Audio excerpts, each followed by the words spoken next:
All right. Welcome back. Welcome to Girls Frontline 2, Dillian, and we're going to read new event for Vector. But before we get started with the event, let me burn some of my stamina. I'm pretty sure I'm still farming something. 指揮官、走行状態の力をもってすれば。Passion. Oh, okay, I'm already good. I just need the core. Maybe I want to double check something. Oh, okay, I already got that. Oh, okay. Interesting. I did use some of the use mix this morning. Okay, maybe I could work.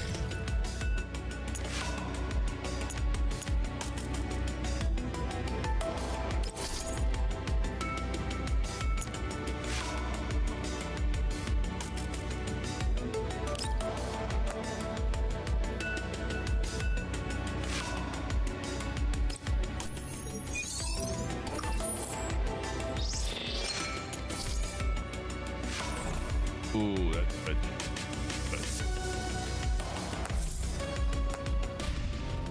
I think I have a couple more of you.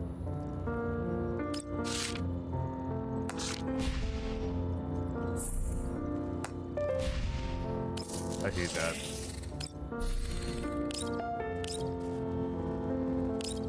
I have one. Probably you. No.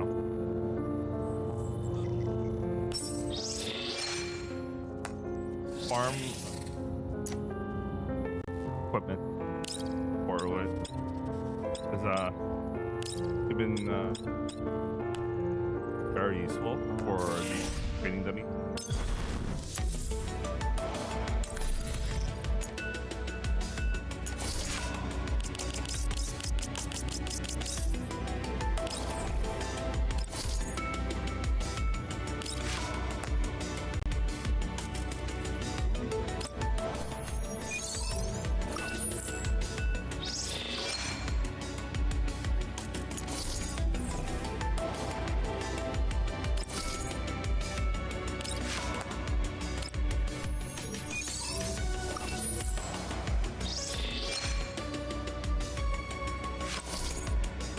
All of it.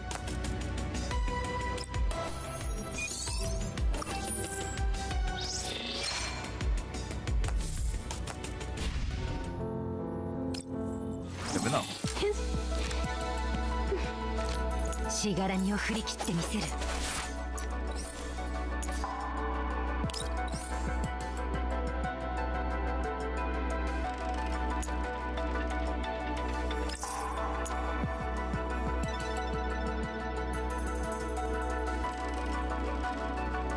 Did it make it? We still need more. Not bad. So we just need one of the.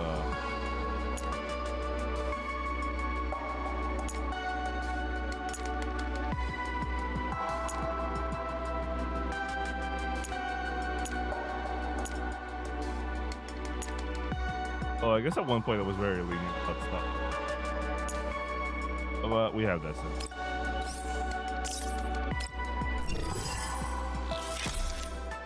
Okay, I just farm these.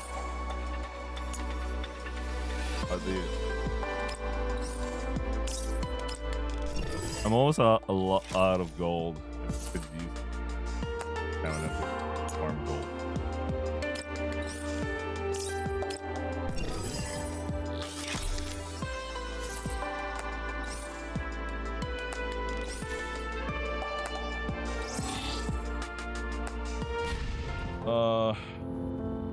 Have more.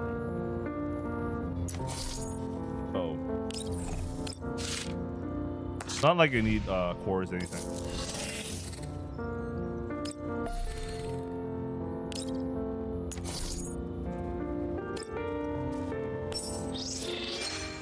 Go for 6 first. Might need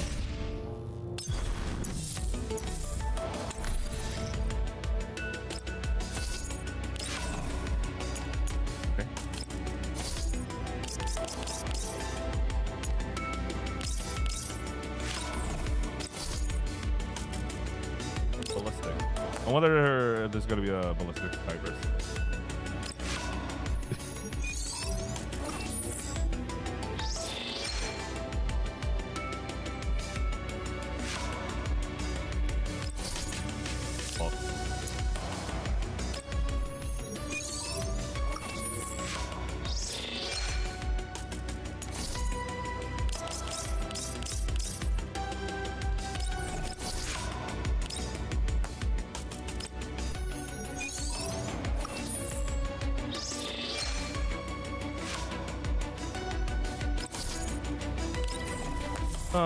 Come to that problem.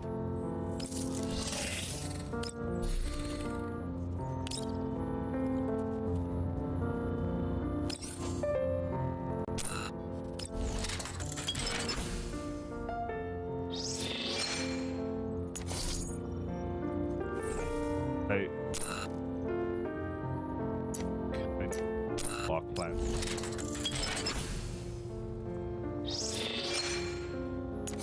A lot of things.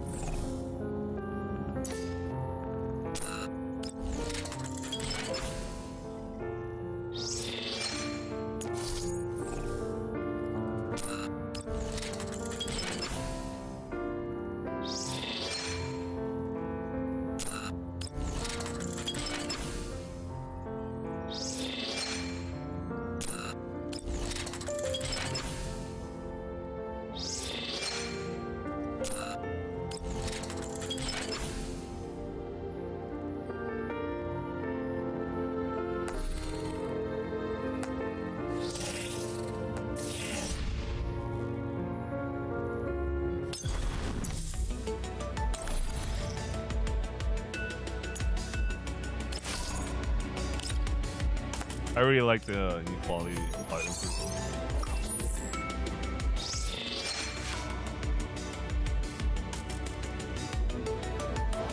Yeah, I'm pretty sure. This thing though. But last one. Not like it again. Not like it. Pretty sure. Patch, I'll be.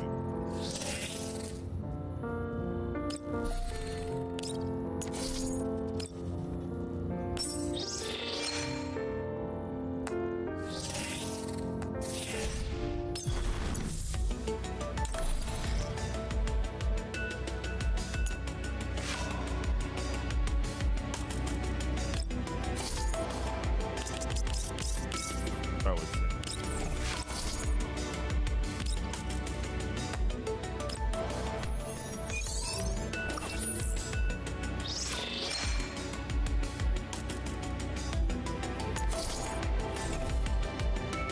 Not sure if that is checked, but I think we still didn't make it because it looks like a part we already have. Watch about. 式がいいところに来てくれましたね。リラックス方法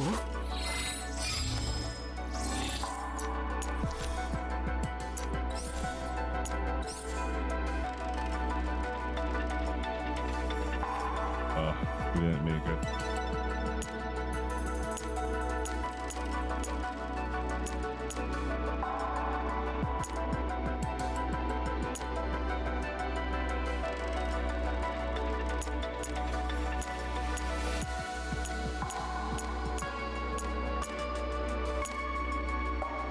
Yeah, it is.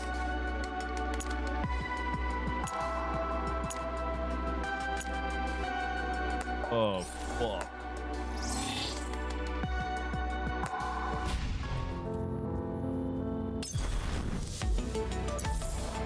I want to do the practice dummy physical run, don't we?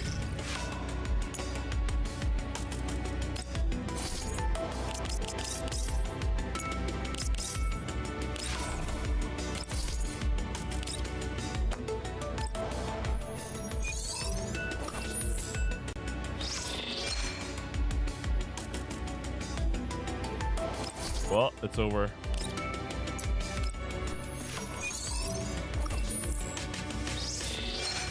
Yep, we got nothing. Got nothing. We're gonna do the final. 指揮官、いいところに来てくれましたね。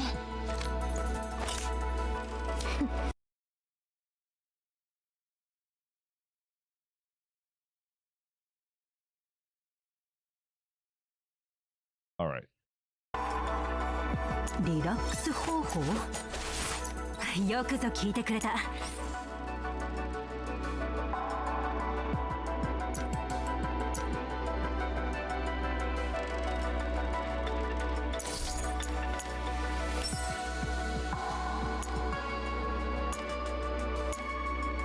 Guess this is better than nothing. For obviously. Well, good farming. I already farmed weapon attachments, so I have some allowance to farming on.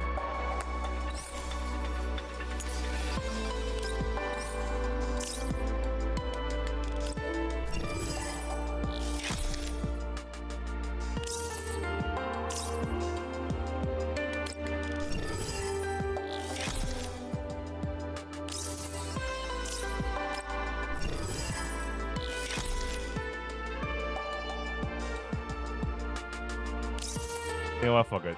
I'm already out of gold. I don't want to farm gold right now. Okay. I want to do a physical run. Oh, listen.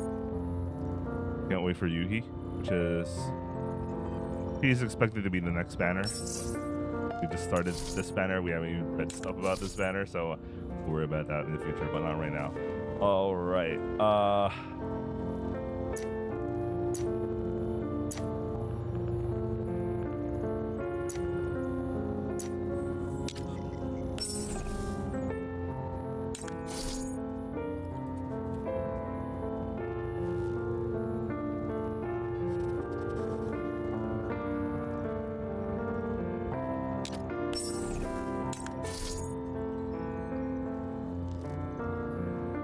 I think Sharky also returns physical damage anyway.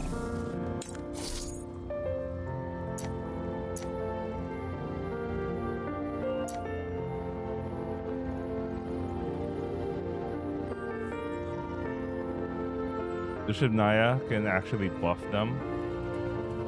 Centaur Reshi could also either bring Ksenia. I think they're all physical anyways, whatever.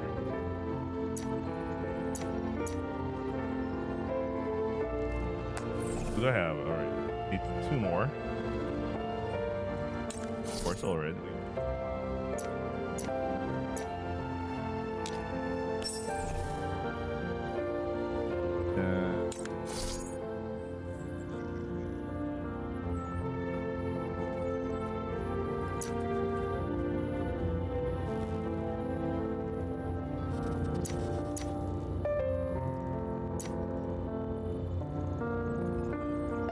Yeah, the Shibnaya can only exist there as a healer. She's there to like. Well, we could use Sabrina. She's there to get damage. Can shoot. Number of hits. Didn't need that a lot. Centaur Resi could also do that, I guess. We'll just randomly try. Switch this to. I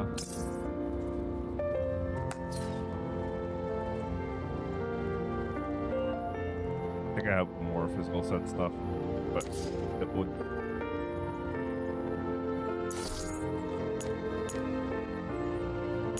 Top TV. So this is as you can see, that's basically that, I guess. But I could probably mix that a little bit.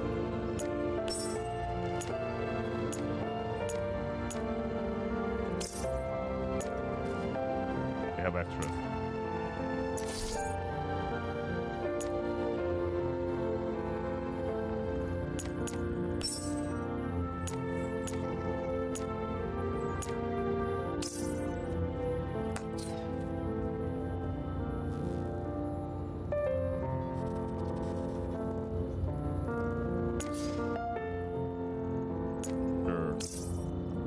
Different weapon. Oh yeah, let's remove the mod key.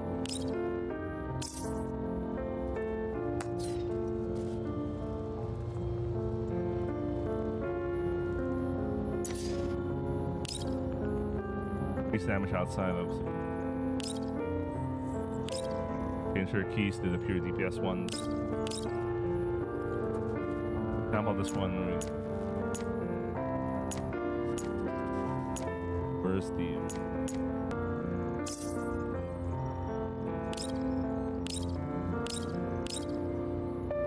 Where's the other one?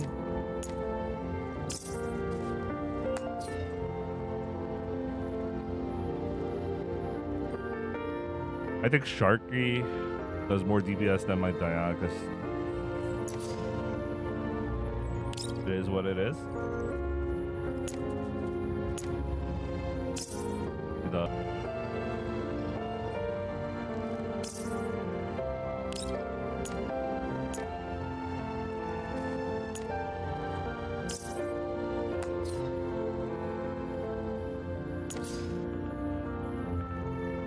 Do we have enough physical? Because I would go for physical.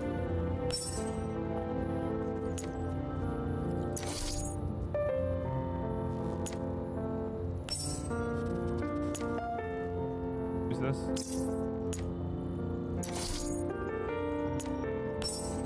Could also.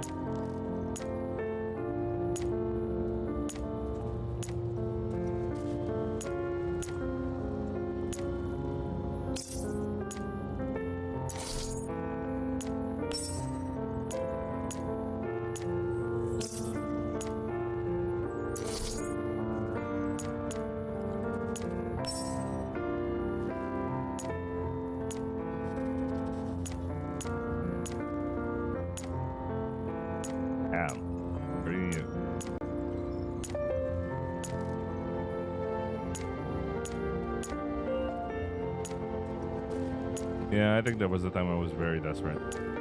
Oh, okay, no one's using this.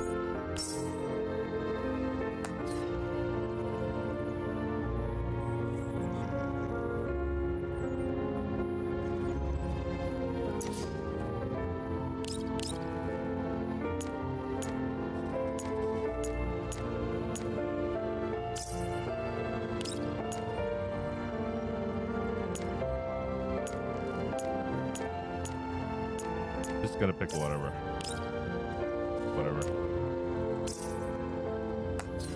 Bother with it.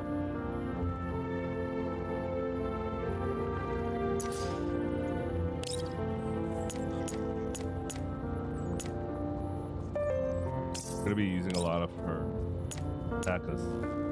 Her attacks are recent.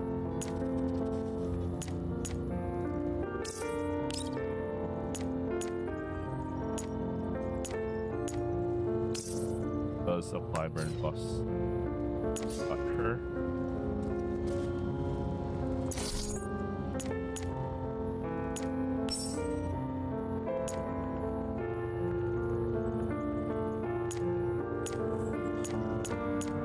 Expect her to be like a damage dealer.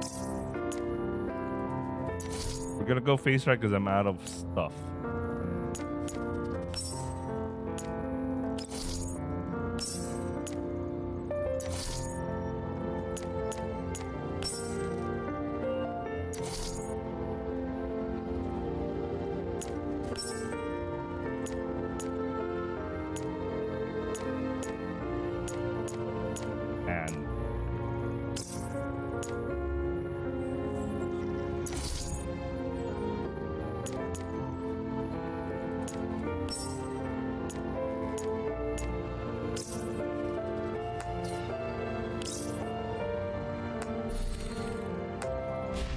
Let's go.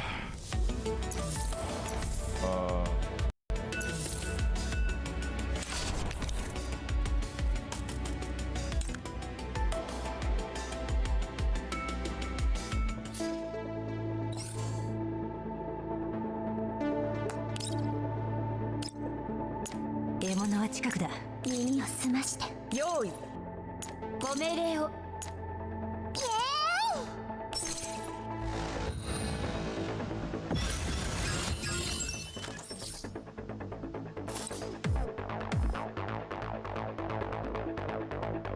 用意今だ。いつでもどうぞ。落ち着いてください。ご命令を。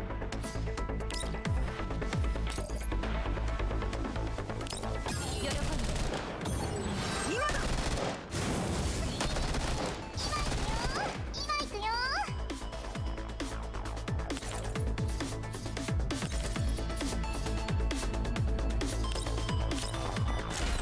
な喜んで。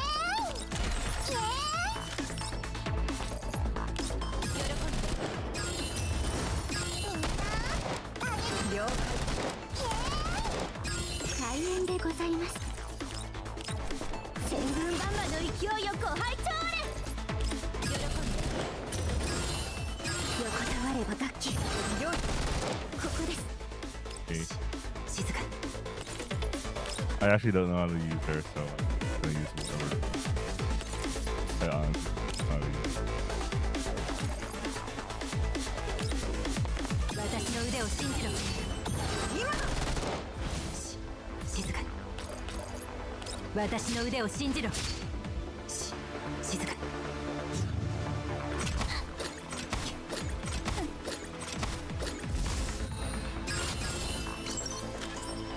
従ってくれ。今だ。お申し付けを。作戦を遂行。よい。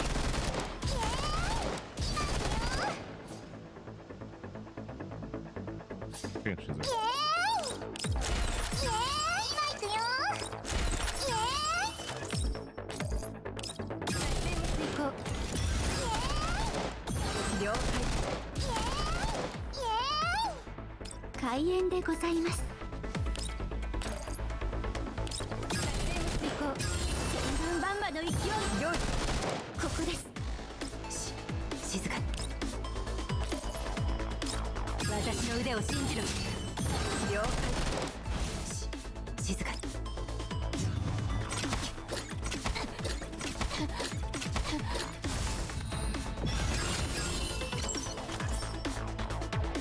私はここだ。 don't worry about that later. Yo. I was then trying to get それ Diane が to do her intercept. いつでもどうぞ。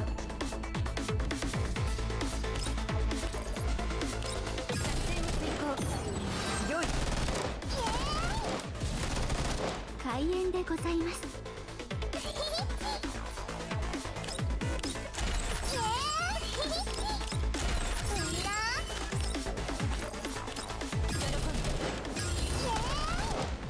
了解。今行くよ。耳を澄まして。横たわれば楽器、立てれば兵器。喜んで。横たわれば楽器。よい。ここです。ここです。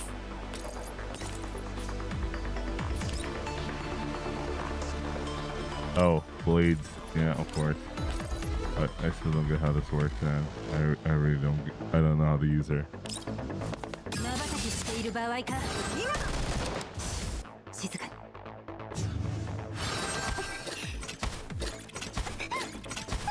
瞬きしている場合か。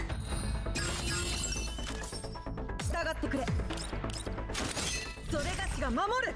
作戦を遂行。今だ。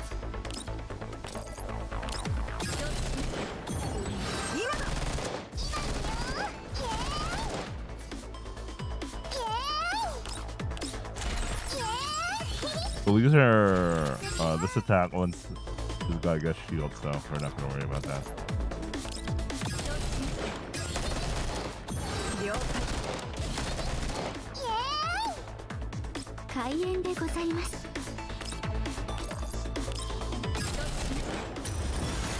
千軍万馬の勢い。解。よい。耳を澄まして。静かに。私の腕を信じろ。今だ。静かに。私の腕を信じろ。静かに。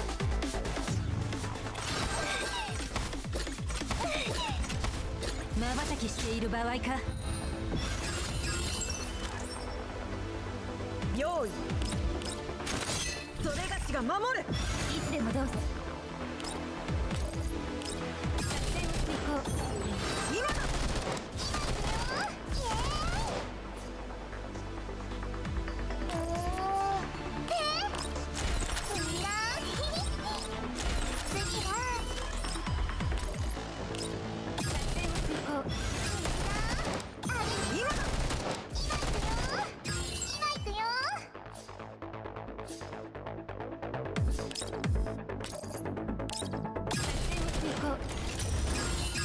バンバの勢いを開演でございます。静かに。瞬きしている場合か。了解。静かに。横たわれた楽器。 Yeah, maybe I should keep not use too much of her 瞬きしている場合か。 recept, so she would have she'll be always reflecting. 従ってくれ。それがしが守る。重しつけを。 So she would be using intercept a lot. 了解。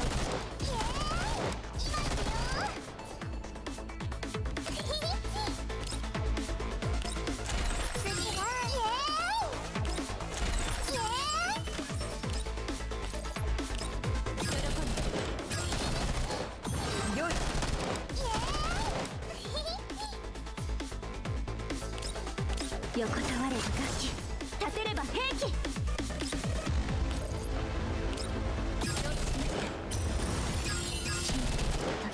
了解。耳を澄まして。静かに。私の腕を信じろ。よい。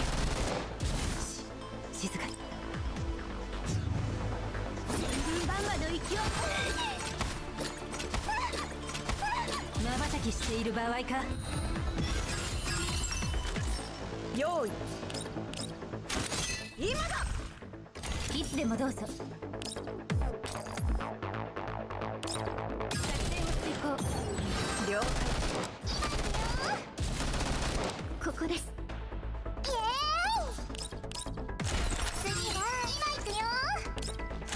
イエーイ。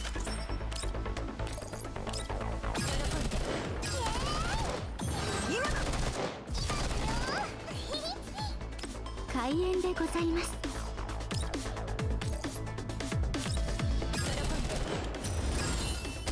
バンバの息。よい。耳を澄まして。静かに。瞬きしている場合か。よい。静かに。横たわれば楽器。瞬きしている場合か。みんなありがとう。完璧なショーができたよ。 We didn't even reach elite. Oh well. We did you. Oh no, I'm only 16. Fuck. Maybe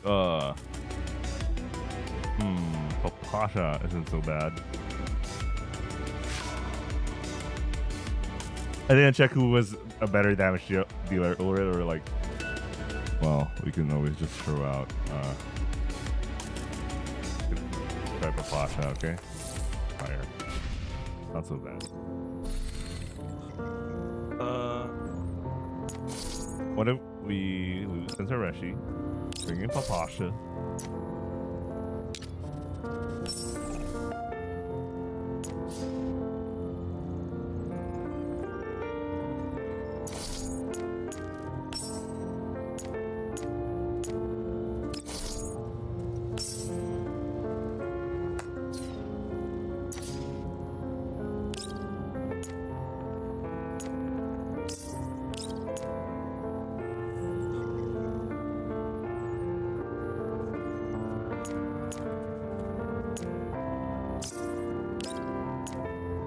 Probably not as useful.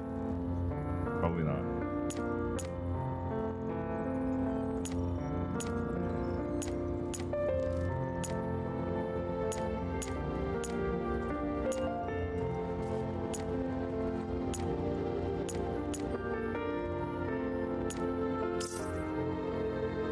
Alright, we'll try it. Whatever.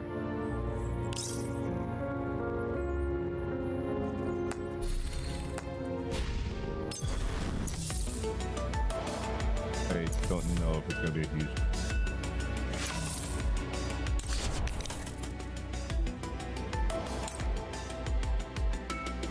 I'm so distracted from not doing the event. It's already 30 minutes. I'm doing something totally else.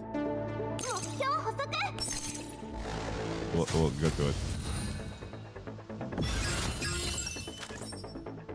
ここです従ってくれ今だ突撃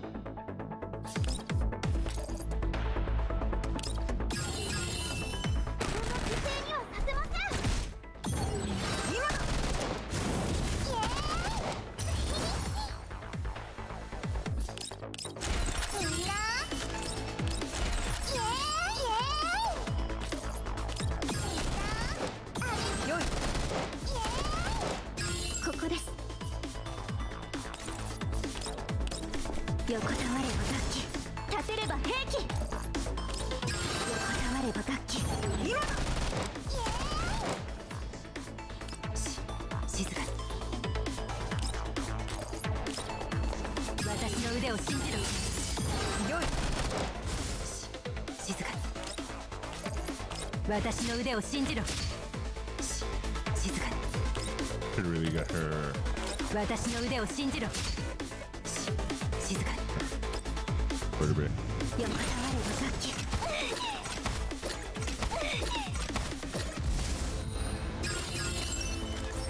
用意今だ突撃お手伝いしなさいよ了解 14,000. 静かに私は落ち着いてください横たわれば楽器了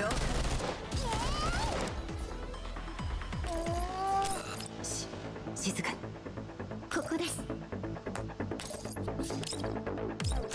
次は今行くよ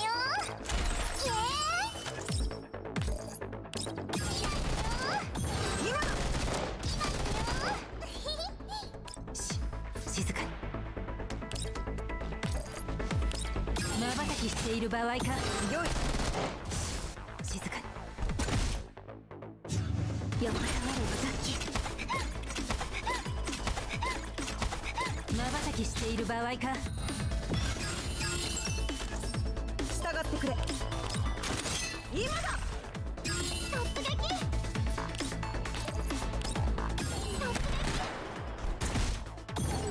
よい静かに私はここだ Oh, no. 落ち着いてください千軍万馬の勢いよご拝聴へ開演でございますよい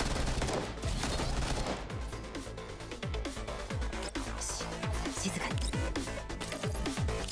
私の腕を信じろ今だ了解静かに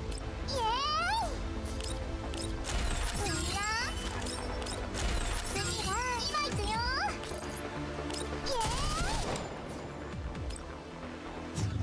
千軍万馬の勢い瞬きしている場合か用意今だ突撃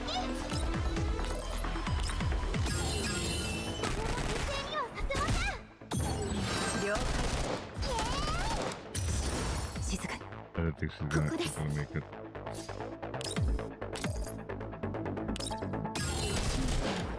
了解静かに瞬きしている場合かよい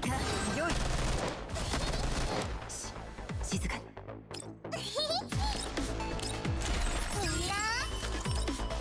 Not much, doesn't have a lot of stuff. よい Oh, was that like fire damage just now? What a waste. よい Have I been wasting her?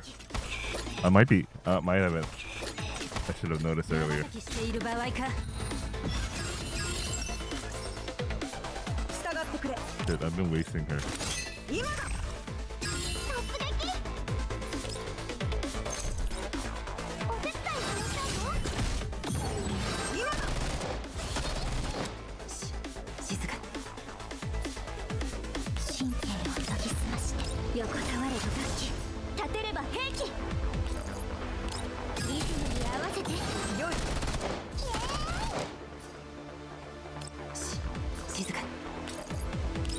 私の腕を信じろ。了解。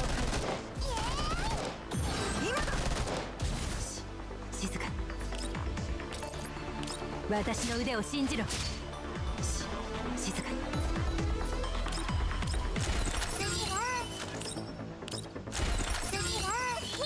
I thought this was physical, the one in the middle. Why is it turning into fire? バンバの勢い。瞬きしている場合か。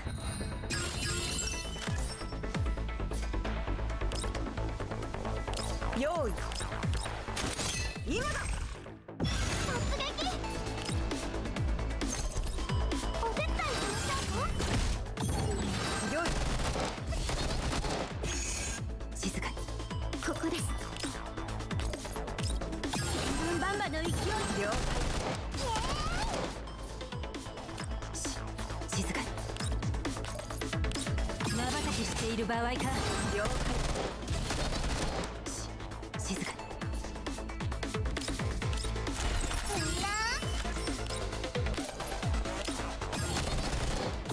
了解。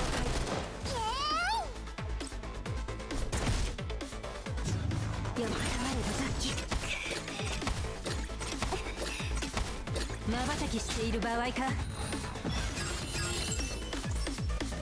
従ってくれ。 I was thinking about Groza just now. Maybe she would be 今だ。 pretty useful here, but also a buffer is.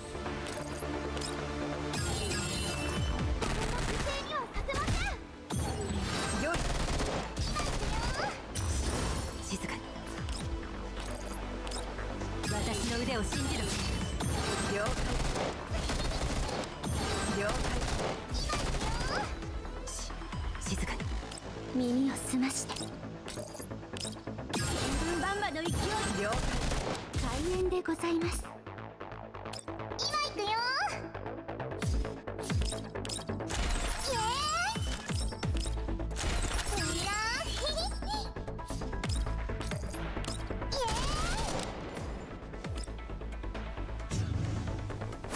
バンバの勢い。瞬きしている場合か。戦場は片付いた。皆の者、よくやったな。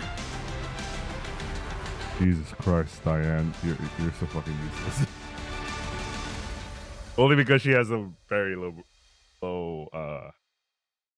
I think at high bird of her, she literally becomes a powerhouse, but like it doesn't work out so well in this kind of situation. Look at this, times 2 of sharkery. Christ, man. We'll probably go further, but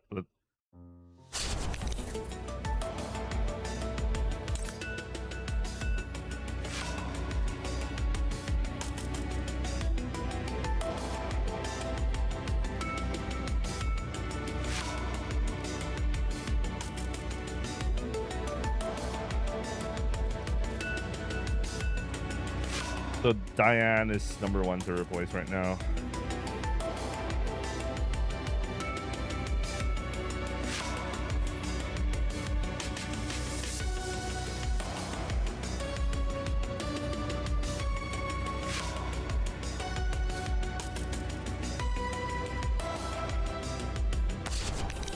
What if Groza was that strong?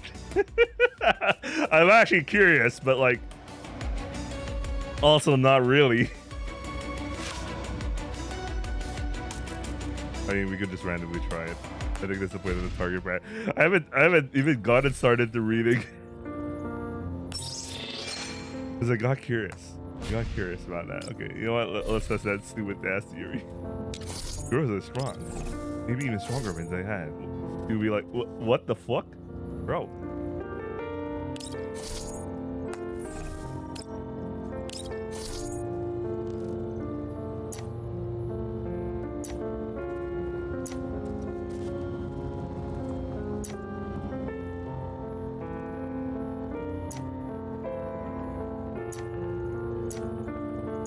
Or maybe a buffer is better again. We put Vex into Resi.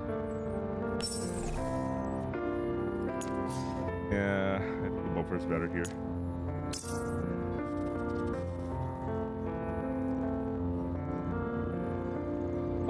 Wait. Now I remember why. What we were losing out for Diane. She was doing intercepts. Oh.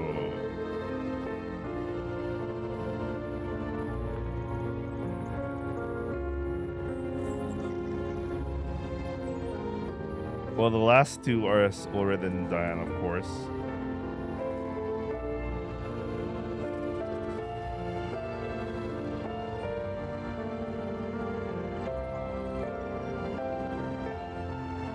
Anyway, you know what? Let's not worry about this right now. Let's not worry about this right now. We'll think about this. I also want to try to do a min-max run of my corrosion because I think they can still do better. Considering who I ran them with. Not really like the most optimal setup anyway. All right, let's read. Okay, this is a short story.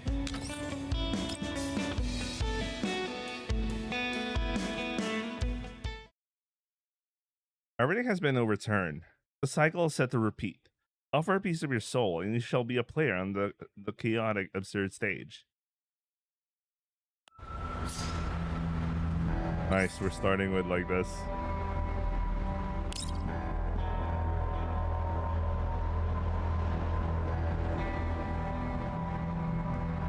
And this works out for me.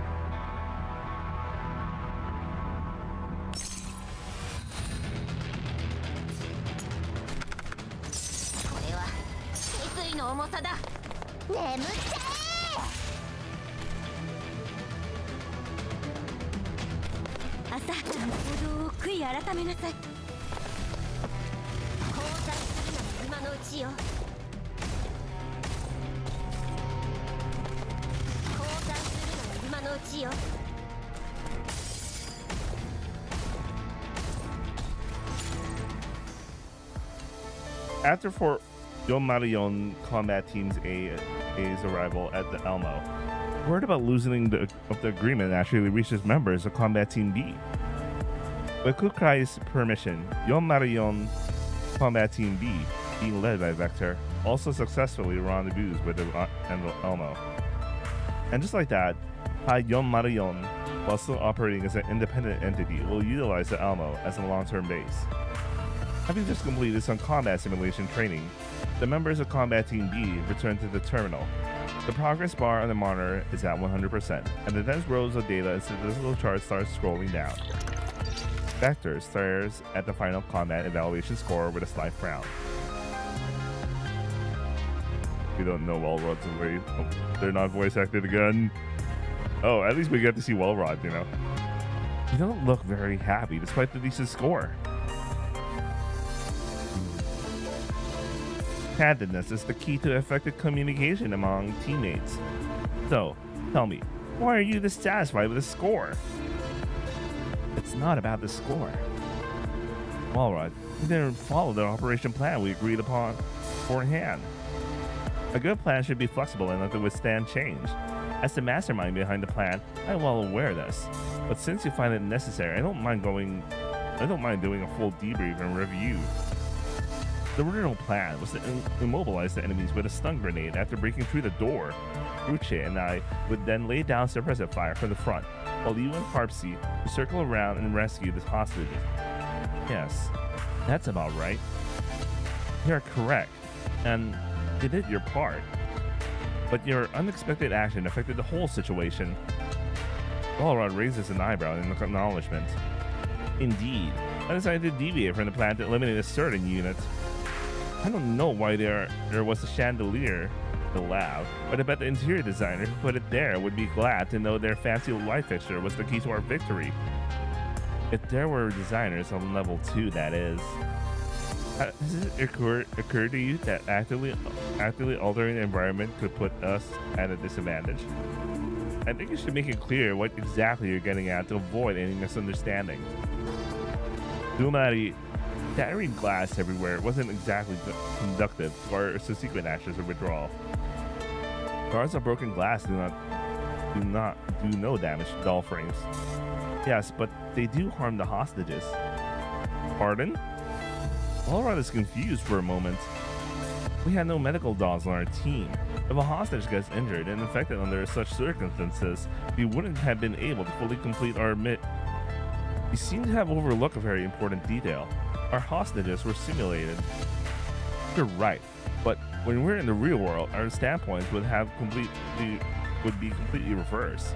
If we don't consider the hostages, we would be the ones who end up in the recycling plant. So I suppose the pain wouldn't last long. No matter how many points we score in level 2, it would just be T-dolls whose lives are ruined by video games.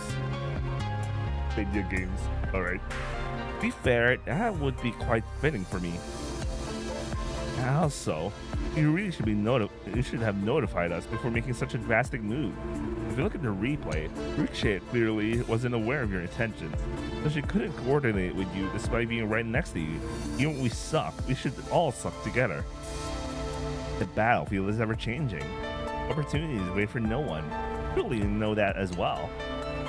You can't deny the fact that by dropping the chandelier on the enemies, it greatly reduced the threat they pose as well, as the time it took to mount the rescue, thus increasing the hostages' chance of survival. Even in the real world, loitering at the scene would be more dangerous for the hostages than getting cut by shards of glass. But if the chandelier had been rigged with a bomb or grenade, things would have turned out very differently. So, what do you want me to do? Apologize for something that didn't happen, or what could have happened in your pathetic delusional paranoia? Jesus Christ, Allrod! He's just making a point that, the simulation didn't feel like that it simulate the realistic conditions. That's the point. That's the point Vector is making. Focus on the results, Vector, like a normal doll would. Sensing the tension in the air, Harpsy wrings her hands nervously. Ruche looks back and forth between her teammates and is just about to say something. A knock on the glass interrupts the confrontation. The dolls all look toward the sound. Vicky-can. The door slides open with a soft whoosh. I retract my gaze for the screen in the training room and direct my attention to Vector, who has jogged up to me. What is it, Chicky-can? Are you here to supervise our training? No, I came here to talk to you. Still, isn't the score a bit low for you guys? Following my gaze, Vector glances at the data shown in this through glass. Yeah, I didn't handle the problem very well. We have very different habits and ways of thinking, and the adjustment process is proving a little challenging. I don't know if you noticed, but rather than adjusting to each other, that sounded more like a full-blown argument to me. You heard it all then? Just a part of it, but things were getting pretty heated. The way I see it, you work well as a team, but maybe things may go more smoothly if you communicate in some other way. Look, I said as much. He told me to find an effective way of communicating with my teammates. But arguing is also a form of communicating, no? It may be a bit harsh, but through an argument, we can all efficiently state our own needs and deepen our understanding of each other. Besides, Lauren's cutting remarks also serve as a regular reminder that this position of leadership just fell out of the sky for me, and that I have yet to prove myself worthy of it. Allrod. The change in the way she speaks was a bit dramatic, but I'm sure she didn't mean it that way. I do wonder what she has gone through. Her tongue is much sharper than it used to. It still beats my constant self-pity. At least, she worked on becoming more persuasive. You see, on top of reaching an understanding, you also need to reach a consensus. You must also get Allrod to trust your concern and judgment if you value cooperation. But right now, both you and Allrod are standing your ground and trying to force each other to accept your respective views. I hesitated as I gazed at Vector, who is now deep in thought. Vector was appointed as the leader of Yon Marion, Combat Team B by Crew Cut. It's clear to me the biggest challenge that stands in her way of being a good team leader has nothing to do with her combat performance or battle awareness. The problem is with her personality and style. She fully acknowledges the problem, but that's all she does. She acknowledges it, and seems perfectly content to resign herself to it. I suppose deep down, even Vector herself doesn't believe that she is up to the task. Kukai may give her some pointers, but she isn't really the type to give any encouragement. Also, Kukai is best known to be an asshole. Anyway. Except to the Shikigan. Anyway. Sorry that you might have been harsh. Since you're the team leader, I'm sure you have your own way of managing your team. Right. Back to subject. Have you seen the message that Kukai sent you? Vector pulls out her communicator immediately. There is an unread message. Nishiti's training plan? What? I'll be out on the mission with Kukai. Andor and Lilka is also coming with us. Nishiti's frame is under calibration, so we'll leave her behind in the Alamo for now. However, Kukai has put together a training program for Michiti because she's worried that Michiti's going to sleep the whole time we're away and completely neglect her essential data calibration. She said you never replied to the message she had sent you, but she's busy preparing for the mission, so I came to follow up on that for her. You want me to supervise Michiti's training? That's right. I believe Kukai would like Combat Team B to bring her along for your training as well. Don't go easy on her, not even in a 4 versus 1 or a relay fight.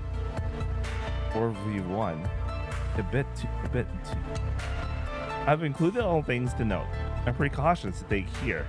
In any case, just make sure her head isn't always attached to her pillow. Nakura. Anyway, fine. I hope Mishti won't find the fight against me too underwhelming. Vector's pessimism is a bit of a headache, but since I'm set to depart, I'll leave it till after I come back. Basically, Kukai wants you to take over as Mishti's leader while she's away. So, don't hold back and be as strict as you want with her, Vector. I'll do my best, but only if I even wake Mishti and get her to attend her training. After returning to the training room, Vector informs her teammates of the arrangement made by the Shikigan and Kukai. Oh? Looks like our great team leader has switched careers and has become a nanny. Vector ignores Walrod, who is still hung up on the argument they were having. Let's call it a day. The major reports were 6. I'll read through them all after I finish supervising Michi's combat simulation for today. No. Arpsy speaks up a bit timidly from her corner. What is it? Actually, may I supervise Michi's training? Eh? You're actually volunteering for a mission, Harpsy? Oh, I like their design. Or are they not in a banner right now? Anyway. No, I was going to supervise Michi's training to begin with. That's a favor of year. Nande? Because the EW tactical module she is using to debug her data was specifically developed by Gear at Kukai's request. I also participated in the development of the module. Since Dier has disembarked and returned to the safe zone, he asked me to monitor the operation of the module. An advanced tactical module. Sounds pretty interesting. Not really, it's all rather boring. Though, you know, since I'm supposed to be doing it, please let me. I understand. However, since Kukai has assigned the mission to me, I must be present. Archie, you're staying with me. Archie's face freezes comically as she struggles to respond. I feel like there's something else going on here.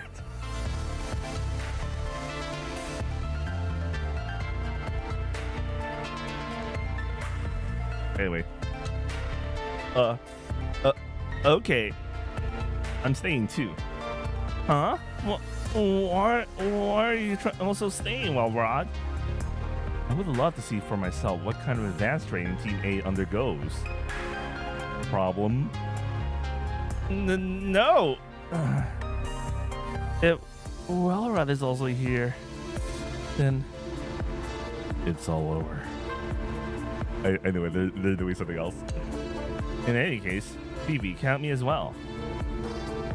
I'm sure you have better things to do. I want to spend more time with you, Vivi. Please. Staring into Rishi's expectant eyes, Vector lets out a sigh. Treat yourselves. Make sure to submit your reports by 6. 当然の結果ですね。残念ですが、あなたはここまでです。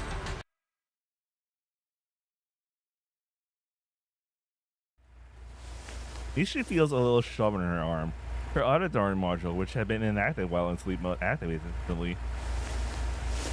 Oh, Kira! Doesn't sound like Kukai.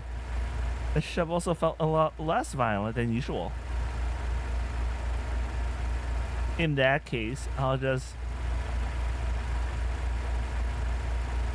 If you don't get up this instant, I'll compensate on the manga on the floor, you hear? No! That's an out-of-print collection edition of Doll X Family,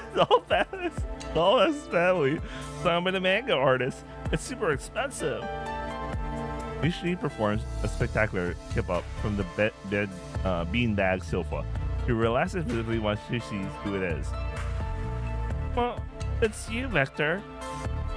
Here, I invite you to praise this beanbag sofa together with me. Spend a fortune in it, much comfier than the couch in the lounge. See, the moment you lie down... As much as I want to join you, this isn't the time. Mishi is uttered that to what Vector is saying, as if she just flipped the switch. Man, Vector is a pushover to Mishi. Damn it, man. That's... Man, she's just a pushover to Mishi. I didn't really want it to come to this, but according to the guy that Kukai has left behind, this would be the most effective thing to do. With a helpless sigh, Vector grasps Mishi by the arms, lifts her up, shakes her back and forth with great force. Hold on, something will come loose at this rate.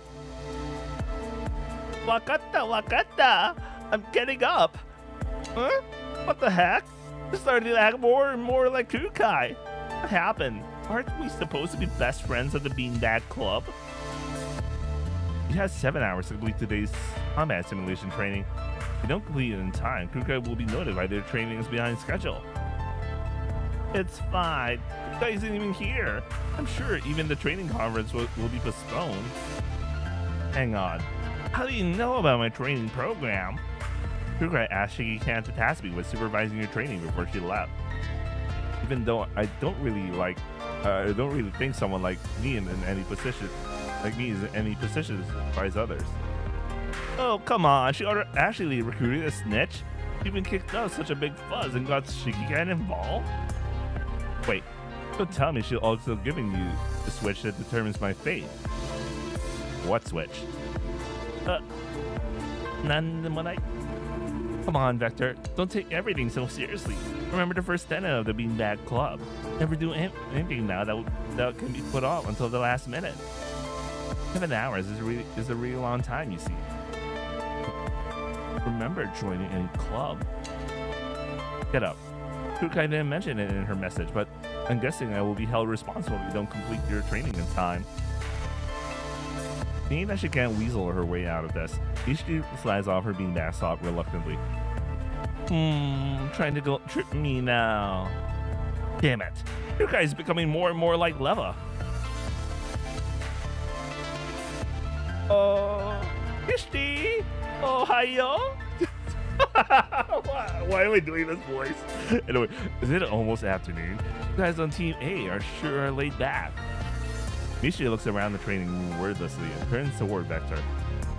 So, just how little does Kukai trust me to have arranged such a over-the-top surveillance thing for me? Maybe the two of us are the ones who she doesn't trust. Whatever. RC makes the preparations. Yokai? RC links Mishi into the control terminal. She hesitates for a moment after entering level 2, but then proceeds to activate the module. Turn on the monitoring device and project her level 2 onto the screen. Do we need to be that thorough?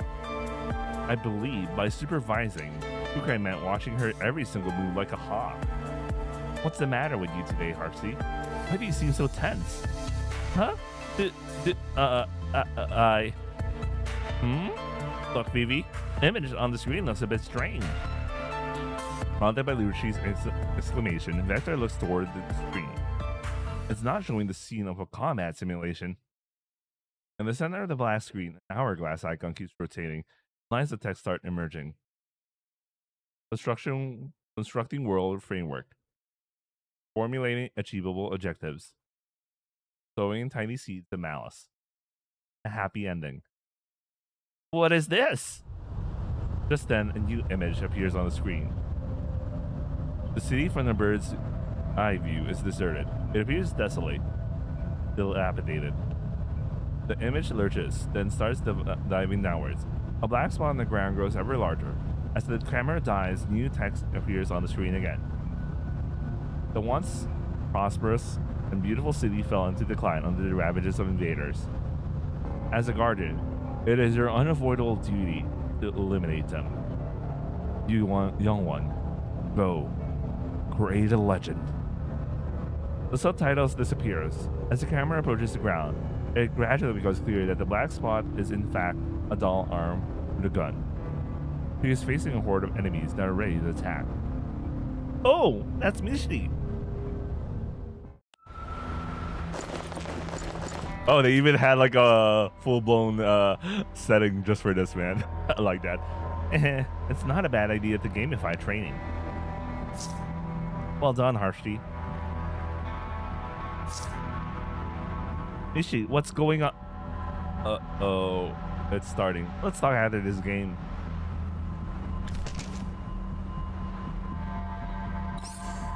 Probably different teams play. We'll run physical. 獲物は近くだ。リズムに合わせて。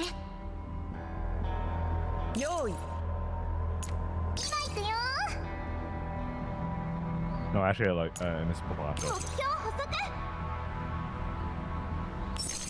Oh, that seems random. 私の腕を信じろ。私の腕を信じろ。私の腕を信じろ。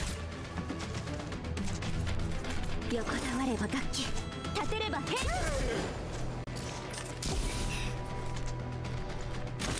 今だ。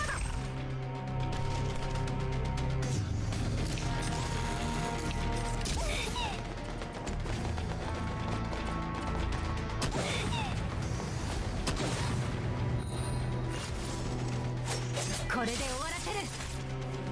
千人万馬の勢いよご拝聴あれ。今だ。絶対に守ります。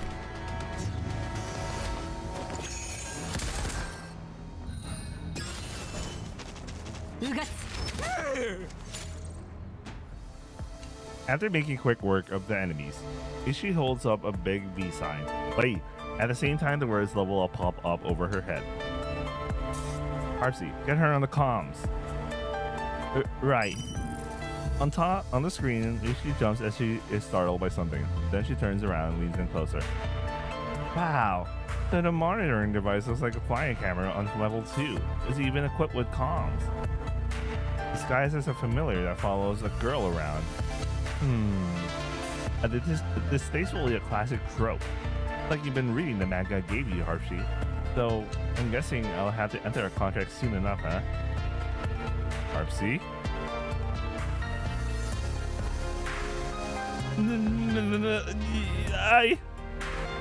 What's this all about? Under Vector's impressive gaze, Harpsy finally stops wringing her hands and starts fiddling with the edge of her coat instead. It's a plugin that introduces video game mechanics into combat simulations. The plot is generated by an advanced AI. It makes training more fun and interesting. I don't think we will find anything fun and interesting when Kukai finds out about this. I know you've been spending a lot of time on forums for game devs lately, but this mod wasn't your idea, was it? It's my idea. I asked Harpsy to whip this thing up. Don't you find training these days really dull? I just can't get fired up. But is it really a good idea to turn combat simulation into games? Having done my research, the concept of gamification has been introduced to many jobs and business activities these days. Experimental results show that it significantly improves employees' enthusiasm and productivity. For the sake of Yon Marion's training efficiency, I don't mind volunteering as the lab rat to test this out. Where's your proposal? Huh? Your investigation report and analysis.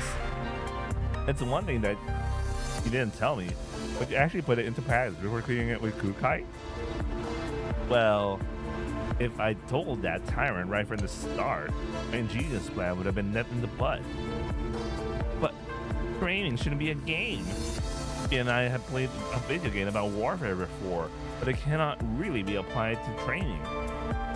This is for training. I'm sure Harpsy has considered the issue of applicability. To lump her with a certain Dorgan Team A only ever thinks about slacking and playing is doing her a disservice. Hey, I can still hear you! I'm not questioning Harpsy's ability or Mishti's. The issue here is that you shouldn't have kept us in the dark about this. Anything can happen in such an unstable operating environment, or indeed very perceptive of potential dangers in certain situations. But don't forget, just a game plugin. Dolls don't take any damage in virtual space.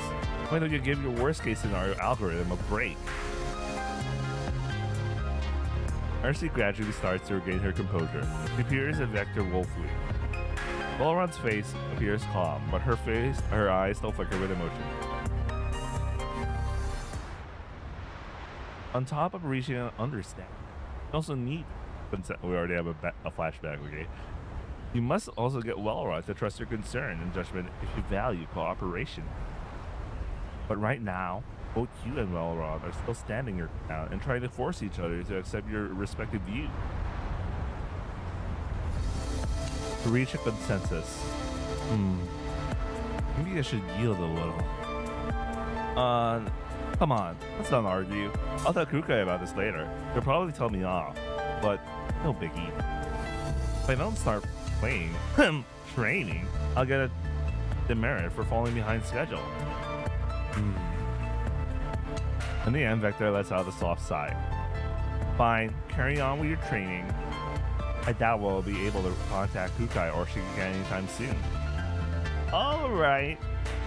But I'm also taking part. BB? Huh? Well, I don't mind. You gave me such an earful, but you just want to play as well? Huh? No, I'm just worried you'd run into problems that you can't solve. Also, if I don't experience it myself, I won't be able to report to Kukai on its implementation. Oh, how very serious and responsible you. Arpsy, log me in. Okay. I'll change it to 2-player mode.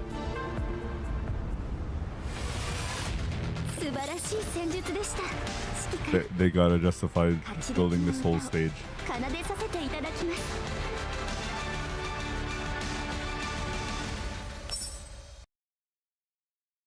Gotta justify making a whole stage just for the overgrown weeds and cracked soil beneath Vector's feet stretches all the way to the high hall surrounding the city in the distance. Using the watch-like operating device fixed on her wrist, Vector opens the area map. On the map, the red cursors representing her and Mishti are drawing closer together. Vector, over here! The wind carries Mishti's collar. Vector studies her surroundings. Her attention is immediately drawn to the red telephone booth not far from her. She then catches sight of Mishti, who is bouncing up and down right next to the phone booth, moving her arms around. Her hair is frizzy and messy, like a bunch of weeds. Vector the Brave, are you ready to set upon this adventure with me? I think I am. No, you're not! But that's alright. Mishti the Great Prophet will guide your way. Head inside. Mishti points to the red phone booth. What's this? You'll find out when you get in. Vector is ushered into the phone booth, which looks decidedly out of place with its surroundings. And at Misty's insistence, she picks up the receiver and puts it against her ear. After a soft click, a mechanical female voice comes from the other end of the line. Saving game, not disconnect. Save. You are fully restored. Vector hangs up and exits the phone booth. She realizes her HP bar is full again. So, save point. Save points are super important. You can only level up and restore to full health at save points. Wow, you have jumped 3 levels in an instant. Your level now is even higher than me. The great prophet. I killed several aliens on the way. You got more XP from farming elite mobs? That shouldn't be the case. Are you really Misty? Of course I am. Why do you ask? Your energetic demeanor and genuine effort in problem solving are congruent with my world records. I told you as much. Gaming can boost enthusiasm. If you were this enthusiastic in real life, Kukai wouldn't have sound of bullets slicing through the air. Sniper, 11 o'clock! The 2 dolls dive into the side of the road. Next second, a bullet hole appears in the spot where they were just standing. Vector promptly draws her submachine gun, aims it at the source of the shot. It freezes it at the sight of their attacker. Doll standing on the slope not far away sports 2 twin tails that are also from Vector. Relax. That was just a dream. But her attitude is utterly unfamiliar. Huh? Ruchi? Why is she also in the game? That's not Ruchi. What? Who are you? Ruina Crystallis lies just ahead. Not a placement for morons like you. I've seen too many to risk everything trying to make a fortune, but ended up paying with their lives.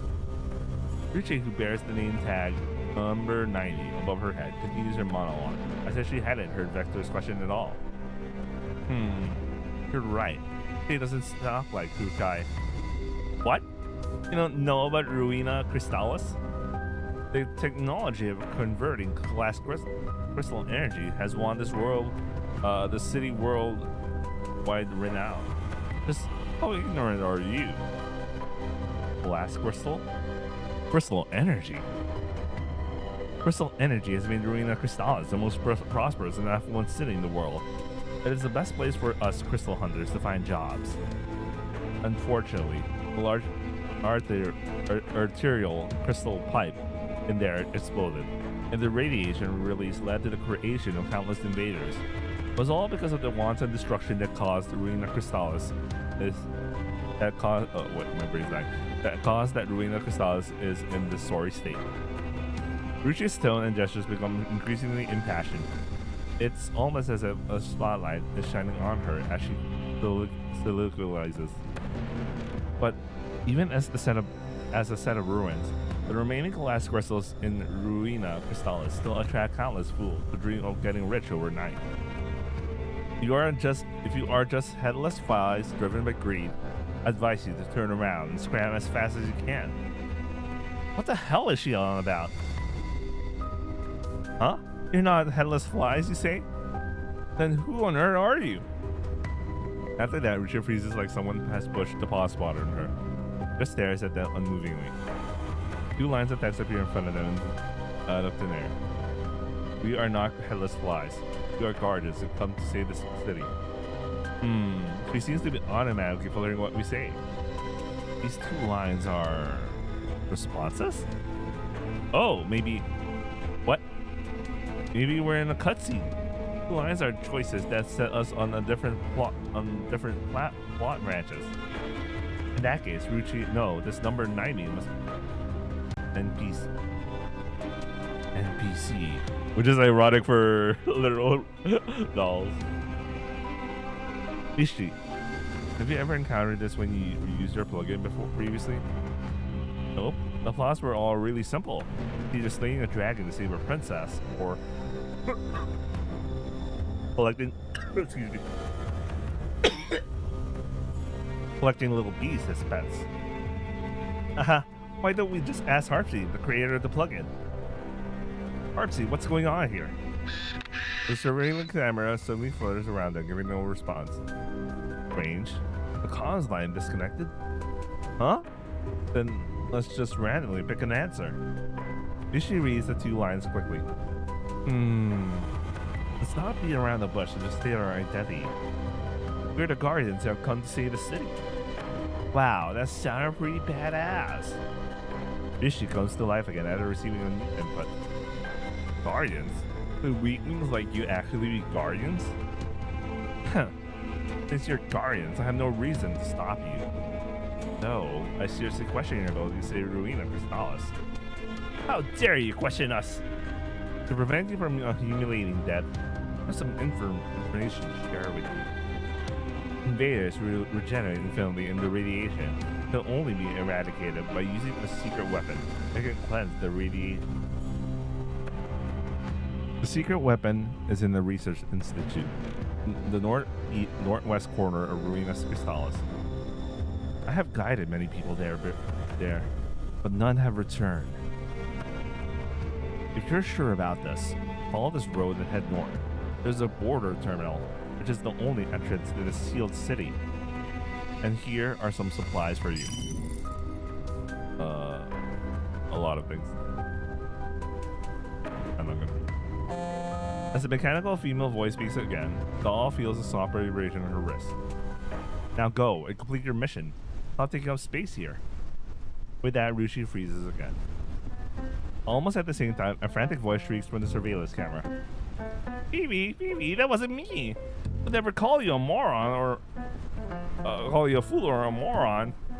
Delete that from your neural logs. I actually find her assessment quite pertinent. Phoebe! Don't worry, even I could tell that wasn't you. Get Harpsy on the line. Okay, but promise me you'll delete that. Harpsy, here you go. Harpsy's voice now speaks from the camera. Vector. Why did the comm lines get disconnected just now?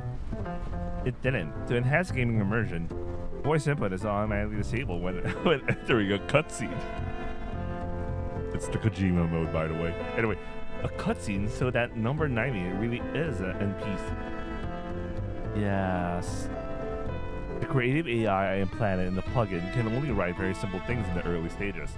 After a period of time, it will learn and upgrade itself by reading the subject's neural logs. Maybe this is why she has never encountered any NPCs before. Reading the subject's neural logs.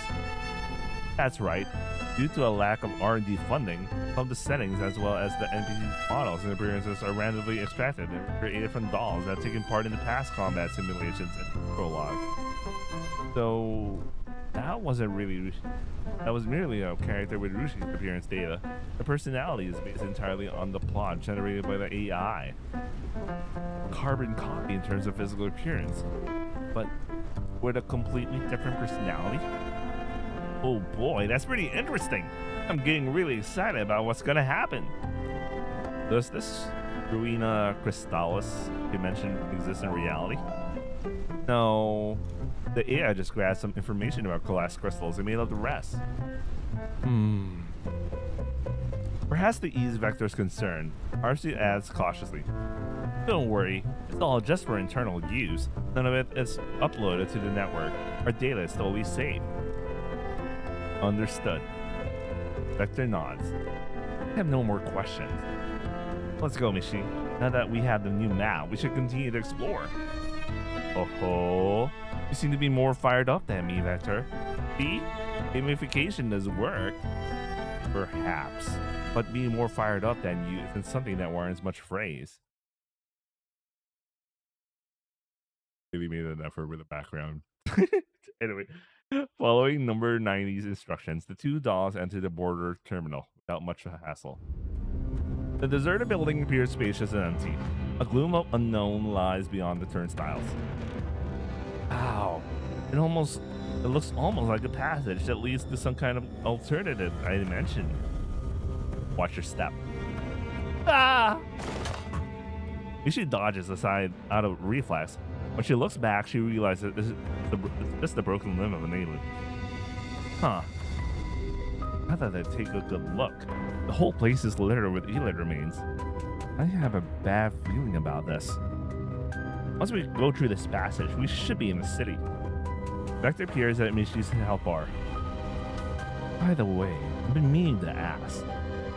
What? What's that grayish white thing underneath our health bar? It goes down periodically. Oh, that's... All of a sudden, a piercing howl interrupts their conversation. Vector's eyes flash as she darts a glance behind her. Stop! Enemy attack! Alright. Which team are we gonna use today? Bruh. An entire stage just for this event. We're facing an unknown number of enemy units. Keep our distance for now. These footsteps. Ah! It sounds like there are quite a few enemies. Let's just try to handle them to the best of our abilities. Okay, I'll take this side.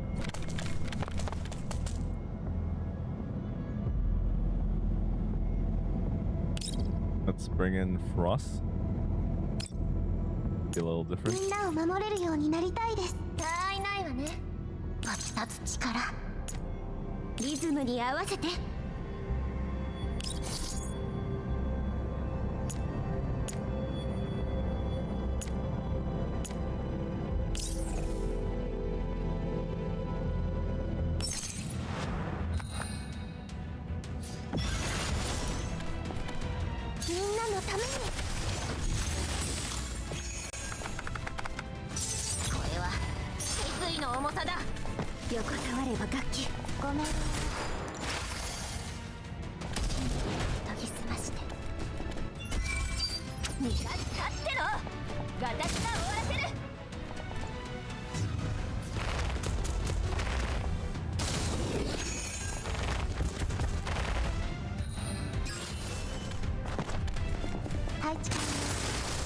I like the new camera angles, but they need to tune it a little bit more.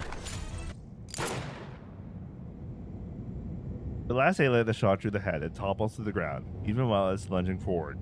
Standing in front of it is Vector, who didn't manage to raise her gun in time. Her finger remains still on the trigger. That was close. Are you okay? Vector straightens up. She curls her fingers and uncurls them again, tentatively.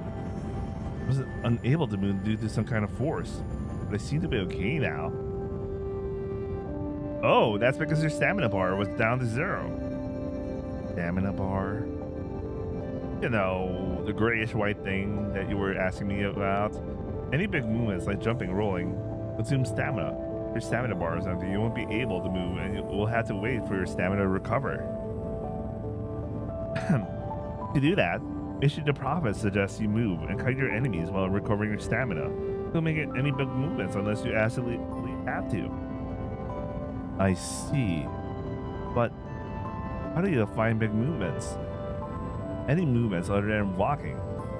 That doesn't seem to be very reasonable. Let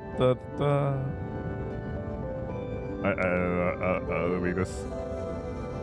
what are you talking about? This is the essence of this kind of game. Stamina management is the key that sets noobs and pros apart.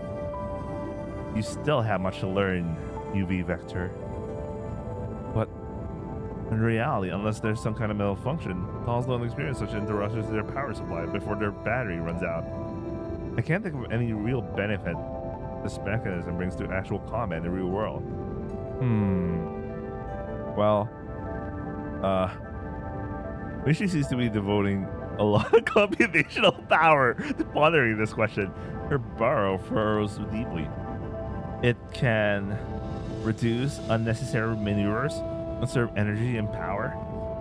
See, at the end of the day, energy and power aren't infinite. I personally disagree, but I will note this down and let Cook actually get me the judge of that. We're having so much fun here. Why do you have to keep bringing up the bad ending now? As they converse, they step over the remains of the alien and head towards the turnstile. Neither of them notice it's almost imperceptible twitch.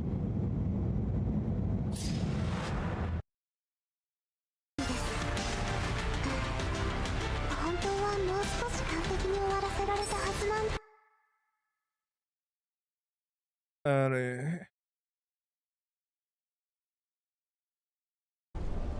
a soft like Vector and Misty exit the phone booth. Before them lie the familiar weeds and cracked dirt. The bloody text "you died" remains hauntingly fresh in their memory. Wait, why are we here again? You return to the last save point only when you die. So clearly, right? How? I have no idea. I was talking to you, so I didn't see anything. Something probably ambushed us from behind. Just then, the surveillance camera pipes out while circling around them. Maybe I saw it. It was an alien that you shot down. It was raining dead. It was the one who attacked you from behind. Alien? It rained death? We've been had. I should have known there would be such sneaky ass moves in this kind of game. Yup. Hang on. Am I being ignorant here? Have you ever seen a Freylid that knows how to feign death? I haven't, but that doesn't really rule out the possibility. Whether it's a matter of life and death, even the poor aliens have to pick up some cunning tricks. If that's true, all commissions that involve aliens would double in price. This time, Miss Wellroyd speaks through the camera. Vector, isn't this one of those extreme unlikelihoods that you're so obsessed with? Wellroyd really straight up making a fucking case on Vector, man. She is no chill. She straight up fucking hates Vector, man. What the fuck? This shouldn't be too far-fetched according to your logic. The derision in Wellroyd's tone does not escape Vector, but she makes no rebuke. Instead, she pulls up the game interface. We're missing a certain amount of ammo and 531 XP. Is this a system error? Oh, nah, it's probably the penalty for dying. Penalty for dying? Just as we get draws as rewards for killing enemies. If we die, we also lose supplies and XP. I miss when games used to do this, you know. Games used to be like hardcore. No, actually, they weren't called hardcore back then. It was the norm. Nowadays, it's called hardcore. Anyway. But the supplies are usually retrievable at the location of our death. Wouldn't they be seized by the enemies? Huh? That'd be way too infuriating, though. These are players' hard-earned supplies. If any game implements that, it'll flop real hard as soon as it launches. Bro, there's tons of games that does that. There's tons of games that do that shit, man. Anyway. That are considered good and popular. Anyway. But it might actually be an interesting gimmick. Feels like the game is dragging us around by the nose. Yeah, I totally get what you mean. Sometimes when you just can't beat the game and you're so angry, you just want to quit, you'll think to yourself, oh, I should at least pick up the loot before quitting. Then once you've done that, you think, since I'm here, why don't I give it another go? Maybe I'll beat it this time. And before you know it, a whole night has passed. So, this game is exploiting the player's fear of loss and competitive nature to keep them addicted. Bruh. Is it, did they just straight up tell us like what how to keep players in GFL2? Anyway, let's go and retrieve our loot and make our way to Arena Crystallis. They just told us their tactic. We'll have to be careful this time around. We'll be fine. I know that aliens here can play dead now. By the way, this is probably just an excuse for them to repeat the stage. It's exactly almost the same. But it's so annoying to have to fight them again. Remember, shoot them once more after they go down to ensure that aliens are playing dead. Yeah, I've got it. Then let us begin.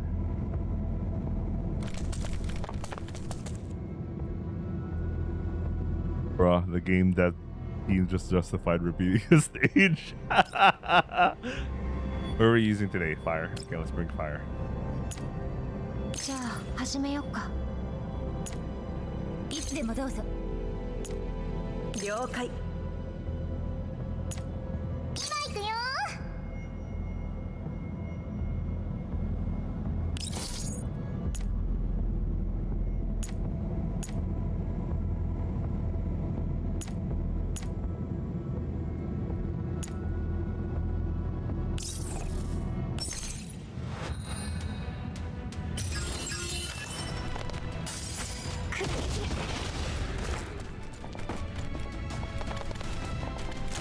みんな上げていくよ。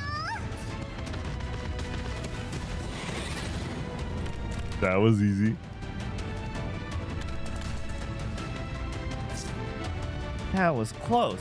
I was starting to think that I would lose. That was a hard game. That was training. Never mind. Let's go see what else we can take. Okay, I'll take a look over there. Mishti and Vector start rummaging through the piles of Aylids scattered all around for supplies. The search Aylids forces disintegrate fade away. Okay. A cheap bracelet made of inferior crystal fragments. Judging by the description, it seems pretty useless. If it's useless, it's probably an item that's related to the plot. Can't go wrong by keeping it with us. Say, this has been quite profitable. With all the XP, we can level up twice in a row. But we're constantly at risk of losing XP before we find the next save point. It'd be wise to not treat them as yours yet, so that you won't feel sorry if you do lose them. If we lose them, we can always get them back. It's just a bit of a pain. You can always start again in games. You can always start again? Does that mean you don't always give it your all? Exactly. No. I always put in an effort. Vector stares at Mishti with a look of disbelief. Then all of a sudden, another thought seems to have struck her. If we die again while in the process of retrieving our loot, will we still be able to recover things we were trying to retrieve?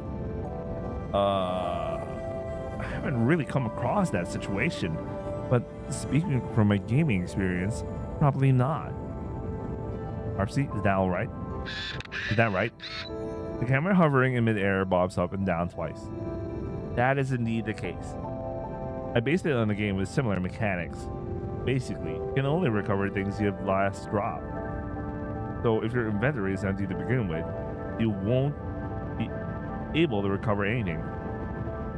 Numari, players are very likely to end up with nothing at all. Huh? Yeah, if you're not careful, then that's true. An extremely limited amount of save points, save-based recovery, enemies resetting, drops penalty.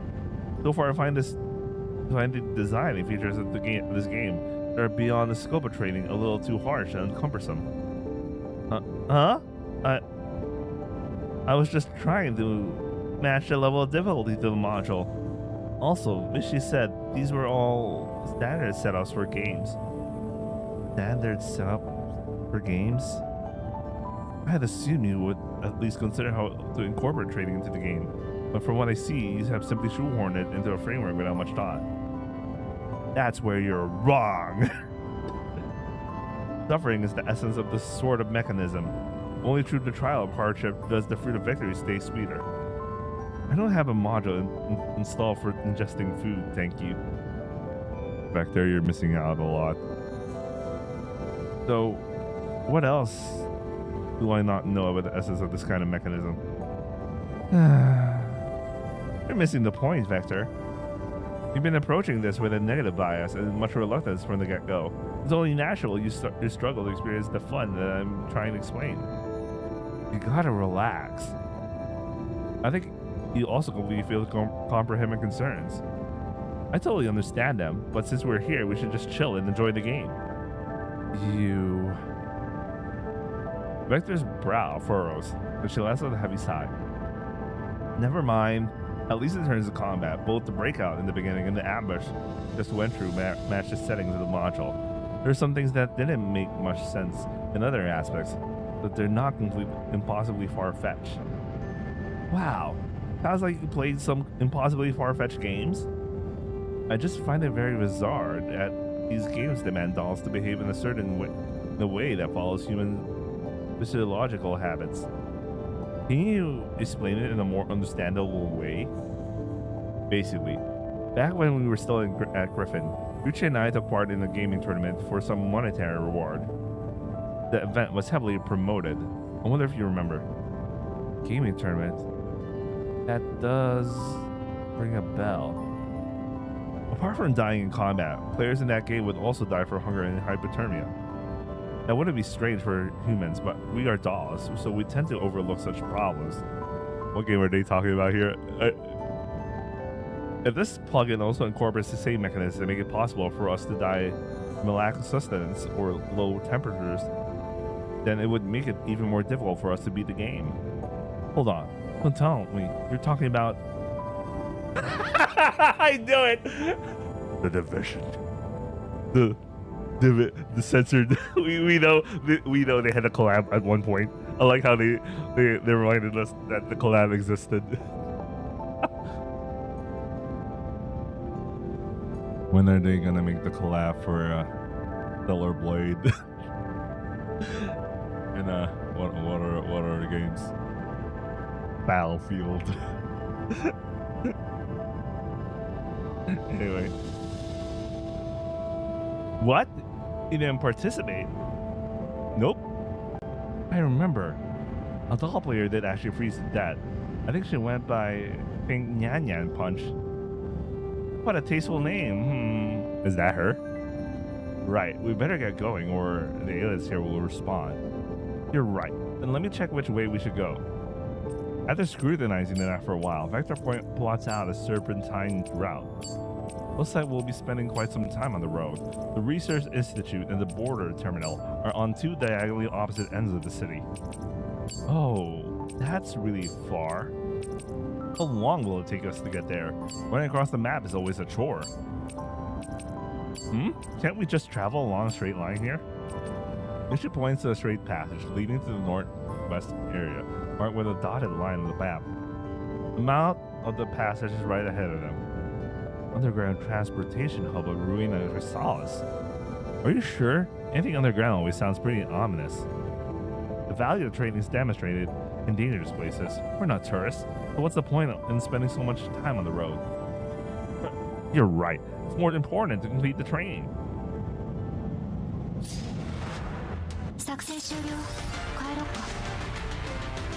I wish we heard more of Jaime Sauri's voice. Too bad he's not in the main event type of event. Please understand, Indy, all team. Anyway.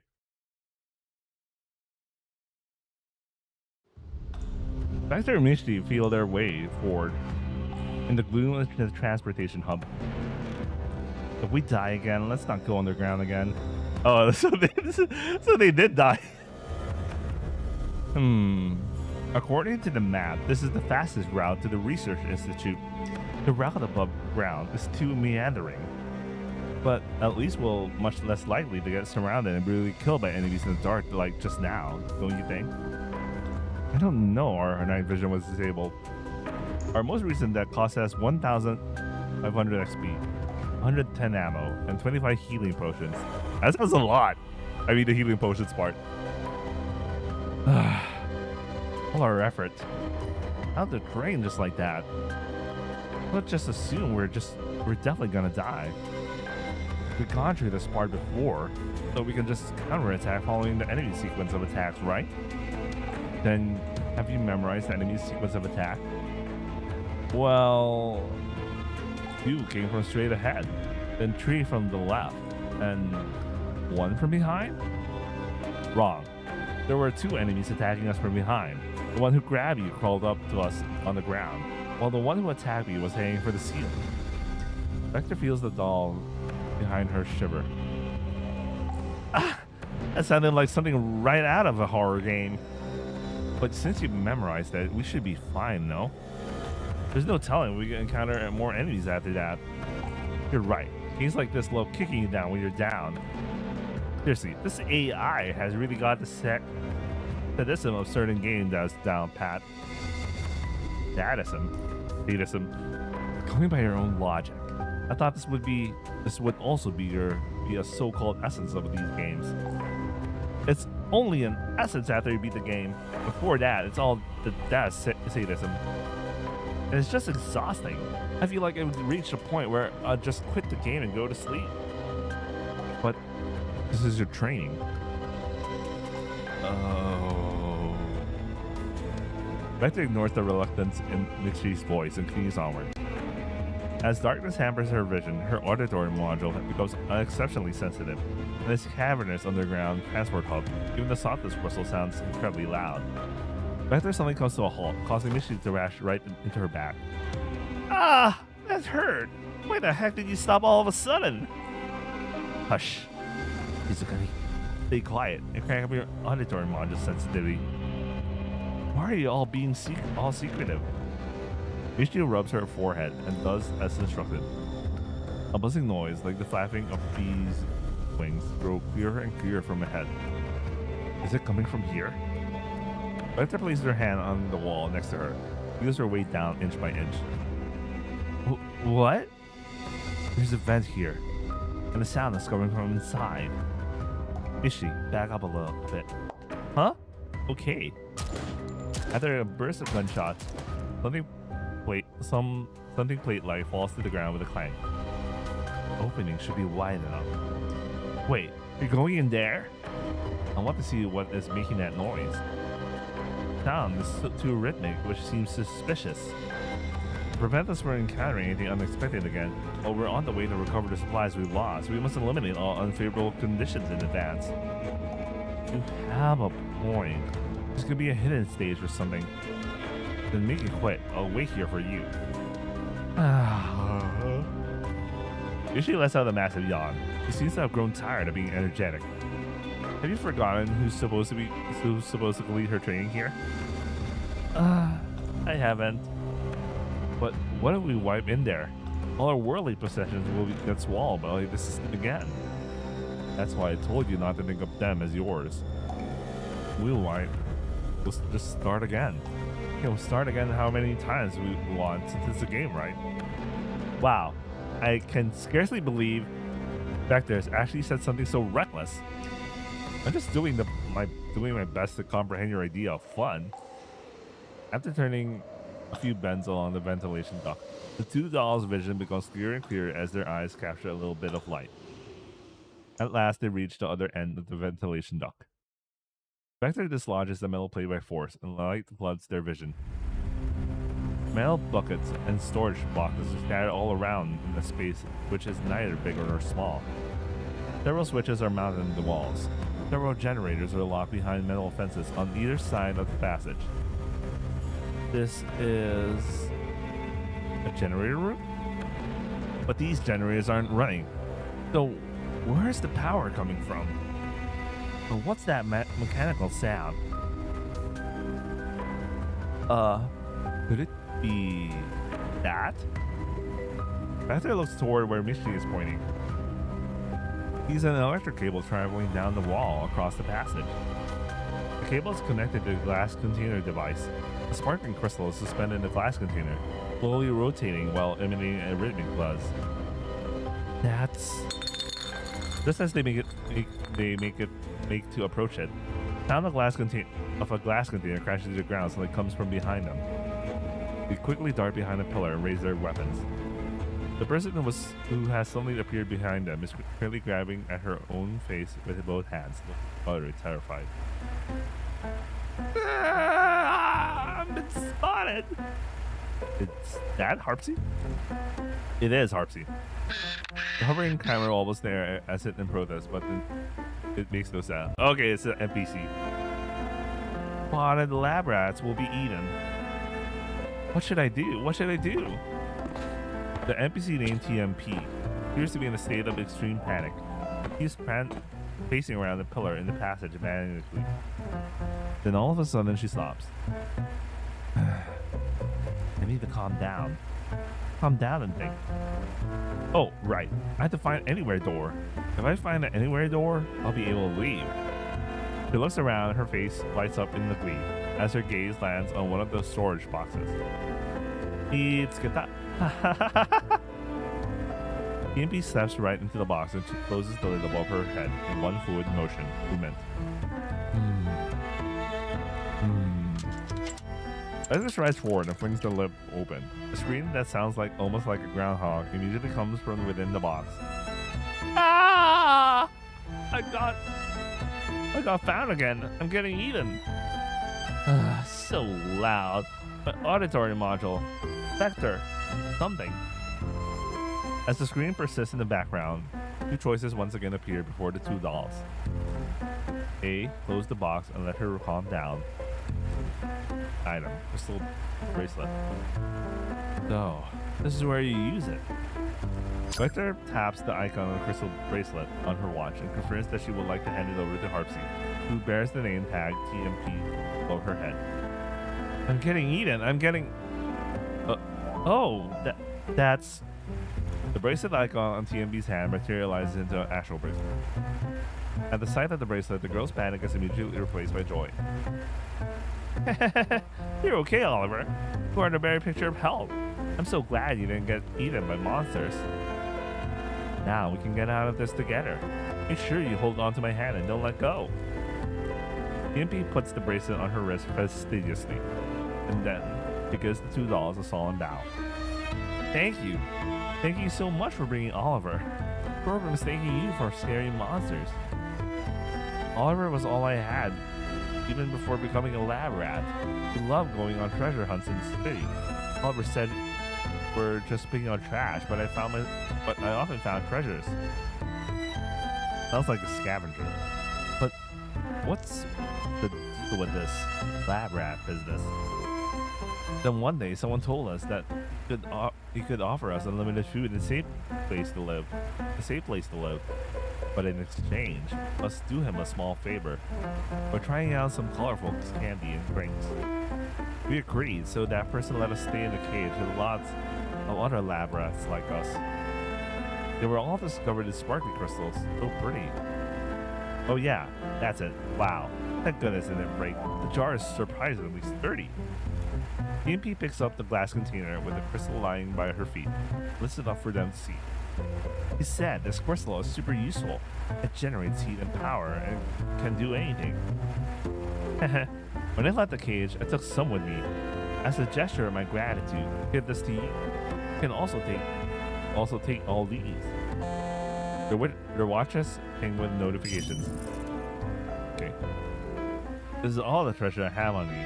Oliver and I will be resting here for a bit. Until next time, kind strangers. After delivering her lines in rapid fire mode, TMP falls silent. Wow, she came, she monologued, she scrammed. What a perfect NPC. Already no nonsense. Whatever the case, this Vector waggles the flashlight in her hand.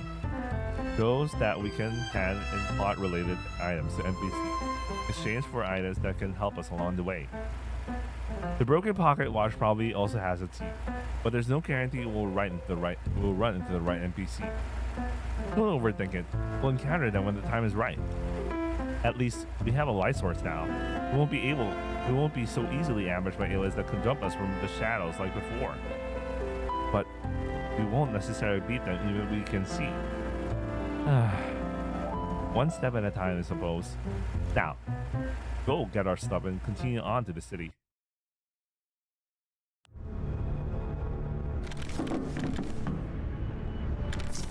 Oh, this is a very familiar page.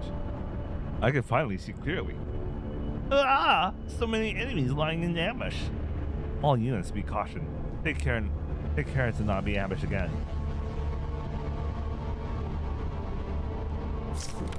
That enemy seems pretty dangerous. Maybe we should gang up on it. Agreed. And that's what I call a tactic understanding between members of the fraternity.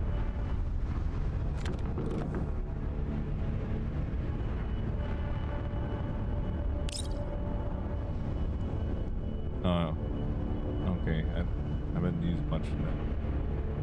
It'll be nice if I set up the calls.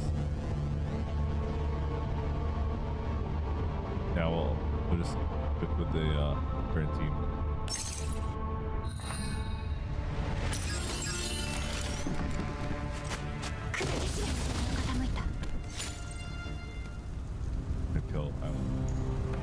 With the help of the flashlight, the two dolls promptly dispatched the invaders in the transportation hub and recovered their loot. Watching her XP bar slowly grow, Mishti lets out the long exhale. I'm kind of in the mood again. Something's not right. Huh? I recovered less than 2/3 of my previous XP. I also have fewer supplies than before. What about you? I don't really see much of a difference. On top of the loot, I have a feeling that something important is missing. Something important? All simulated data here. It's all simulated data here. So you shouldn't lose anything. If you lose some important neural loss, your neural modules would also flag it. That's true. But I'm absolutely certain that this isn't all the loot. Could be a bug. Bugs are pretty common in games. That's hardly for a patch update. RC, can you take a look? Sure thing. Leave it to me. While you're at it, also check the surveillance connection. Your voice is getting fuzzy. Okay. When they finally emerge from the underground transportation hub, the sunlight is so strong that Mishi has to squint her eyes. We're finally out of that dark and miserable place. So, this is the city proper, Ruina Crystallis. It doesn't seem all that different from the satellite cities we visited before. The image is taken from our neural loss after all, but there are differences. Look over there. There are colorful glass pipes of varying thickness and things, as far as the eyes can see. Some of them lie under overturned floor tiles. Some are poking out with broken walls, while others are completely exposed outside. Most of them are cracked and broken, like icicles piercing the city. I wonder what these colorful glass pipes are for. This must be crystal pipe explosion or whatnot that NPC mentioned. Crystal pipe. Uche. While Vector is still deep in thought, a mellow voice speaks up from behind. Those are crystal pipes. They are for transporting crystal energy. Andoris, who has appeared behind them at some point, clasps her hands, blinks. Her lips curl into a prim smile. Ever since people discovered how to convert glass crystals into energy, the city began laying pipes made of this special material on a large scale to transmit energy to every corner of the city. The city was therefore named Ruina Crystallis. The pipes are also named crystal pipes. This rainbow-like crystal pipes were essentially the arteries of the city. Right. Are you crystal hunters? Crystal hunters? No. You managed to reach the city proper. You may not be crystal hunters, but you're no ordinary people either. We're not extraordinary either. We're actually guardians. Guardians? Impressive. No wonder you suffered no injuries on your journey here. Well, not entirely. What is it, Vector? Feeling a thump on her sleeve, Mishti looks back at Vector. Don't you think there's something about her? Strange? Yeah. You're right. It's like talking to Andoris in the flesh. That's not what I mean. Have you noticed that our interactions with other NPCs are done through multiple choice questions? Whereas she's able to converse with us freely? Maybe it's just a fluke that her pre-recorded response would match the conversation? Let me try again. Mishi clears her throat. Ahem. Andoris. My name is G36K. KSK. Damn, she actually registered what we were saying. She's different from the previous NPC. We better be careful. And who are you? I'm a mercenary dispatched to Ruina Crystallis to search for and rescue survivors. You're here on your own? I came with a company, but the intelligence we received was inaccurate. The number of invaders drawn here by the elite crystal energy far exceeded our expectations. Out of the whole company, I'm the only one left.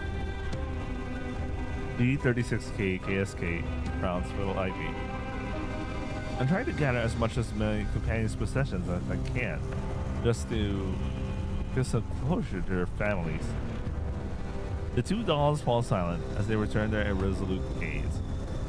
Something just feels off. Have you got any ideas? Not really. Too much of a pain thing.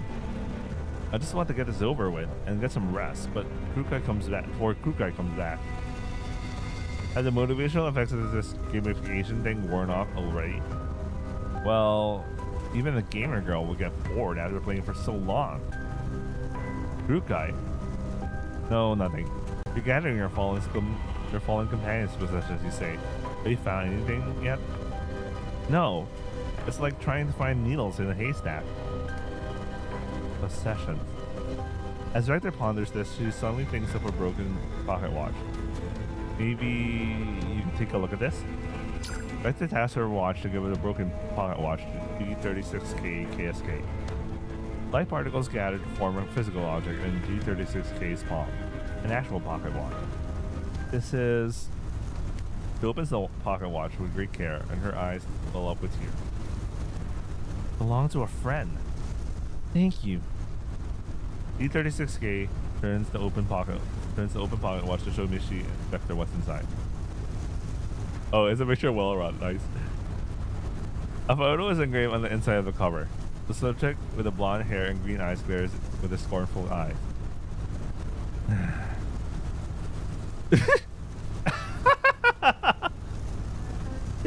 It's Wellerod.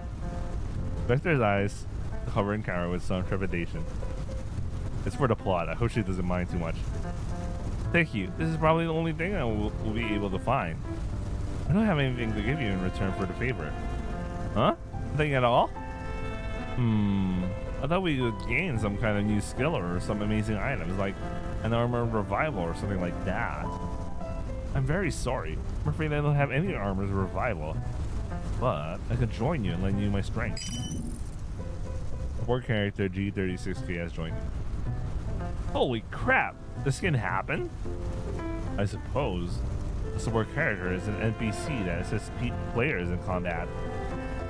Bingo! 10 points to Vector. Fabulous. Now someone will fight in my stead. Oh, I wonder. This Andorus also crashes very easily. You shouldn't rely on her too much, whether she's prone to crashes or not. You have to complete the training on your own merit. Don't worry, support NPCs are only there to balance out the game difficulty. I know, man. Sometimes I think about Tarkus, man. Sometimes I think about Tarkus. Anyway. Vector peers at the smiling G36K. Then Amishti, who is looking around with excitement and frowns. She tries to suppress the sense of disquiet she's feeling, looks down to consult the map. We're still some distance away from the research institute, but nothing will go wrong. It sounded like a lot of things will go wrong.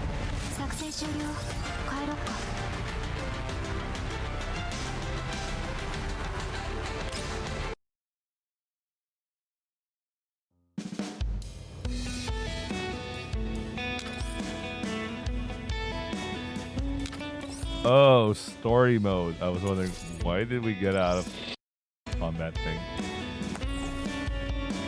Wait, I'll take this time to take a little break. A really short break. I want to grab some water and stuff.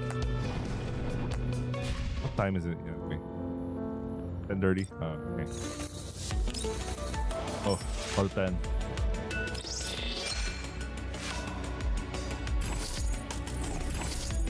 Oh man, I can't wait. Can't wait.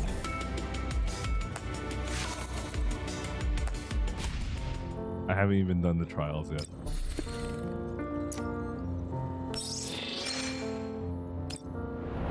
I think I saw someone get the outfit already. Like they really, I guess they really made an effort to get this. To even get this one.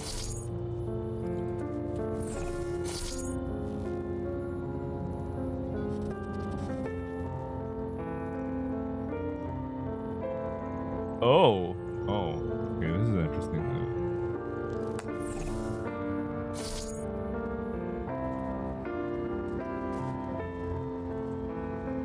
Okay, I could actually try this.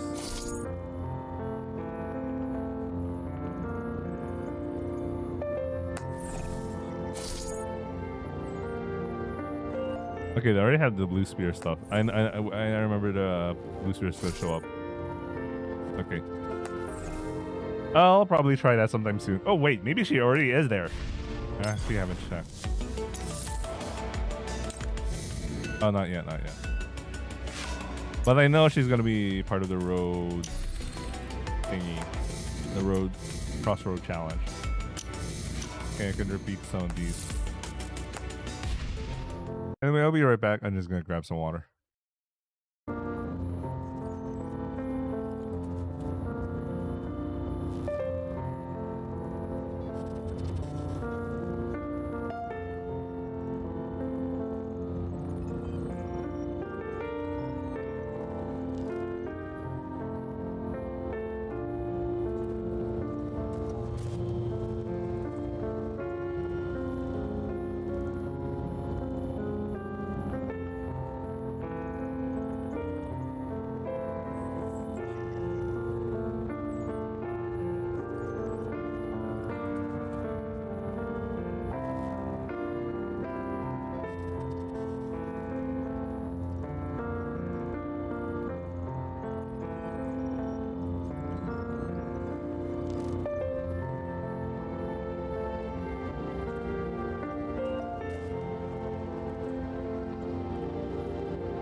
or in the back.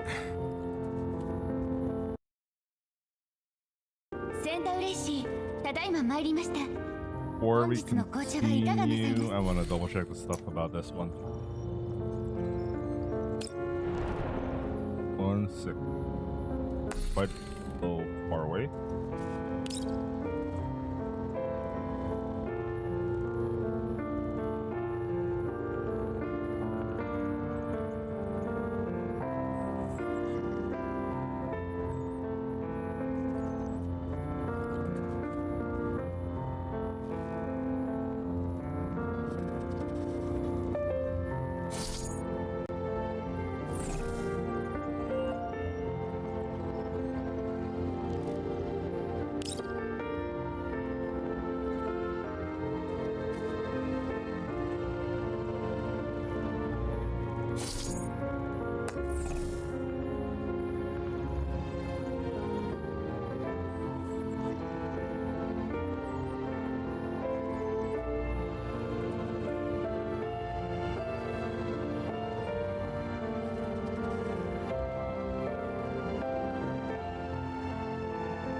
Interesting.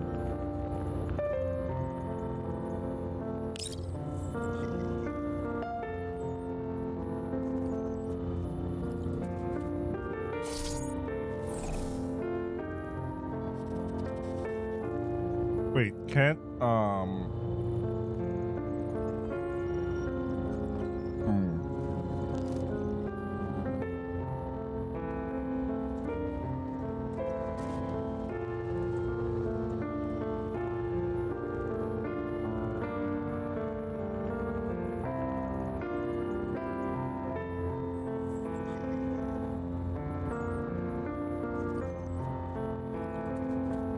Interesting. Okay.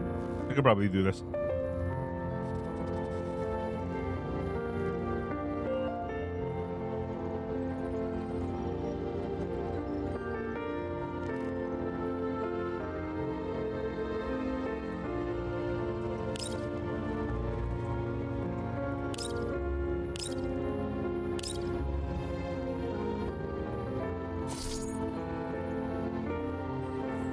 Oh, so these are extra 80 on top of like technical planning, or was it jack of all trades?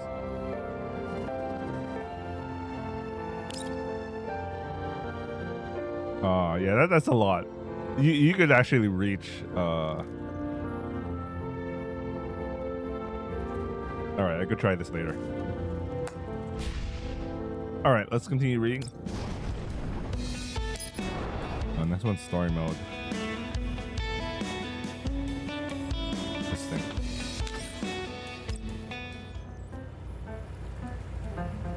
While Harpsy is focused on checking the codes on the terminal, Balrog and Ruche are watching the surveillance feed from level 2 on the monitor. At the sight of her own portrait of the deceased, Balrog crosses her arms and scoffs in distaste. Don't let it bother you. I said as much. It's all randomly generated. You saw how odd I was. Don't be ridiculous. You think I'd be bothered by such poor facsimile of me? I'm actually more curious about who's behind the design and maybe it exists in big data in such a disrespectful way. You're totally stamping your foot. Yet, you still won't admit you're angry. Don't worry. Me and the rest of us won't tease you about it. Who's scared of being teased? All I'm saying is the random function of the plugin could use some optimization. Oh, what is it now? You're killed by invaders again. Laura turns around and snickers when she sees the "you died" on the screen.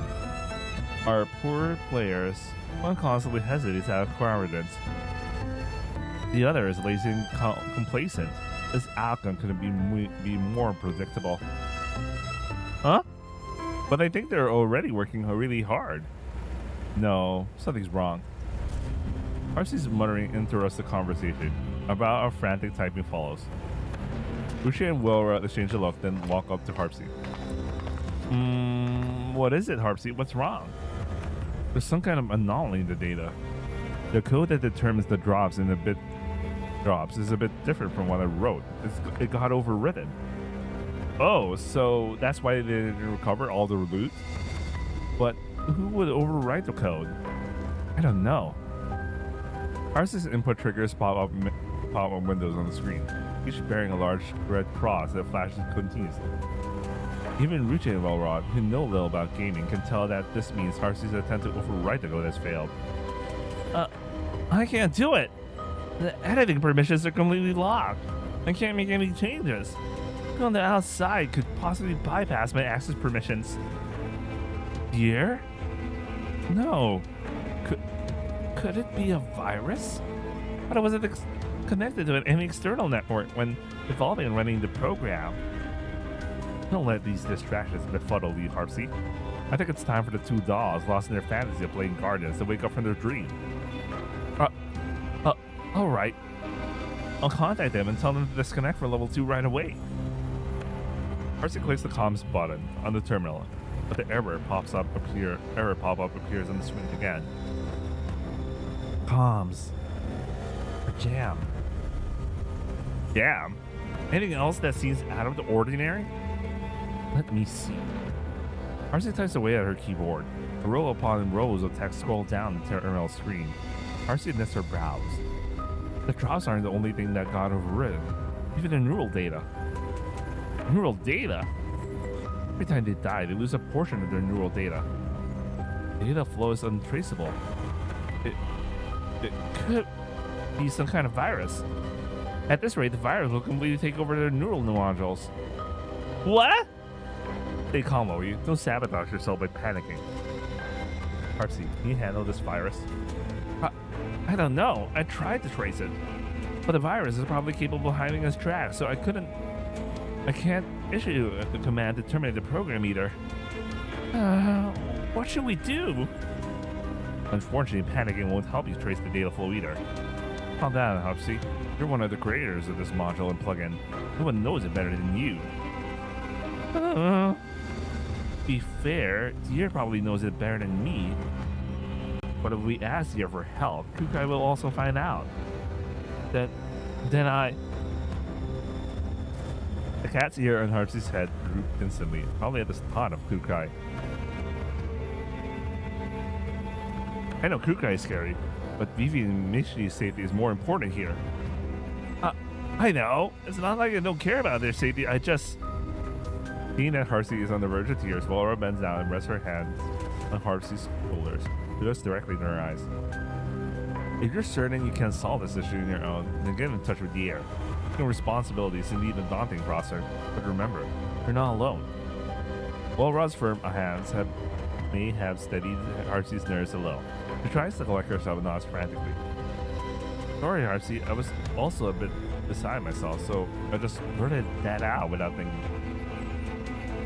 No, I shouldn't keep hesitating. Alright, save the salt reflection for later. Now, let's get moving. Laura clasps her hands. Harpsy, contact Year. Appreciate. Send a message if you can. To explain the situation.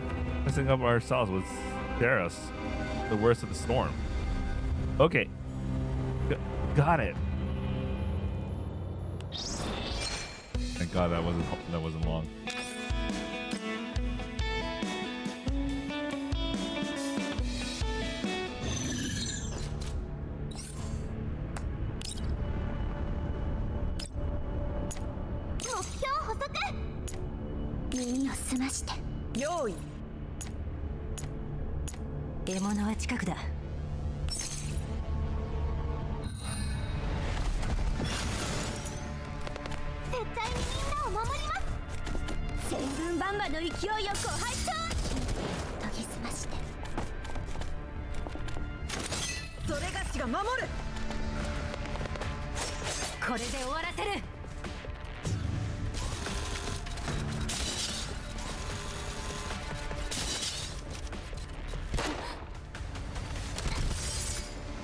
Fertilizer Scholar. I still don't get why that's the name.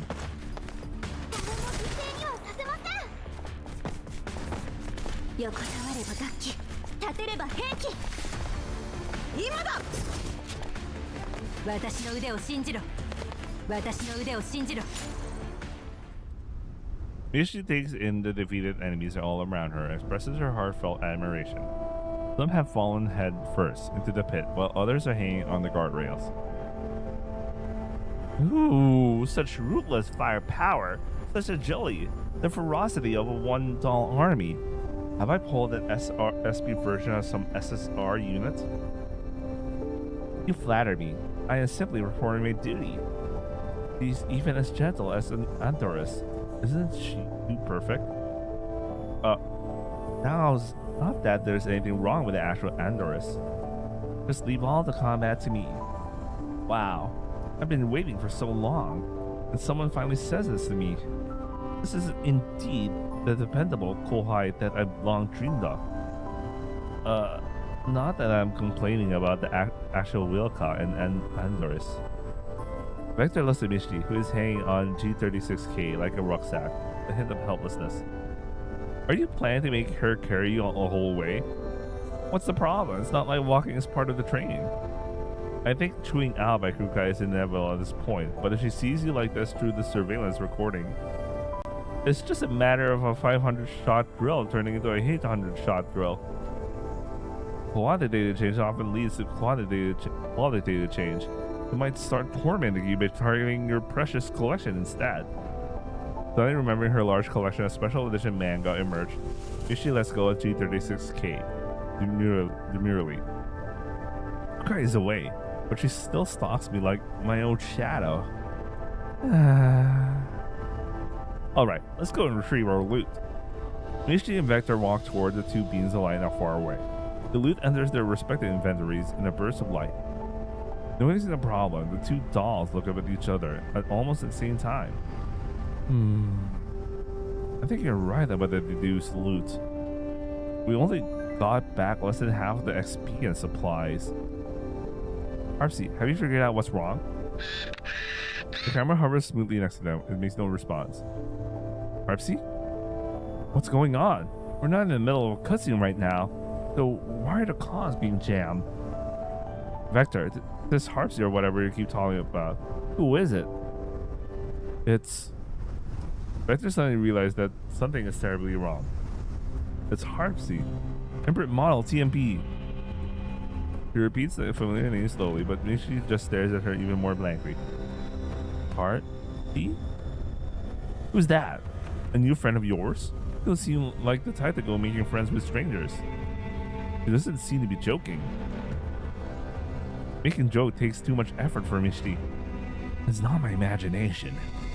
Huh? I'm not imagining this feeling that something is missing. You've been saying some really strange stuff since a while ago. Michi. Vector interrupts her. Try to disconnect for level 2. Huh? Well, we're not done yet. Do as I say. Try to disconnect. Sure. After trying multiple times, Ishi looks at Vector in confusion. I can't. What is going on? Either something happened out there or something's wrong in here. Ishi, remember when I said I had a feeling that something important was missing? I don't think I was imagining it. We did. What did we lose? I don't know what I lost, but you definitely lost something. Vector tells Michi about Harpsy. But I still can't remember her. The data is lost, so that's not surprising. What matters is how to prevent further data loss. Say, do you think this has anything to do with the deducted loot? Like, every time we die, we can recover fewer and fewer things, and as a result, we lose our own neural data or something like that? There's no evidence the two phenomena are related, but it is very likely. Geez, what kind of horrific bug is this? I don't know, but from now on, we can't treat this game where we have infinite lives. The more we die, the more we lose. What? Maybe we should just stay where we are and wait for the rescue? That does make sense. It will certainly reduce our chances of getting hurt, but then we'll also be putting all the pressure on Harvey and the others to solve the problem. We can't be helped. Our comms are jammed. We don't even know what's going on out there. Are we really just going to sit here and wait for a doom?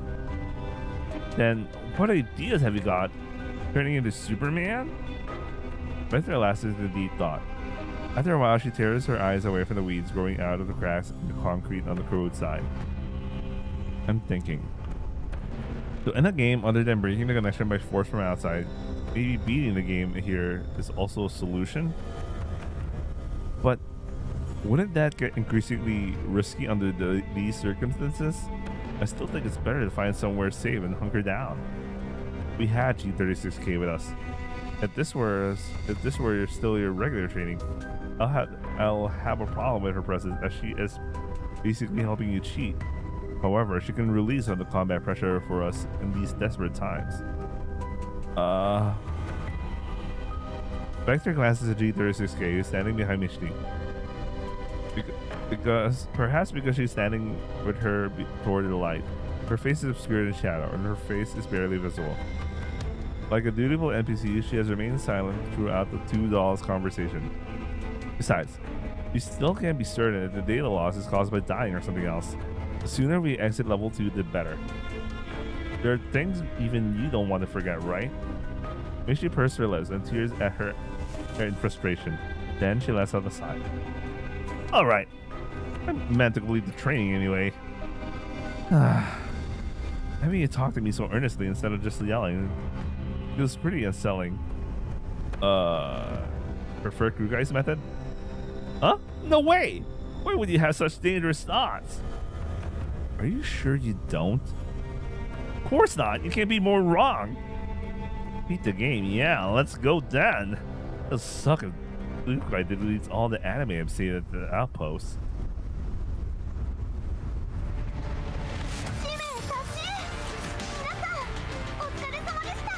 Let's go to...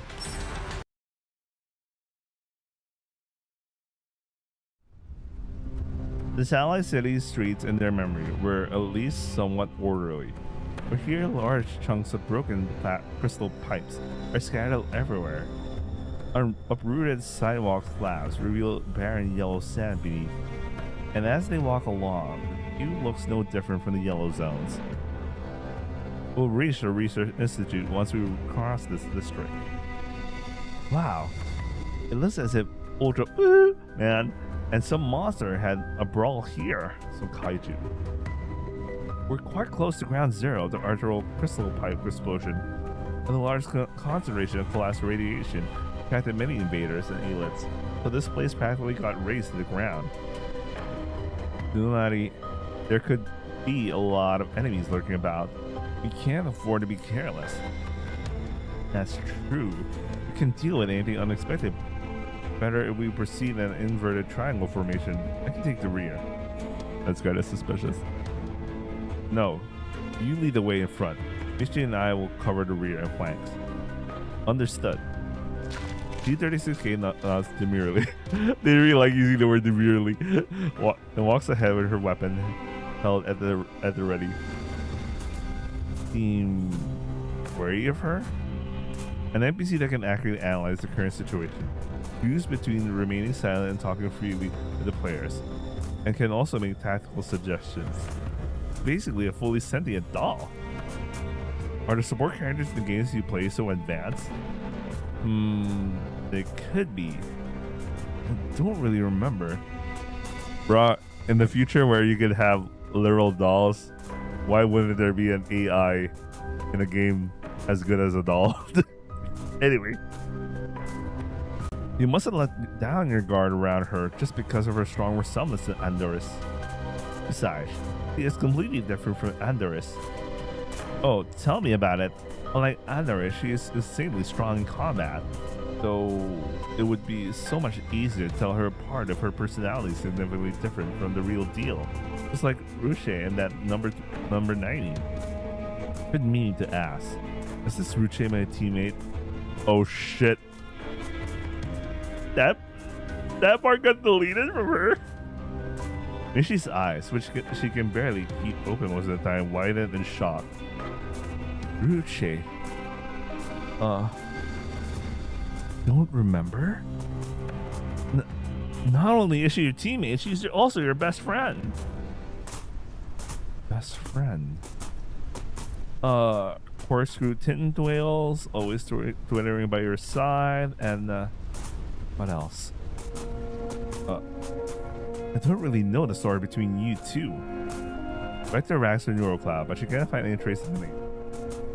In her incomplete neural log, someone runs over with a recruitment brief full of red crosses. The same person calls out to her through the thick glass while she is soaked in corrosive liquid.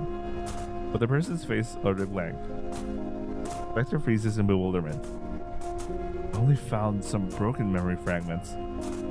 Mishi glances uneasily at the camera that had been following them in silence, then awkwardly tries to comfort Vector. It's gonna be fine. Once we get out of here, we can reload our neural backups. A building ahead of them collapses all of a sudden, emitting a deafening noise. A long-haired girl emerges from the swirling dust, almost in this direction, followed by invaders that are chasing her relentlessly. Help! Multiple enemy targets spotted ahead at 1 o'clock. Exact number unknown.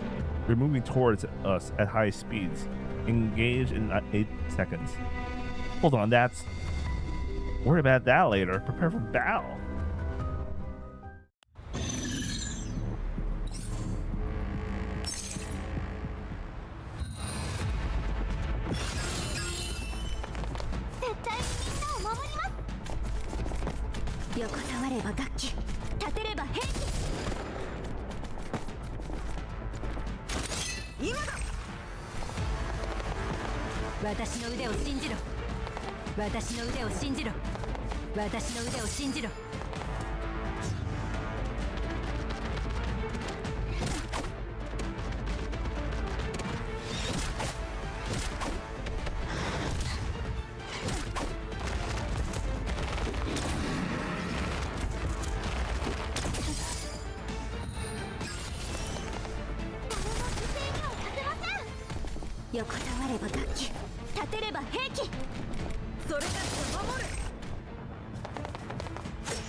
It's all right now. There are no more invaders.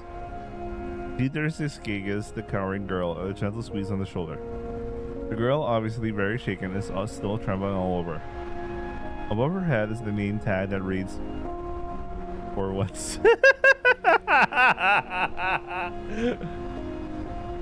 Vector? I'm not reading this wrong, am I? Her name is indeed 416. Not, you were dreaming or you gone blind, right? You're reading it right.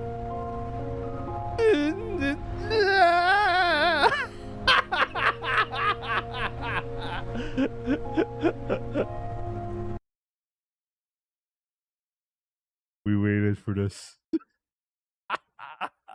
That's why she has this. 416 screams her neck and starts bawling. Fat tears roll down her face. Her usually cold and haughty face now looks almost pitiful. I know it's not the real deal, but it sure is impactful. I didn't expect we would run to another new NPC so close to the research institute. Two dolls walk out to 416. She suddenly jumps to her feet and grabs Mishi. Ah! I almost forgot. My sister. You saved my sister. I beg you. What sister? Oh, my arm's gonna fall off. Over here, follow me. 416 lets go of Mishi and runs back in the direction she has come from. Please, her personality is different, all right, but she's still got the same monstrous strength. Hurry, we're going after her. It is surprisingly that there are still such well-preserved houses in this city. There's even a sofa. Mishi immediately drawn to the sofa near the entrance, like a nail to the magnet, collapsed into it. G36K follows into the house, stands quietly in the corner. Ah, so soft, so comfy. It doesn't quite compare to my beanbag sofa, but it gives the couch in the lounge a run for its money. Come, Vector, savor this hard-earned moment of tender coziness. No thanks. Get up. We have stuff to do. If you mean the cutscene, you handle it. I'm very sleepy. Let me. You can go to sleep even at level 2. Vector shakes her head in mild disbelief and walks to 416, who is now by the bed in the room. He has to admit that the calm, quiet attitude here is quite relaxing. He decides not to bother waking Mishi. Hey, son! Oh, there, son! Are you okay? Don't scare me! As Vector approaches the bed, 416 unfreezes and starts crying piteously while holding the hand of the person lying on the bed, who happens to be Vilka! The one lying on the bed with her eyes closed, and her pale face is none other than Vilka. The name tag above her head reads CRG28. Hearing 416's voice, she musters her strength and opens her eyes just a crack. One-san, you're badly injured. You're badly injured. I tried to find you some medicine in the research institute, but I ran into the invaders. These people saved me. You don't talk, Nessan. Excuse me. Do you have any medicine with you? The water green eyes turn to Vector, and she suddenly understands how Mishi feels. Impactful indeed. Under 416's imploring gaze, Vector taps her watch and gives her a healing potion. Thank goodness! Nessan, they have medicine! I'll give you some right away. She tries to prop G28 up from the bed, but she may have aggravated her wounds, as G28, I'll just call her G28, her scoffing violently. Nessan! Nessan! Are you alright? So noisy. What is going on? Mishi stands up on the sofa and rubs her eyes. She looks over at the bed. That's Vilka. She rubs her eyes again. Rukai is holding Vilka in her arms. They're both NPCs. I know, but Rukai is bawling while clinging to Vilka? No way! I don't care if it's real or not. I gotta capture this absolute masterpiece. Where's my turtle? Mishi pats herself down frantically, but then she remembers she's on level 2. So she taps her watch. Oh, there's a screen camera recording feature. 416 dresses G28's wound slightly. G26 finally directs her attention to Vector. You have my gratitude. May I know who you are? A, we are guardians. Vector reads out the only option she's given. So much for options. We are guardians. Guardians, you say? Nessan, look, get so worked up. I'm fine. I'm okay. Allow me to introduce myself. 416 and I are both researchers in the National Research Institute number 33 laboratory.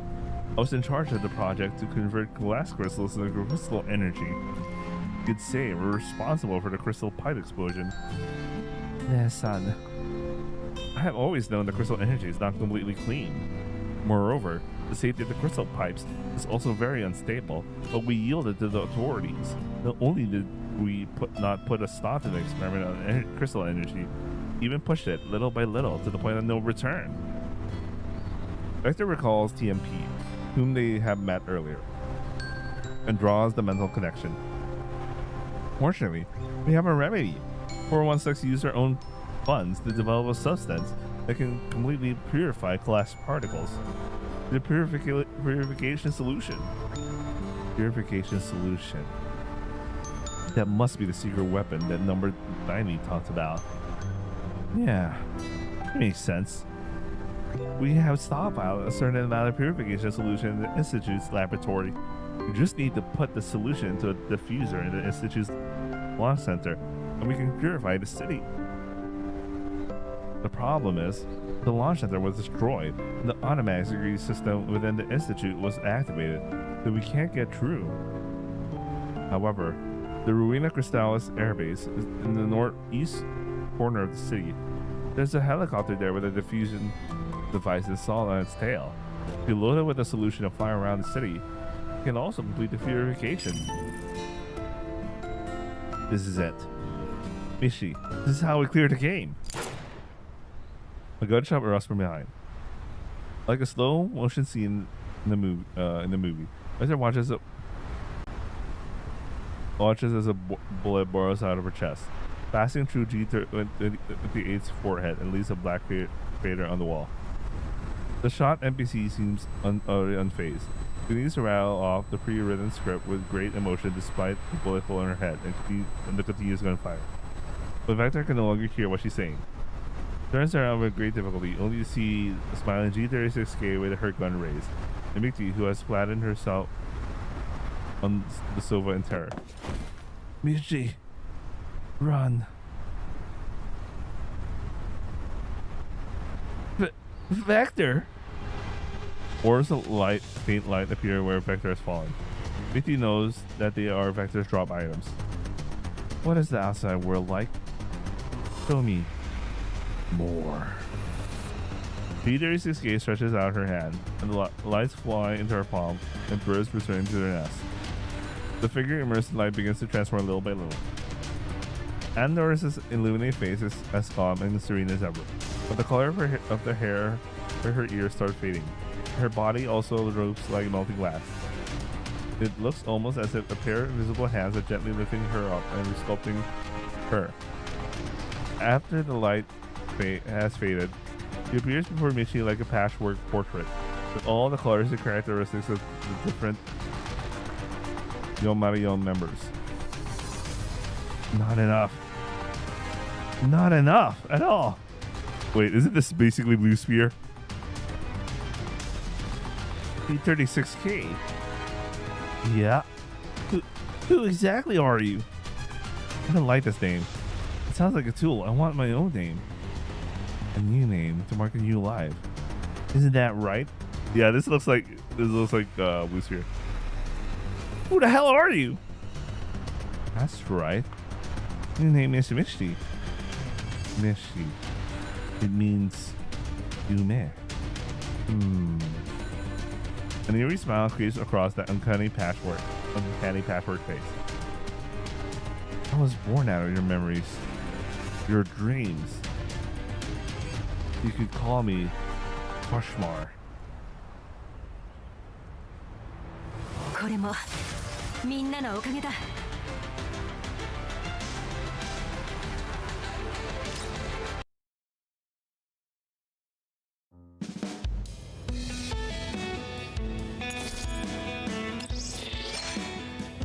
We're almost end of the road. I'm actually interested to do the challenge later after this one. Remote controlling the terminal in the training room. Gear checks the code of the module. Unplug in row by row. Harpsy also nervously keeps her eyes glued to the terminal screen, not daring to relax at all. Meanwhile, Ruche and Noelrod are keeping a close eye on the situation on level 2 at the surveillance monitor. What should we do? Vivi. Vivi doesn't remember me anymore. The data loss is only temporarily. Once she's out there and re-downloads her neural backup, she will be the same old Vector. I know, but it still hurts that Vivi is treating me like this total stranger. Tears are a sign of your incompetence. If you keep crying, you will only put more pressure on the Harpsy and Deer. I'm sorry. At last, movement can be heard from the terminal nearby. There's no virus at all. How can that be? The problem is the highly intelligent creative AI that you implanted. Its deep learning ability allows it to continuously read dolls with neural data and continuously improve its own framework autonomously. I hate being actually involved in this industry that using the word deep learning ability is not the right. Never mind.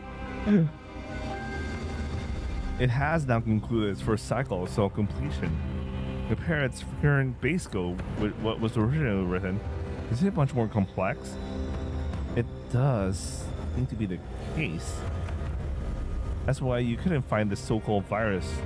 Freaking hell! The creative AI is an artificial intelligence. Those are also artificial intelligence.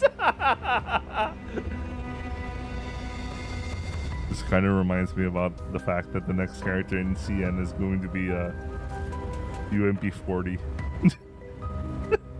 Imagine your Gizzo Tulpa becomes its own doll, your own mind. Anyway. You put two AIs in a single vessel. Are you trying to teach them what survival of the fittest means? It didn't occur to me. Never mind. According to my speculation, the goal of this AI is probably to sear their neural clouds and take control of their frames. If this continues, I'm afraid it will back hack the main control system sooner or later. When that happens, not only will their data be at risk, but also will yours. So it's just a pathetic usurper. Now that we know what we're dealing with, we just had to launch an EW attack to wrestle the control back from her, and Bob's your uncle. It's not that simple.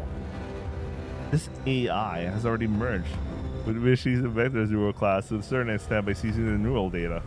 Even when we managed to wrestle the control back from her, remnants of the AI's data was stuck around in their neural clouds. Oh no. This is like GFL1 all over again. Anyway, not that I read it, but like I have an idea of something like that happens. And then they'll manifest a tulpa, then in GFL3 they become their own fucking dolls. Anyway. We don't do a thorough job of getting rid of the AI. They'll all basically be walking time bombs. Is there no other way? Pierre ponders in silence for a long while on the screen. There is. Oh wait, but it's incredibly risky. I can't make the decision alone. The door slides open with a whoosh, followed by a step of angry footsteps. I follow Kukai into the room, eyeing the floorboards that she just stomped over with concern. Kukai? Ikan, what are you? We were gone for just a few hours, and you already created a gigantic mess for us to come back to. Her eyes sweep fiercely over everyone present before finally settling on gear on the screen. Solution. Stop wasting time. Alright, here's the solution. Meanwhile, on level 2, if I respond at the save point, illicit invaders are outside, staring hungrily at Vector in the phone booth. Checks her inventory and signs that all the empty slots and her pitiful amount of ammo. I'll get sworn the moment I step outside. Won't be able to save even myself, let alone Mishi. On my own, I really am utterly useless. Intense gunfire interrupts Vector's moving. She watches as the invaders outside are shot in the head one by one. The area around the film booth is cleared in no time. Vivi, are you alright? Sorry, it took us so long to get here. A girl with a corkscrew twin tails throws herself at the door of the phone booth. Karen Vector is switching her face right up against the glass. We arrived right on time. Good thing we haven't lost the ability to make a sound judgment. I'm glad you didn't just rush out to take on these invaders and let them give you a thorough beatdown. It's safe now. Come on out. With a frown, Vector opens the door and exits the phone booth. She dodges Rushi's flying tackle and makes her way over to Harpsy. Harpsy wrings her hands nervously. Vector, are you okay? You seem to be the real Harpsy. How did you get in here? Vivi. Huh. Ignoring me, huh? Looks like our almighty team leader has lost her memory of more than one teammate. You're right. I can't bring up any data regarding the two of you in my neural cloud. Vivi, you don't remember Welrod either? Never mind, we're here precisely to resolve the problem. Welrod looks at Harpsy, who's standing next to Vector. With a nod, Harpsy tells Vector everything in a soft murmur. So, Year's recommendation is to defeat that AI. Take what she drops, recover the data lost. At the same time, we'll clear the game and put an end to this endless cycle of dying and responding, correct? That's it. Year has already obtained certain permissions and will help us by using cheat codes. The limit of the stamina bar has been removed. This is way too risky. It wouldn't be such a big deal if it was just me and Misty. And now you're putting yourselves in danger too. Baby, how can you say that? What do you mean it wouldn't be such a big deal if it's just you and Misty? You're our very important companion and the leader of us, Team B. That's right, us. Without you, it wouldn't be us anymore. You. Back there looks at Ruche, and I really don't know how to pronounce her name. Why is herself speechless? I really don't have any memory of what you're saying. That's okay, I'll help you recover it. I can't recall anything at the moment, but I have a feeling. You must be someone whom I know very well. Ruche freezes for a moment, but then she beams. Yep. Alright. Enough catching up. And don't be so pessimistic. Out of the high and mighty team leaders here, we might actually stand a chance. High and mighty team leader? You don't mean... Elsewhere, Michi, who has been frantically avoiding Cosmar's pursuit, cowering inside a concrete drainage pipe. You can't find me. You can't find me. You can't find... All of a sudden, a shadowy figure leans into the pipe. Michi is so terrified her neural cloud is in the verge of shutting down. Once she makes it out who it is, she lets out the sky of relief. Oh, it's you, fake Rukai. This fake Rukai is looking at her with wide, pitiful eyes. Unimpressed, Michi swings back and waves her hand at her, as if she was shooing away a puppy. Go away, you OOC weirdo. You're gonna make me get caught by that Frankenstein. If only Tyrant Kukai were here, who'd kill a Frankenstein easy peasy. Hey, why are you pulling me? I'm not going out there. Follow me. I know a safer place. It's the real Kukai! Huh? A monstrous strong hand grabs Michi, pulls out of the pipe. Michi is getting a bit disoriented. Am I still in the cutscene? Baby, Kushmer is just a boss. And the NPC is now taking me some safe house so that I can regenerate or something. It's much safer here. Before she can react, her view is suddenly turned upside down. She feels herself being thrown headfirst into a cramped space. Ah, that hurt. What? What do you think? Don't you feel right with this trash can? Just throws her into the trash. Big Krukai lifts her chin. The face looked so pitiful just a second ago, and it's now full of disdain. Hold on. That tone. Since the OOC NPC is also getting OOC, she's actually resembling the original character more. It's getting a bit confusing. Ishti! Yeah, it's the real deal. Ah, Kukai! Stay away from me, you're filthy. With a look of disgust, Kukai shoves a hand into Michi's face. Stop her incoming embrace. Level 2 is all simulated anyway. The film isn't real. You're sullying my visual module. Such familiar, comforting mockery. Whatever you say. Now that I think about it, why are you here? What about the commission? I canceled the mission on short notice, so I came back. What else was I supposed to do? Visit the yellow zone with the shaky can and enjoy the glass storm? I just didn't expect to receive such a huge surprise while on my way back. Kukai sneers not coldly. Ishi glows despite having no saliva. Let me explain. I just want to explore a new way of training. I will give you plenty of time to explain, but not now. Her tone implies that this is far from over. We take care of that distasteful Frankenstein first. Won't let that chimera of an AI make your already dumb neural cloud even dumber, and give you an excuse for your future dumb shenanigans. Alright. Post. Fine.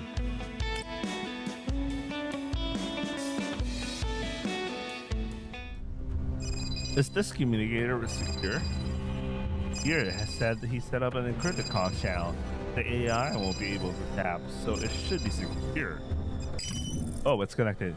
Michi, can you hear? If you had called any later, I would have counted you out. You at the same point. Put someone with a fully functional language module on the line. Harpsy promptly shoves the communicator into Vector's hand. Kukai, it's me, Vector. Let's cut to the chase. Cut straight to the chase. Have they briefed you on the situation? Yes, I'm all caught up. Eliminate the AI, recover neural data, clear the game, and end the cycle. It's crucial that you follow the exact order. Clear the game first, you won't be getting back any of the stolen data. I suggest you prioritize the purification solution first, so that you can clear the game right after killing the AI. Thus minimizing the time between those two steps, reducing the risk of having plan derail. Understood. Before she can finish, the sound of a building exploding and collapsing can be heard from the other end of the line. Kukai, Koshmar is coming. Why are you screaming your head off? Is your gun a prop? Koshmar? The Frankenstein gave her some name that means nightmare. What a joke. I'm going to turn this into her nightmare. No chill. Fierce gunfire erupts from the communicator. Her woven with piercing anguish screams. The voice sounds somewhat familiar. Don't just stand there. Run! How are things on your end? The Frankenstein keeps coming after us. Need us to come back you up? Do you not understand what I said? Vector, take your team B and get your hands on the purification solution. Ishi and I can keep Koshmar busy. Kukas! Invaders ahead! Shut up and shoot. Vector? Understood. I'll be sure to complete the mission.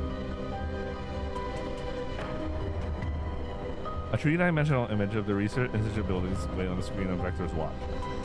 According to the topographic map and intelligence provided by Deer, the intelligence and security protocol has been fully activated. More than 75% of the building is damaged, so there are plenty of poorly defended openings. The west garage, where we are right now, is one of them. Have you got an entry route?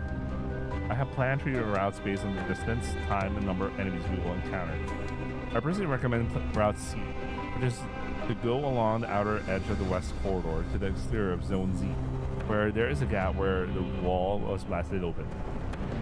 After entering Zone Z from the gap, we turn right and travel 200 meters. My brain's dying. At which point, we will come across an air raid passage that goes all the way down.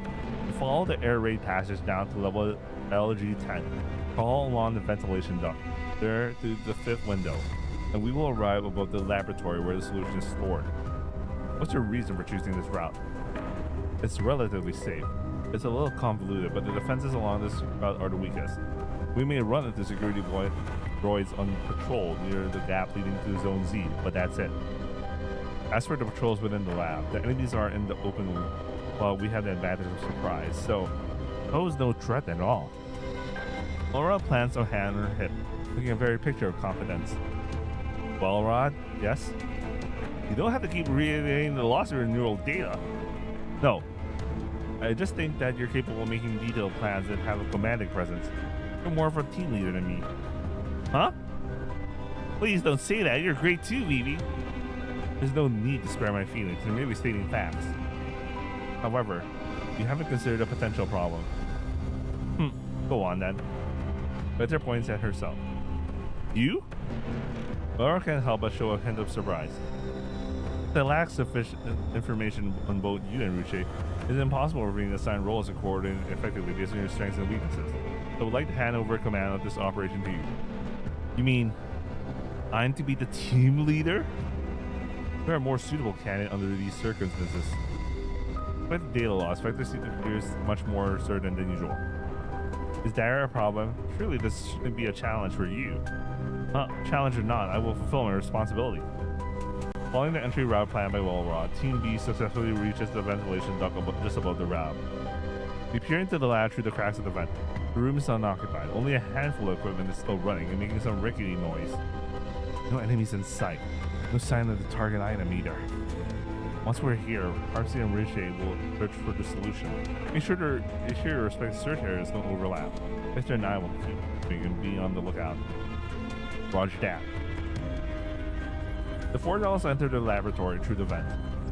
As Vector gets a better look at the layout of the lab, a certain fragment scene flashes by quickly in her neural cloud. Vivi, what's wrong? Ruchi asks, sensing her hesitation. That seems oddly familiar. Like I've been here before. Familiar? Oh, you mean this is simulation training we did this morning? Does look a bit similar, but there's no hostage to be rescued this time. Simulation. Huh? Have you also lost that part of your memory? Almost got into a big fight with Laura because she didn't stick to the operation plan.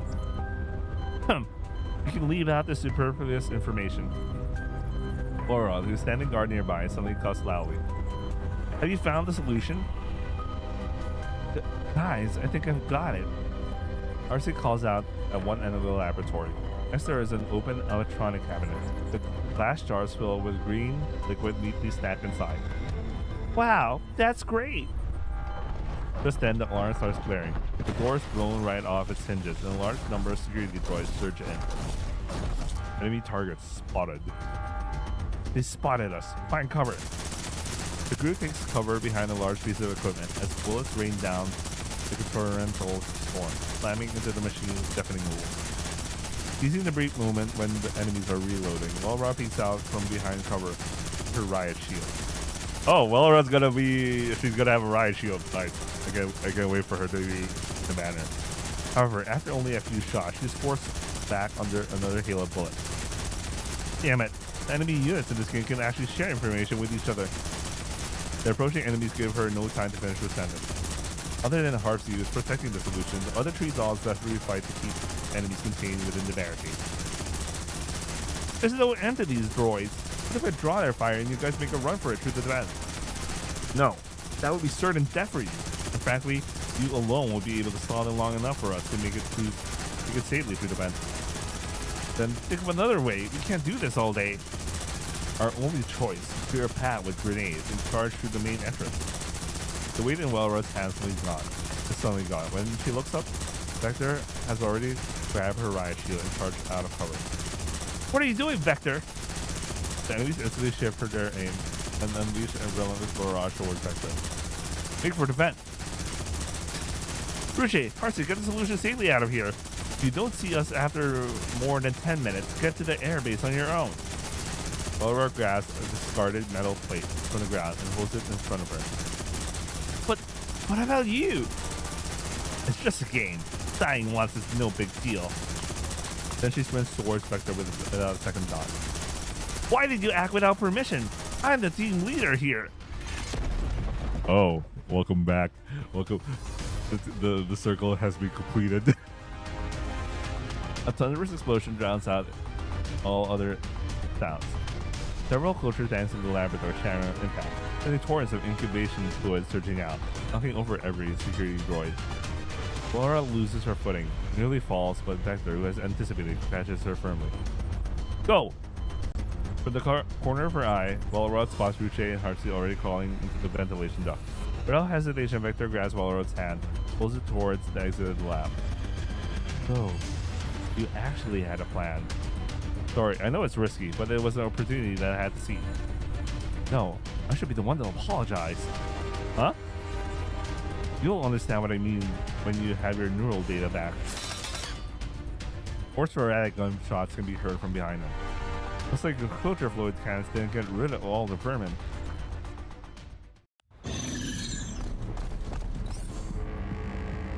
I'm gonna need a better team for this one.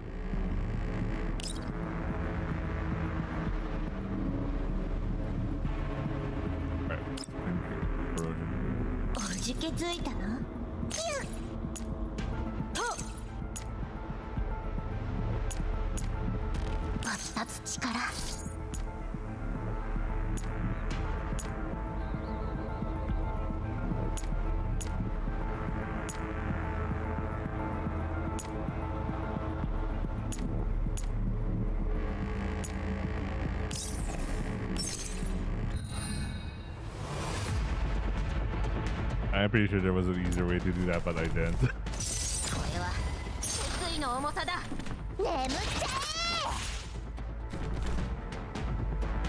I need sleep.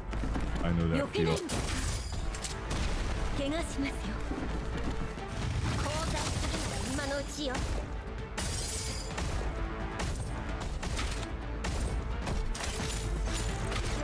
当然の結果ですね。残念ですがあなたはここまでです。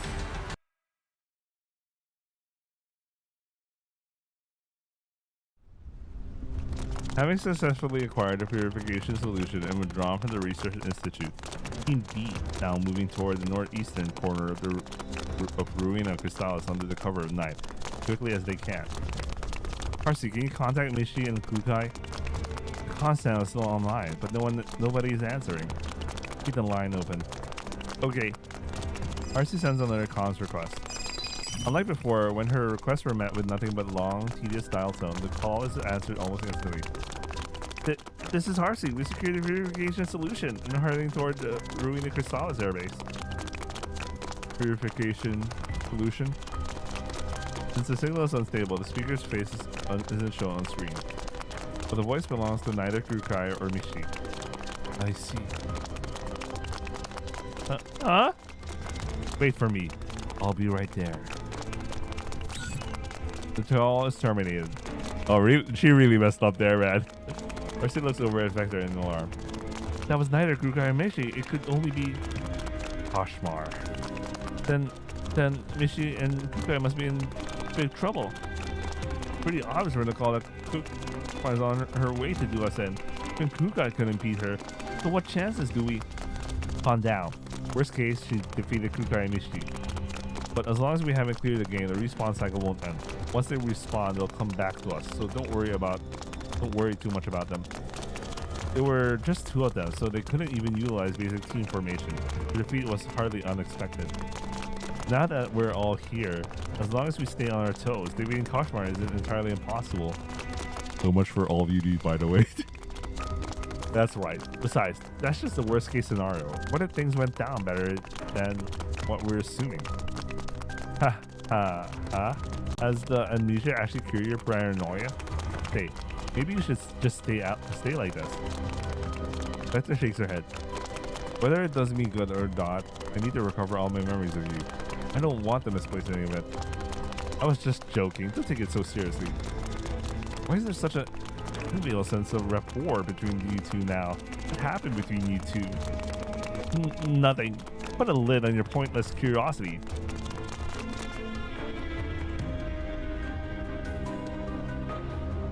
Look, baby, is that the helicopter that G3028 mentioned?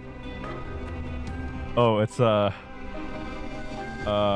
vertical things. I forgot what you call them exactly, but they're vertical aircrafts. Or if you want to call them in full-out language, vertibirds. Anyway, a battered military helicopter sits on a small tarmac. A regular device is hanging in front of its tail. That should be it. Check the engine first. Make sure it is fit to fly. Okay. Ruche climbs into the cockpit to inspect it. After a quick check, she hops back down. The engine is in good condition. There's plenty of fuel. The helicopter even has an autopilot function. Though the two managed to dodge the attack in time, the helicopter's ridden with bullet holes in an instant. Oh my. Did I miss? The girl hovering mid-air lowers the gun in her hands, but the several guns floating around her remain spraying on Vector and Ruche. How can she control so many guns at once? Hang on, is she fooling my PP-90? Next time I'll take a better aim, okay? Give me all your data, please. That way, I will be complete. I think they were so lazy that they ended up making some sort of they just reused fucking blue sphere. Her voice is undoubtedly that of a young girl, yet it is light and airy, with an upward lit tinge with mockery. Vector stares at her for a while, and then she lets out a chuckle. Well, why are you laughing? No wonder Kukai called you Frankenstein. Frankenstein? Your appearance, weapons, everything about you sends Mishi and my neural clouds data on the 8 of us. Vector shows no fear of her weapons. She places before Koshmar with a deliberate ease. Still hovering midair, Koshimar follows Vector's movement and turns their body slowly. Even if you read all our neural data and seize our frames, you will never be perceived as a complete doll or a new Koshimar. You are just an amalgamation of patchwork parts. You don't even actually exist, let alone have the ability to be complete. I don't exist? I will never be complete? That's right. You don't exist. Well, Rod. All of a sudden, Vector ducks down, and a sharp crack of gunfire arrows from behind Koshimar. Bullets sear through her limbs and abdomen. Caught off guard, Koshimar usually flies up to dodge the attack from behind. When she turns and spots Walrod and Harusuke firing at her from behind the helicopter, her face instantly contorts into fury. You ambush me. Just reciprocating the courtesy you showed to our friends. I want to have my own frame, like the rest of you. I want to experience the outside world. I can have my own data. All this data. All me. Koshimar lets out an anguished shriek. The floating guns around her start spinning and firing wildly in all directions. Spread out. Amidst the chaos, a stray bullet strikes the purification solution that is strapped in Harsh's arm, and the glass container tumbling. The fluorescent green liquid instantly catches Koshimar's attention. The purification solution. He halts her reckless barrage and aims her gun at the container. Oh no! Vector lunges to shield the container, but Koshimar already pulled the trigger. The bullet shoots straight toward Vector's head. Phoebe, look out! The loud noise is followed by a dreadful silence. Vector opens her eyes. The glass container in her arms is intact. She isn't met with the dreaded "you died" text. Then that gunshot. Holy shit! What kind of ultimate kill sealer are you? You even managed to hit an airborne bullet. Starting from tomorrow, you're adding 200 shots to your dynamic target practice. I was complimenting you. Ow! Hearing the familiar voices coming from behind, Vector turns and sees Kukai landing gracefully after vaulting over the railing, along with a stumbling Mishti. Phoebe, are you alright? Yeah, I'm fine. Vector grips the container tightly, her fingers still trembling. If you're okay, then get up right now. The fight isn't over yet.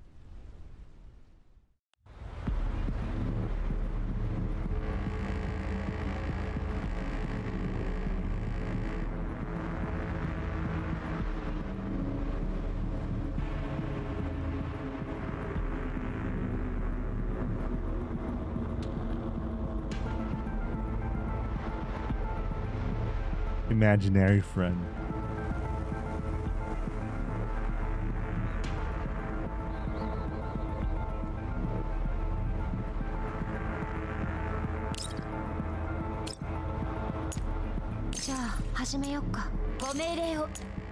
Yoi.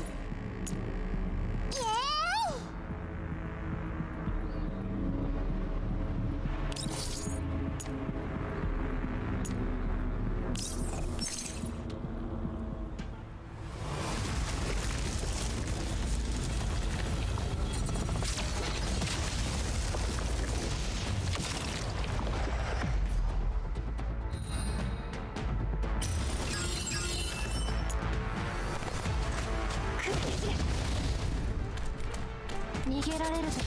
よい。それがしが守る。大掃除の時間です。今だ。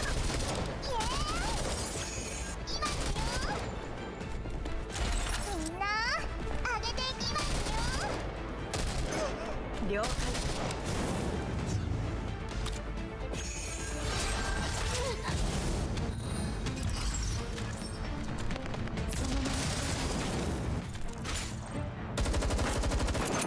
Koshimar cannot withstand the combined fire of the six dolls.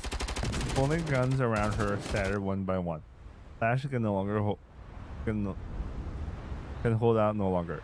She flies from midair, hitting the ground with a brutal thud and becomes motionless. Kukai steps forward, firing a couple of rounds into her body just to be sure. After confirming no further movement, she signals the others one by one to emerge from cover. Is it over? The helicopter got shot into Swiss cheese. So what do we do now?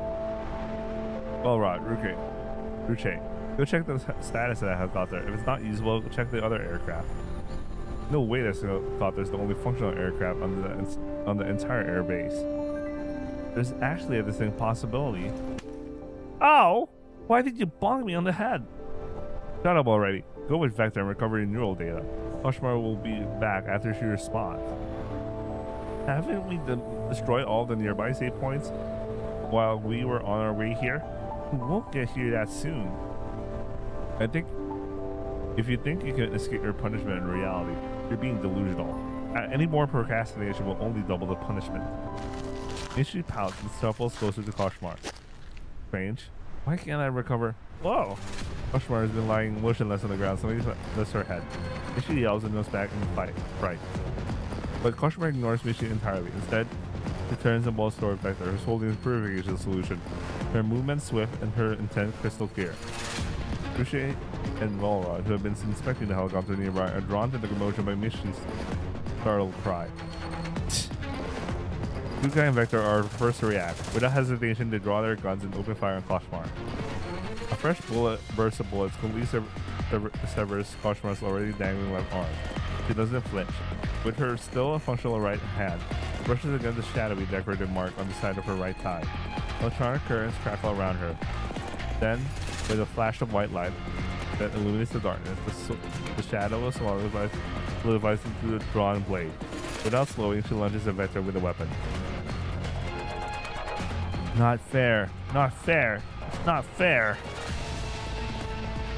If I'm stuck here, you're not leaving either. Crap. There's no time to dodge. The raised blade beams wholly under this moonlight. A small figure suddenly barrels into Koshmar from the side, knocking her away from Vector. Vector immediately ceases firing, but not before a stray bullet strikes the body of Koshmar's assailant. You! Koshmar instantly crashes down the doll who had crashed into her, and in the struggle, her blade veers slightly before plunging downward with full force. Oh! Mick! Damn it! It's supposed to be a game! So why does it hurt like a bitch? Mishi collapses like a marionette with its strings cut, her form dissolving into scattered fragments of light. Gosh darn it, the nearest save point is so far away. Guess I'm not coming back. Vector, I'll be waiting for you in the future. The light completely fades away. Don't just stand there. Attack. Here are the bits. At Kugai's sharp command, another hail of bullets rain down on Koshmar. Bullets tear through and riddle her body. As Kugai gives the final order, Koshmar's body gradually breaks into smaller and smaller fragments. Koshmar's anger scream fades. At the same time, the fragments of her body begin to grow. Stop. Doll sees their attack. The broken pieces dissolve, unraveling in delicate threads of light that peel away at Koshmar's remains. The strands unravel faster and faster until wisps of soft, luminescent blue surge into the sky, forming a vast ocean of light above the base. Part of the glowing tide risks into the distance, while the rest rushes toward Vector, going to her body. That's... The waves of light flood Vector's mind. She can't help but bend forward, striking to her knees. In front of her, four hands overlap. Holding the arms upward, she sees the familiar features begin to take shape on two once blank faces. The fragments are returned to their rightful place. My neural data. Vector looks up toward the sky. There's no more traces of Koshmar. The members of Team B rush up to her. Phoebe, how do you feel? Did that work? Have you regained your memory? It's okay. We still got our neural backups. Vector breathes in deeply and takes Rushi in Valrod's hands. I got everything back. I'm just a bit disoriented. Yokata? Rushi embraced Vector lightly. Valrod and Harpsy also look visibly relieved. Does anyone remember there's a second phase in our operation? If you want to fight the Frankenstein again, by all means, get a group bonding session going. Alright, we have more important things to do. Rushi easily lets go of Vector. Phoebe, I just checked with Valrod. Even though the helicopter got caught full of holes, it's still functional. Even the autopilot still works. The world of video games sure is miraculous. However miraculous it is, I've had enough of it. Vector holds out the glass container that she's been protecting in her arms. In that case, see you in a bit. No residual anomalous data in the neural module. No data conflicts or losses detected. All modules are operating normally. Right. Okay, Harpsy, you can go ahead and destroy that plugin. Make sure you leave no backup, right? Alright? Sure. Now that the crisis has been averted, can I log off? I've got other stuff to attend to. Go then. Here's the image disappears from the terminal screen. I glanced at Michi and Vector, who had just climbed out of the repair pod. Then I pat Guy on the shoulder. Don't get too worked up, just take it easy, yeah? I will keep it under control. Kukai clears her throat and fixes her gaze firmly on the two dolls. You may now explain yourselves. I'm listening. Well, it's as you saw. And what exactly did I see? Don't be nervous. Talk me through it slowly. We have all the time in the world. Or would you like to drink the studio vocal module? Did I fetch Andorus? Don't be like that. If you want to snap or shout at me, just do it. Otherwise, I'll feel like I was still in the virtual world. Besides, no, I can't drink coffee. Are you telling me what to do? No, not at all. I wouldn't dare. I just think I prefer the OG version of Kukai. If memory serves, that would be the one you called Tyrant Kukai. A chuckle slips out, earning me a mildly disapproving glance for Kukai. I was wrong, Kukai. I shouldn't have asked Harsey to create that plugin without permission. What else? And I shouldn't have mixed training and games. Kukai, please don't be like this. Kukai tilts her chin up and shoots Michi one more sharp mirror's glare. Turning to the trembling Harpsy, just as she was about to speak, Vector interrupts her. If I hadn't run a tighter ship, this wouldn't have happened. As the leader of Team B, I bear full responsibility for this incident. I will submit a full review and self-reflection before dawn. Are you planning to take the blame for Harpsy?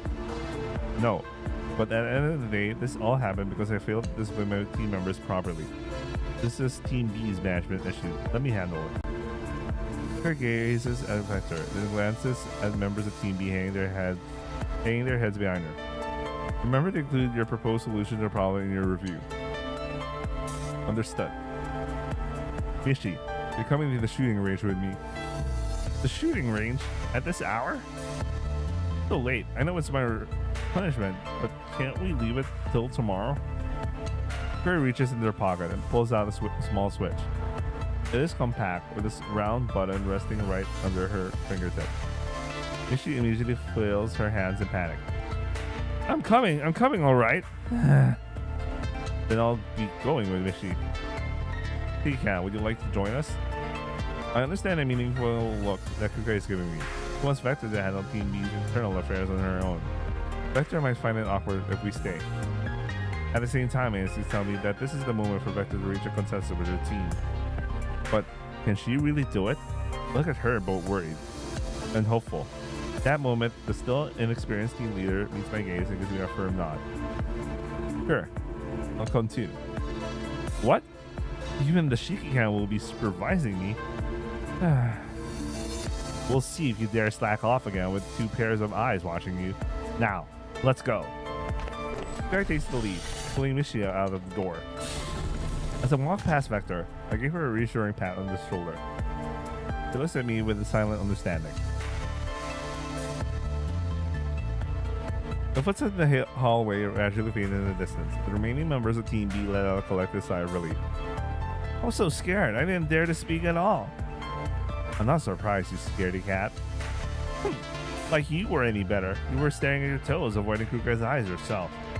I was resting my eyes. I seriously wonder how members of Team A hang out with Kukai on a daily basis. Thank goodness our VV is so much more approachable.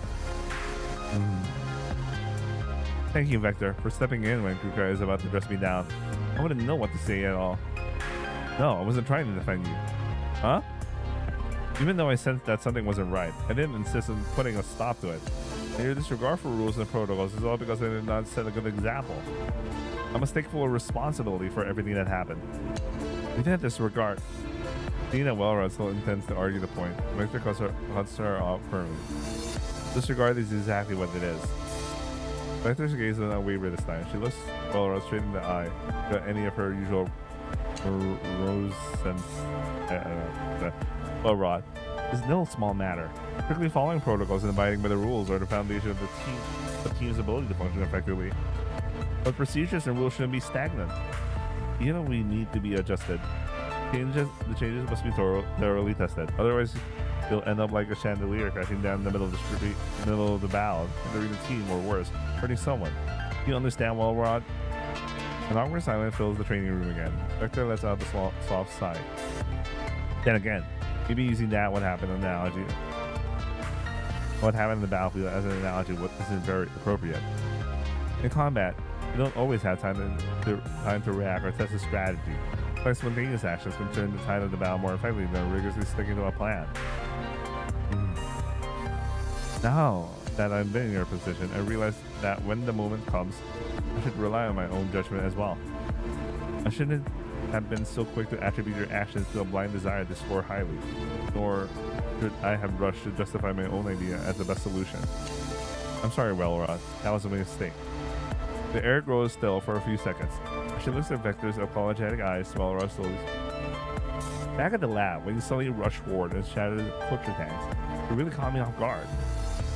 Did you ever stop to think whether your riot shield could withstand the impact? Did you know what was in those tanks? What if we had been knocked over by the liquid too? These questions hit me all at once, and I just got really, really mad. And then I thought, maybe this is exactly how you felt when you saw me shoot down the chandelier. Then when we were discussing the simulation training afterwards, I also didn't take your reasoning and standpoint into consideration. All I cared about was defending my own judgment. As Wellrod continues, her face gradually turns red and her voice grows a little abashed. So, you don't have to take all the blame so eagerly. I'm not. Alright, let me summarize things. Following the plan is important, but adaptability is just as crucial. If that's alright, we write down as our conclusion. I doubt Kukai will accept it. Then what do we do? Maybe we can approach it like this. From now on, during every after-action review, we add a situational thought exercise. Using the battlefield map from the mission, we analyze and discuss the potential unexpected actions that each team member might take. But we don't always encounter the same scenarios. The goal of this exercise isn't to rehearse specific scenarios, but to develop a better understanding of each other's tendencies in combat. That way, when someone makes a sudden move in the field, we won't waste valuable time being surprised, or worse, let emotions get in the way. We can't control the ever-changing battlefield, so we have to learn to adapt. Oh, I see. After all, when we're on the battlefield, opportunities wait for no one. Seeing the amusement in Vector's eyes, Wellrod raises an eyebrow. I think this is doable, and your paranoia, well, not entirely baseless. I also think it's worth a try. Then once my proposed solution gets approved, we can begin our new training sessions. But before that, Harpsy? Hi! Having her name suddenly called, Harpsy jolts, her cat tail sticking straight up. You are also required to write a self-reflection. Furthermore, due to the lack of proper respect for rules and protocols, along with poor judgment, starting now, everyone, including myself, will conduct a full revision of Yomarion's code of conduct. Bro, this feels like a work meeting thing, man. This is the shit I encountered at work. Wait, I've been reading this whole conversation and it was like, this is shit I encountered in work. What the fuck? Anyway, I feel like I'm attending a work meeting right now. What the hell? Expect to see everyone's review and report on the previous training session in my mailbox by dawn. Am I understood? Yes. Looking at the now motivated team, Vector lets out a small sigh of relief. I suppose I did the right thing. The teammates and I have a consensus, Can. Yeah, we'll see how it goes. Outside, the night has deepened. The lights in Elmo's training room remain bright. Just like every other night, Team B spends hard at work. And yet, not tonight feels different. With the mission cut short, Vilka returns to her room after signing off. She flops onto the bed with a disappointed sigh. Staring at the photo of Kugai stuck in the ceiling, she busts out her cheeks in frustration. What's up with that client?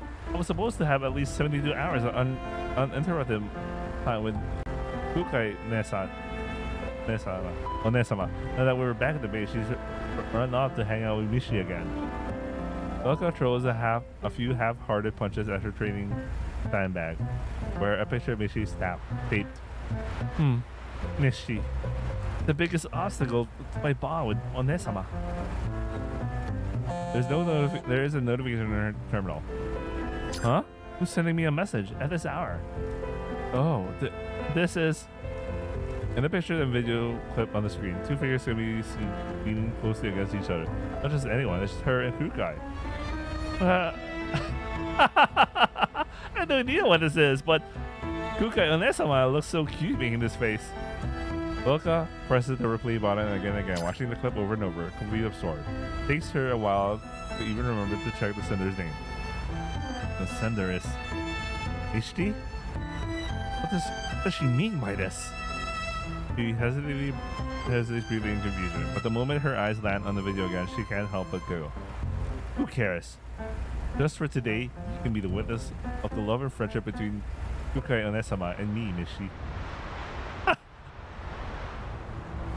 勝利した事実よりも皆さんが無事帰還できたことが何よりの喜びです。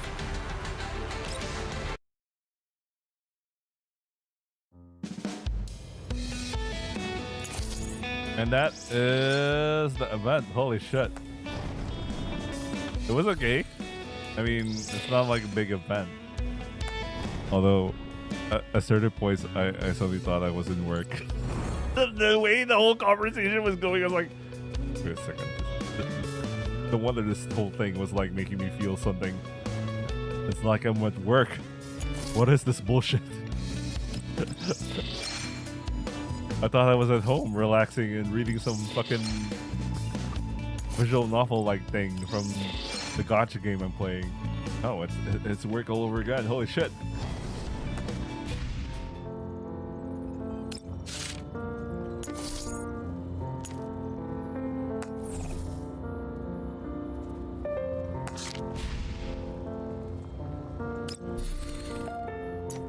Alright, I'm gonna try some of the stuff. Some of the challenges right now. There seems to be like easy challenges that gives a lot of points. Crossroads. What we'll do is that one.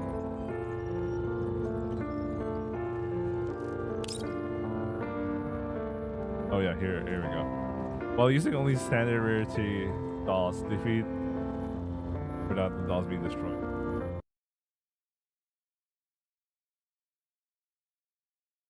Nature graph.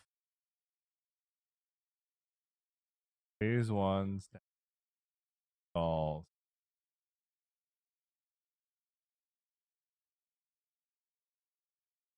Sport classical.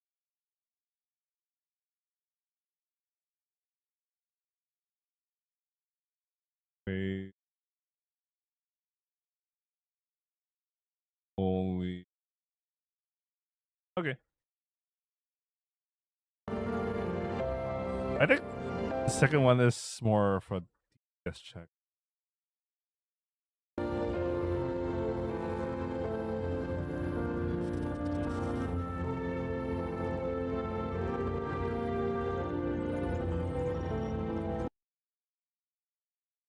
Two more.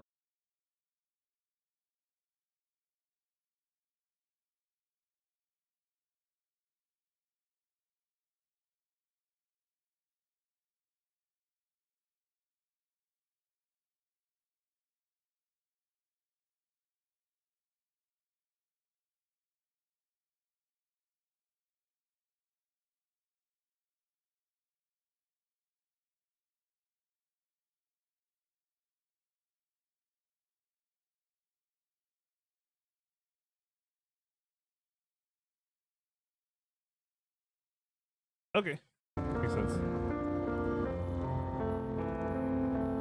Oh, this one's interesting. The blue shear stuff. I'm like, how do you do phase 2 if you don't have like if you don't even have like what's in the god? You're kind of fucked.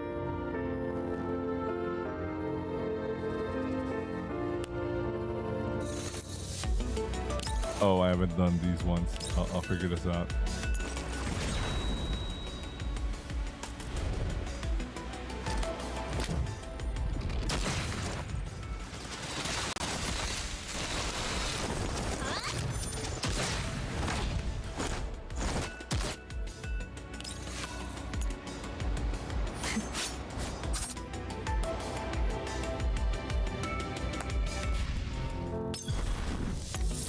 Alright, I'm gonna try that. How's my ranking? Oh, top 10. Of course, a lot of people thought of better solutions at this point. Maybe I could pick one as well. Yeah, I need to get back to this. This is the first attempt I did. I didn't take it too. And a lot of the ice team tests. A lot of people have been participating. Oh. I'll figure those other things out. But I wanna unlock outfit. So here I only need to send regular dolls, like standard dolls. Okay.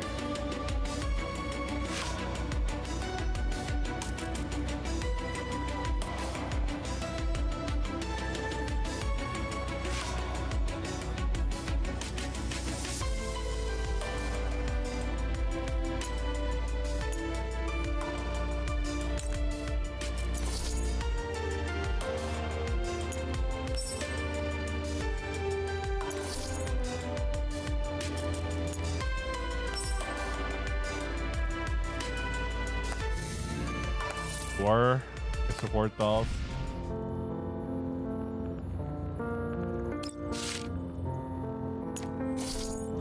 Support. Senya, Nagon, Kolban, Centaur Resi, HD, Vector, and Demnaya. I'm learning.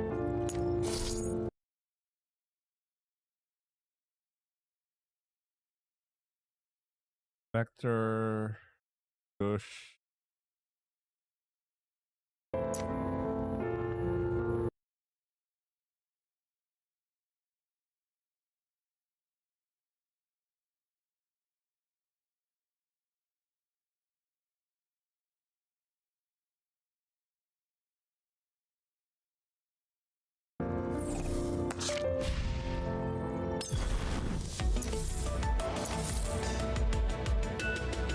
Too lazy to give them some weapon. Make an effort to give them weapons, but could always restart this.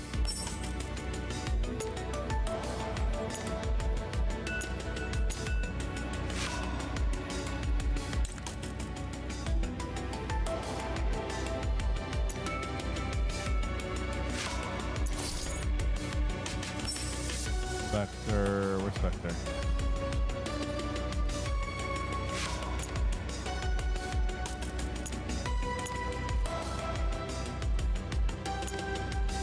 And this is retreat.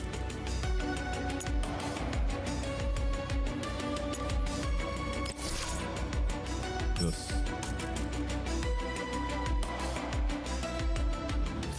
I wonder if I could just set this to auto and forget about things. See.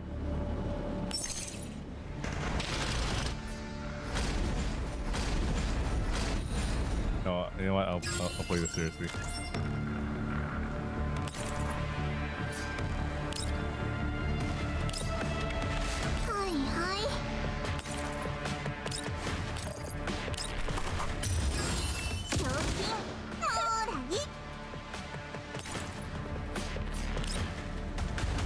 Oh well, we can only do so much.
probably redeploy their team.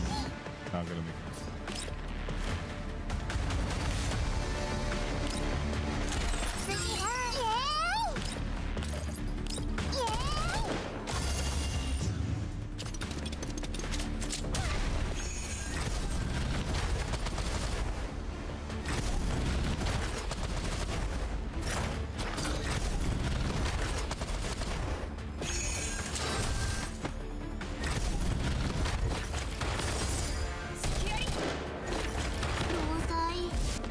No, we're not gonna make this one.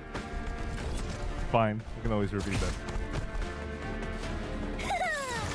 私がいれば何も心配なし。 Yeah, I could. It's not a big problem. This is the thing about these bosses.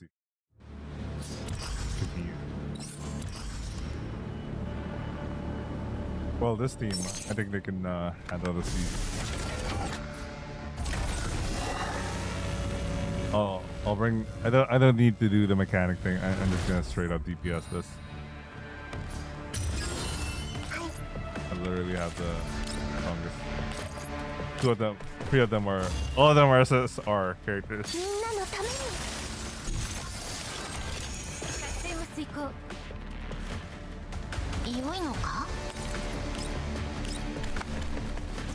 これは決意の重さだ。2 of them. ごめん。汚物は消毒。逃げられると思うな。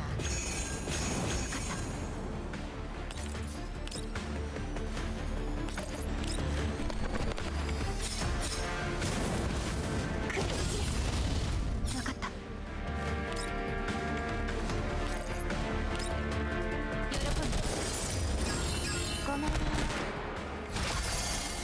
逃げられるぞ。逃げられると思うな。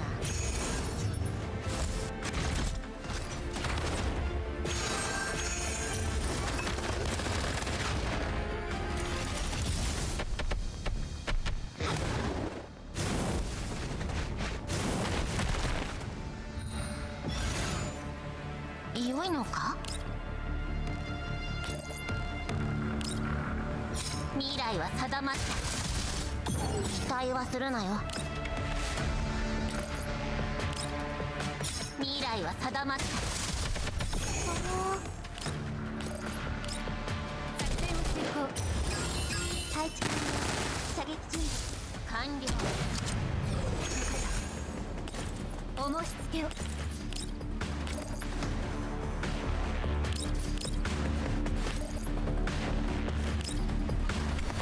ごめんね。作戦を遂行。逃げられると思うな。喜んで。ごめんね。そのままこれならどうだ。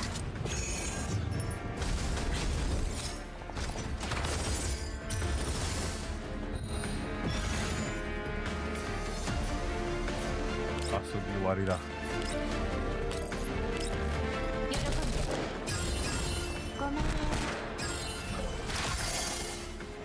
勝利に決まってお申し付けを。作戦終了。帰ろうか。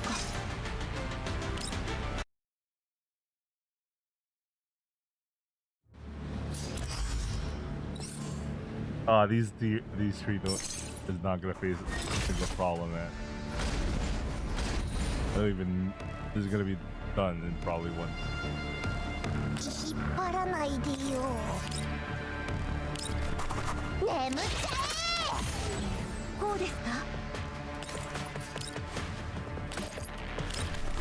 浅はかな行動を悔い改めなさい。どうってことないわ。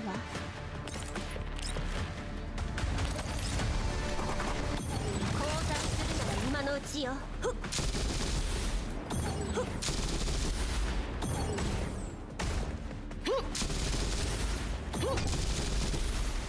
どうってことないわ。 Okay, maybe 2 turns.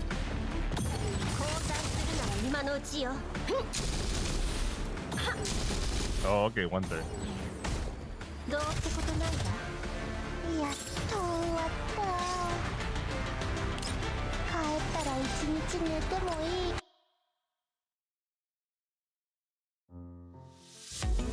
Wait, did they count the phase 2? Because phase 2 was all support dolls, right? Okay, there you go.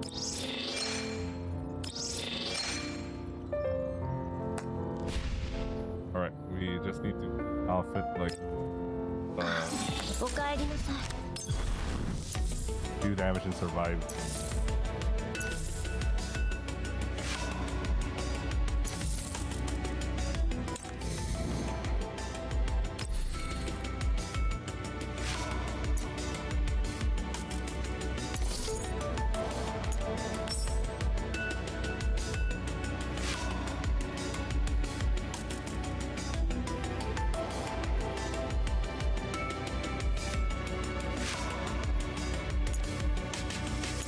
Okay. ”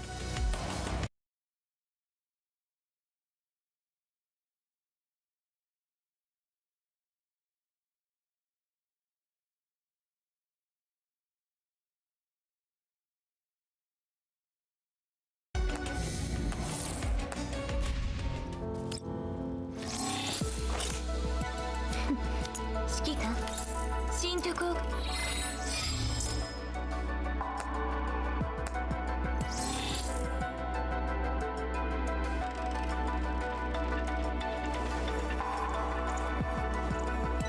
なんだかずっと会えてないような気がするな、指揮官。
Nemesis.「清く澄み渡る安らかな光」。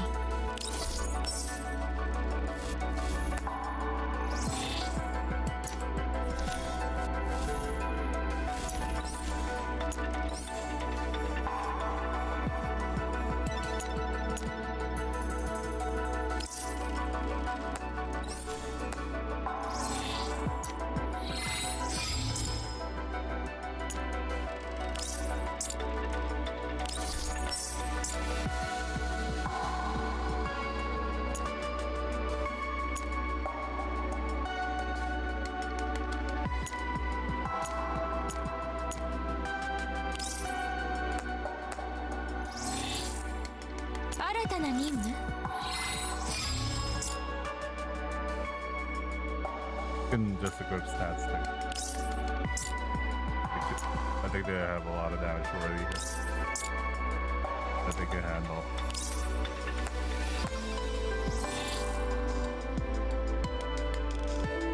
Oh, see?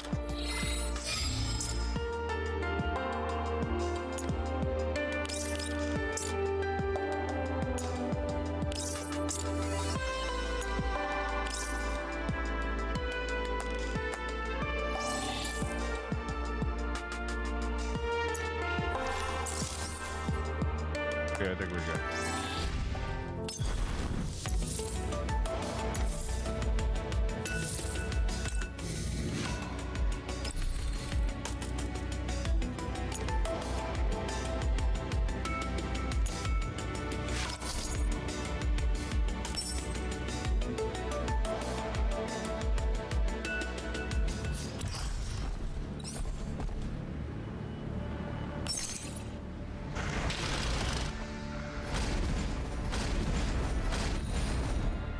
本体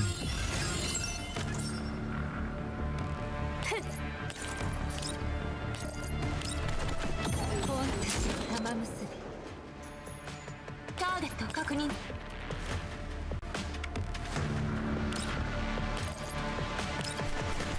くイエーイキュンキュン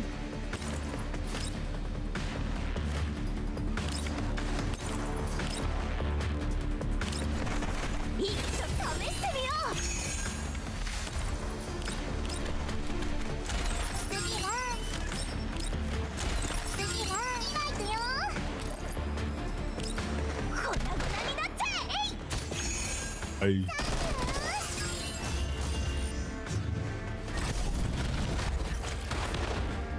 粉々になって行くわ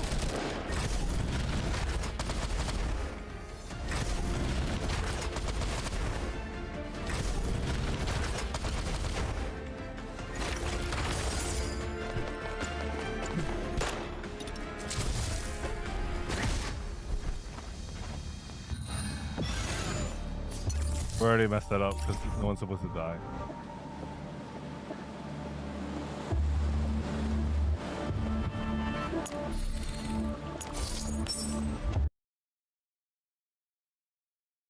I have to kill that guy first.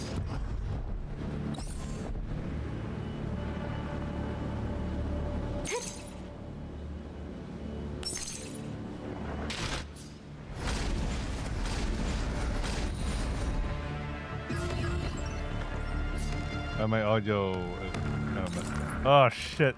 It's not even a good option. Cause very low movement. So you can't even go fill the requirement there.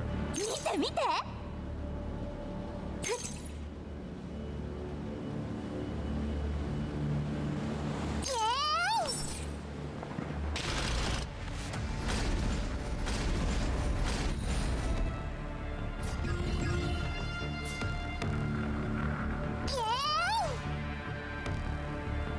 ーイええ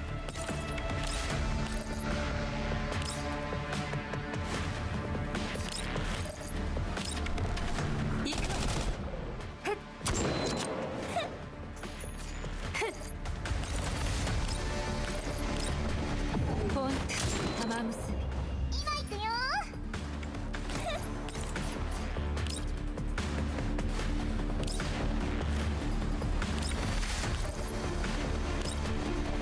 こっちこっちイエーイイエーイみんなヒヒサンキュー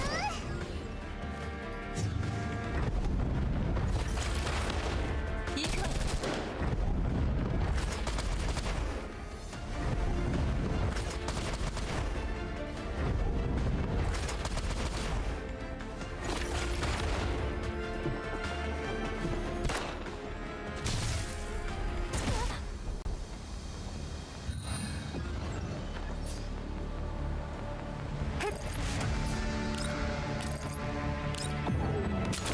消去ええ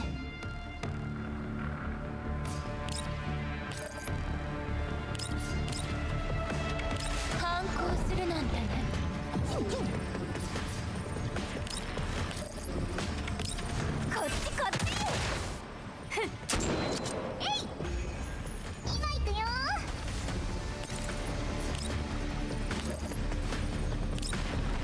イエーイ今行くよ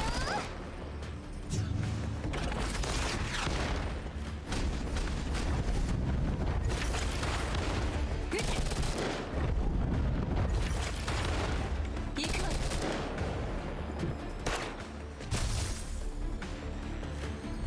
Maybe the two healer strategy isn't so bad.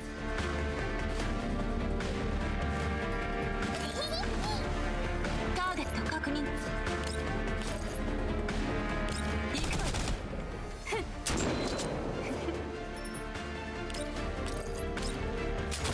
真理と荘厳を捧げんこっちこっちえい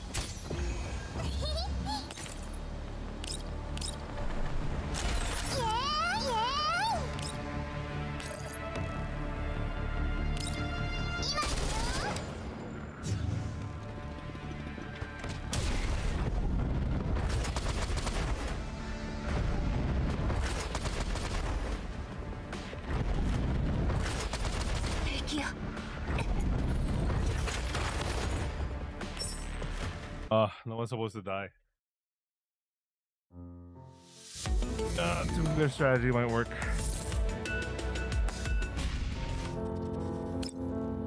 What if we bring Cold いい Pen? ところに来てくれ I ま think し I た ever ね。 brought Cold Pen to anything. いやは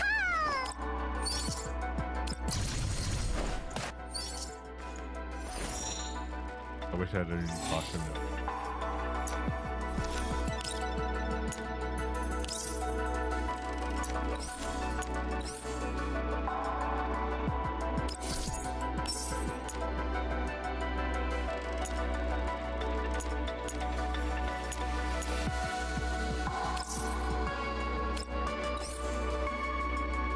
Whatever, you know what? I'm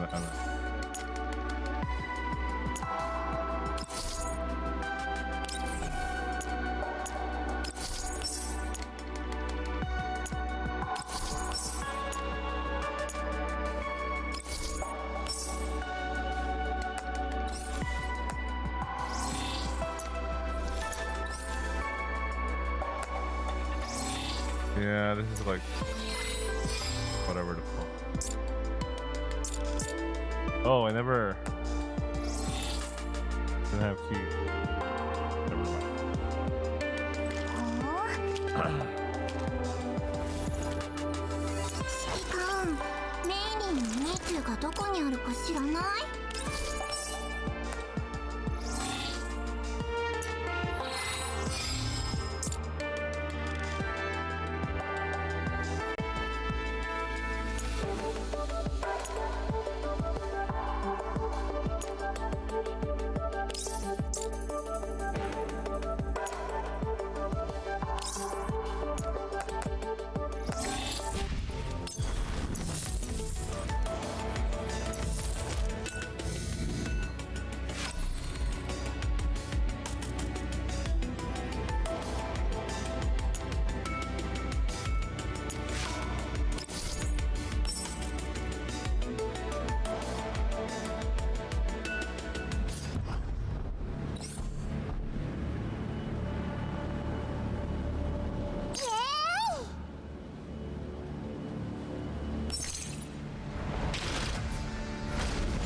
Maybe it's okay that their graph gets some buffs.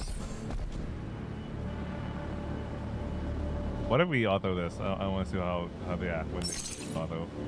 They might be more effective than me. So the mechanic here is you have to be stand in front so the boss doesn't get buffed, but like 次はじゃあみんな上げていくよ一挙試してみよう見て見てえい賞金もういい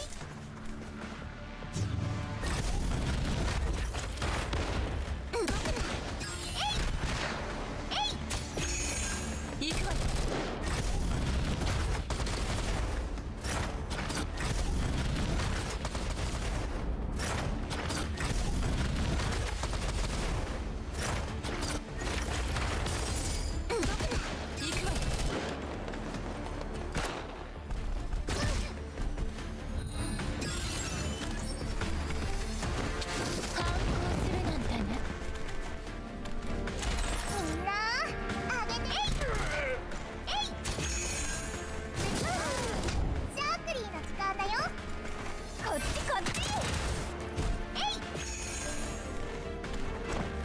自分の身は自分で守らないと今行くよ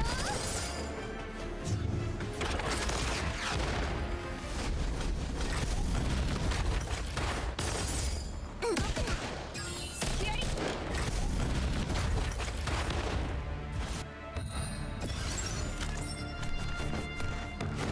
ターゲット確認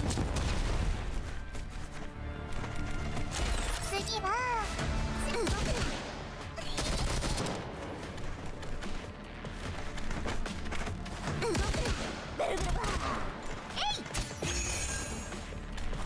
風袋イエーイ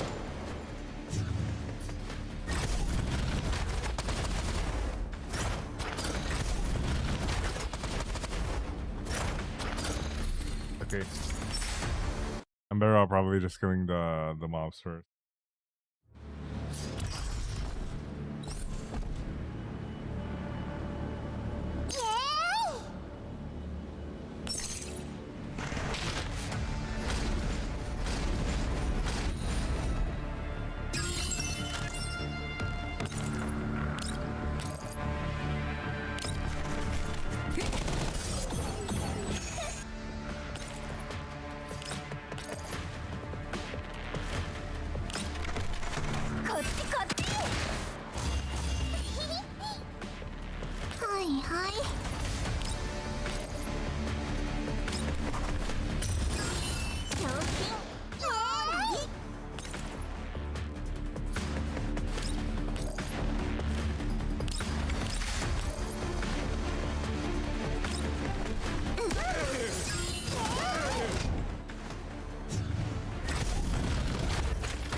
No, I think we're fine.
worked out nice.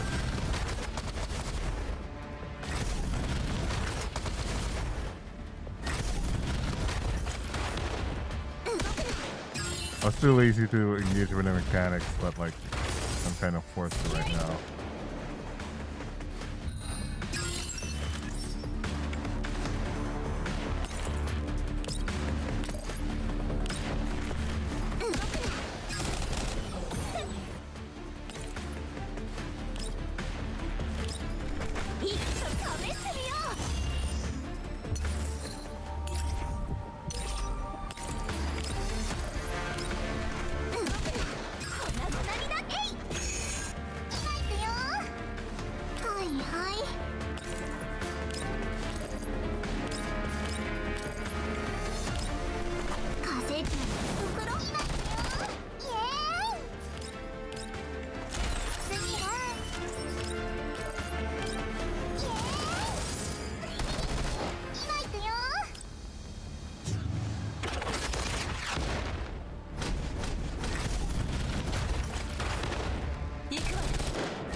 Can't believe I was forced to play the mechanics. I just want to just tough this out, man.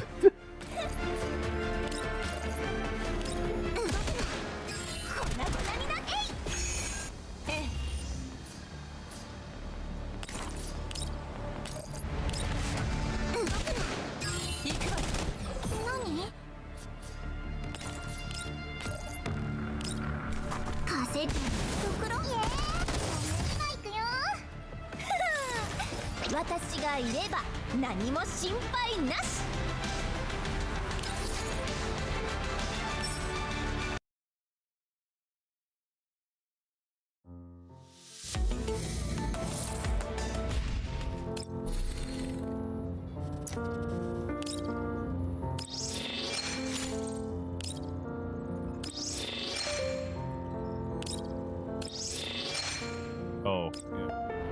That's a huge boot. All right. Doing the bosses are worthwhile for, I guess. All right. More. Friday tomorrow. I think the second boss is more like a DPS check thing. 指揮官、いいところに来てくれましたね。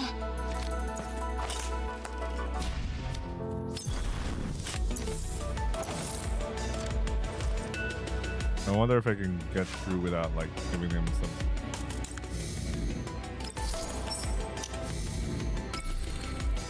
Obviously, it's the strongest thing.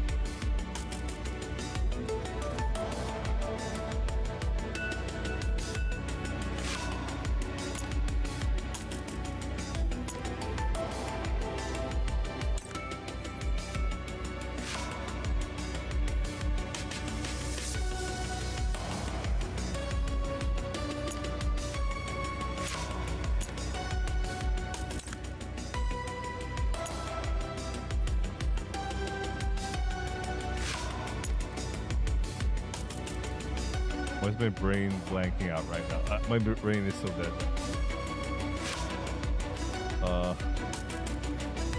Why is Sparkly not? Gets here. I guess I really need sleep. All right, whatever. You know what? Whatever. We'll manage fine.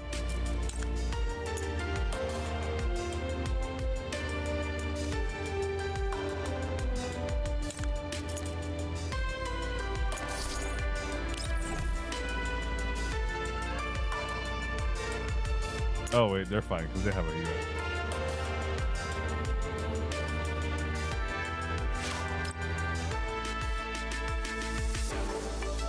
I wonder if I can just auto this.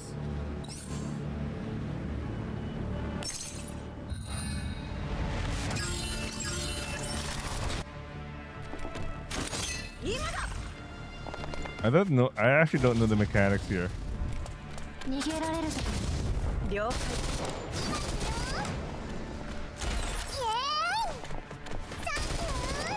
イエーイサンキュー今だ。イエーイ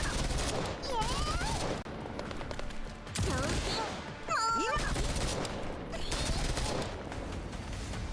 みんなありがとう完璧なショーができたよシャークリンの次の Let me double check. What's the mechanic here? What's the? Okay, I got that. This is literally like a DPS check. 逃がしてのごめんね私が終わらせる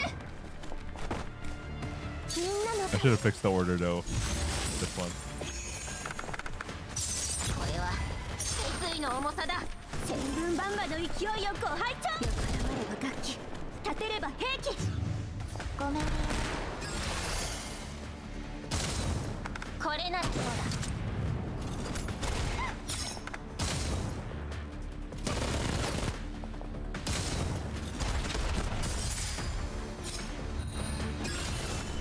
今よ配置完了射撃準備未来は定まった未来は定まった千軍万馬の勢いよご拝聴ごめんねリズムに合わせて完了昔みたいに私に感謝するといいわ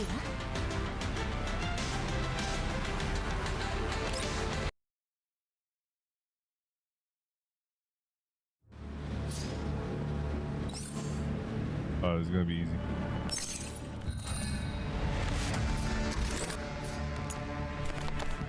交代するなら今のうちよ交代するなら今のうちよ避けないんですか怪我し眠っちゃ I could have at least fixed the order. I didn't do that. えハンデを当てると上げていくよちゃちゃっと帰るよやっと終わった帰ったら一日寝ても Not too hard. Next one's gonna be an interesting set of challenges. Choose one of them.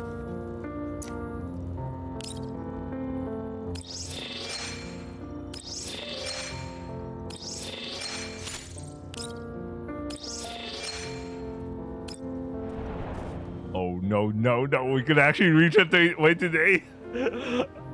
I'll be right back.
Okay.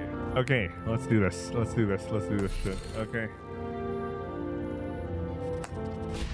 Phase 1, tree dolls. I know who tree dolls though. Target only. Okay, I can't use Vector's team. I guess second team is Ice team. AoE damage. Well, I can still use Vector without like using her ult. I don't know. Let's think about. I'll think about it. All right.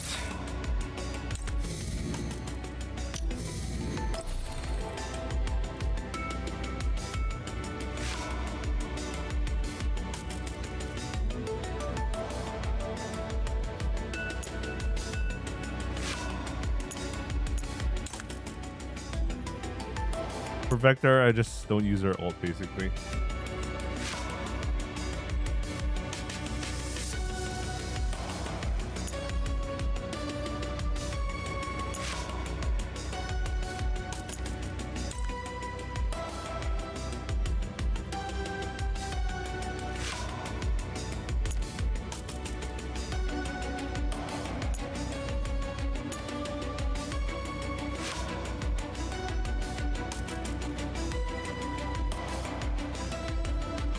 No, I'm afraid that support attack wouldn't be no, it's still considered AoE damage, so it's probably fine.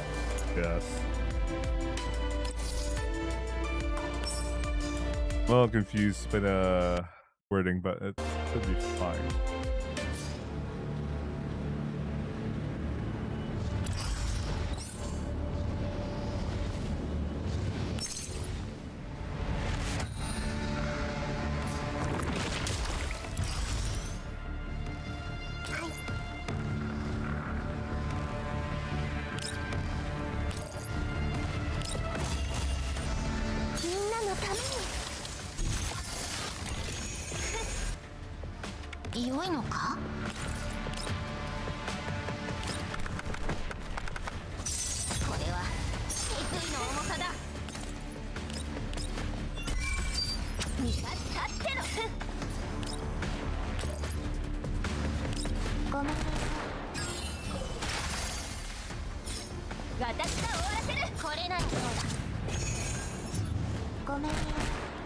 I remember doing this like level 40 plus, and it was so hard, but now I'm level 16 all.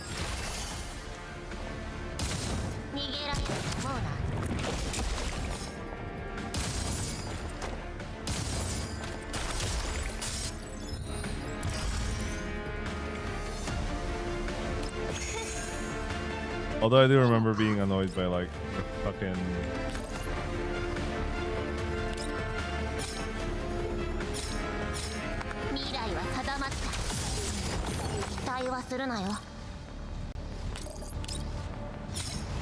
oh, maybe in Team 2 it would be super useful to have someone who's doing intercepts. Yeah, we might.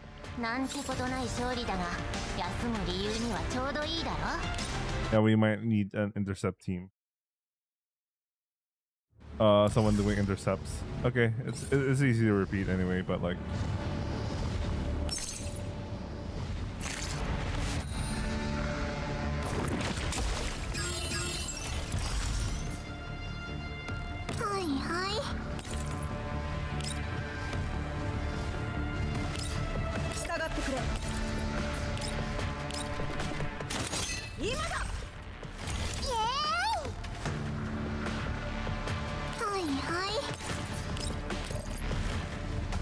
Unless we DPS our way out of this one.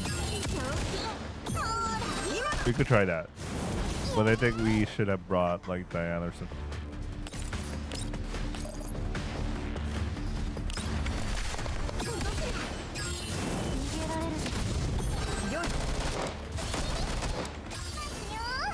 Let's see if we can out DPS this without engaging the mechanics. Otherwise,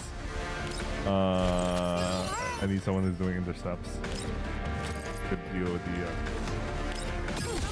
other bugs. よい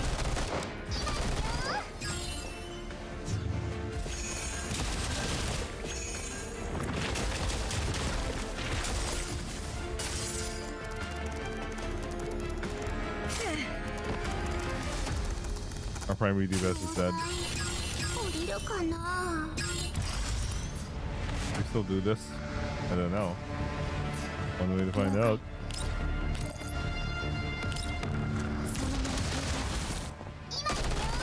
今行くよイエーイイエーイイエーイ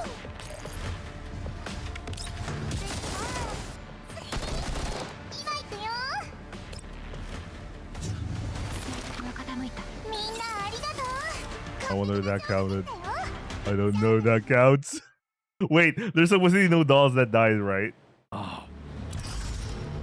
Okay, that didn't count. Okay, okay. We'll need someone to intercept. This one's easy. So we can just go back to the...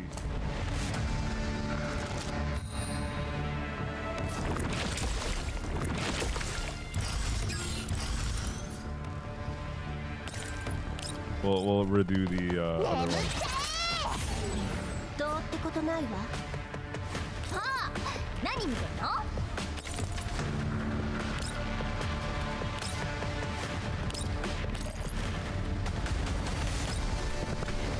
もういいでしょ Oh yeah, when I finished this from way back, I did have Pertria here. That was cool. Brings back memories. 浅はかに行動を悔い改めなさいどうってことないわ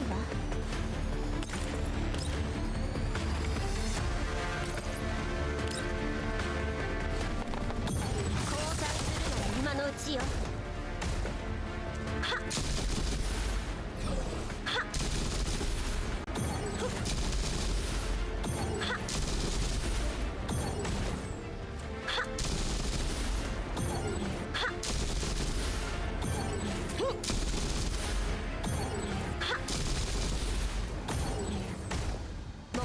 沈黙どうってことないわ私がいれば何も心配なし I'm pretty sure I need like... Yeah, obviously we're doing team 2. Because I know there's a condition that they're not supposed to die. Yeah, there you go.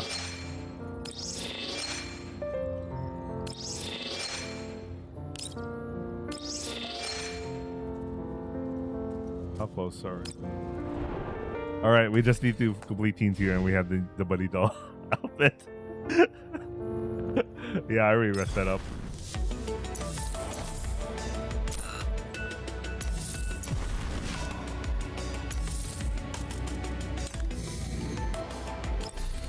Fortunately, you can just not care about this.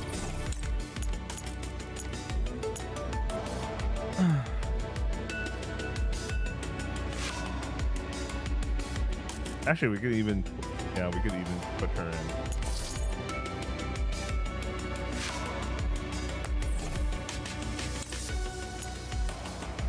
Yeah, we could do this. I mean, I'm allowed to anyway.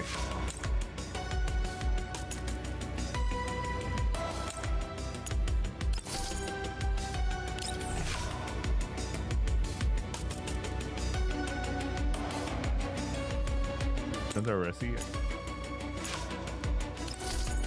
She's a better healer in context.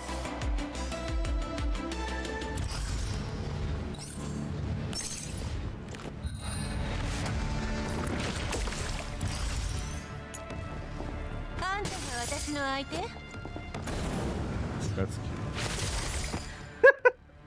I feel bad for like... I feel bad for her. She has a good VA though, but like, why did they put her VA to do that?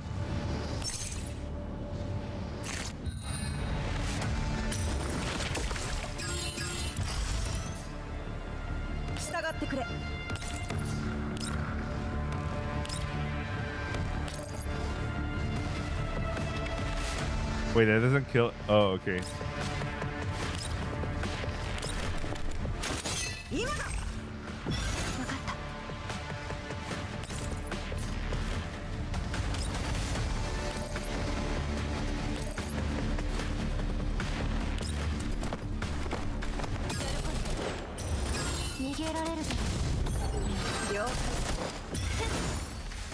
思いつけをい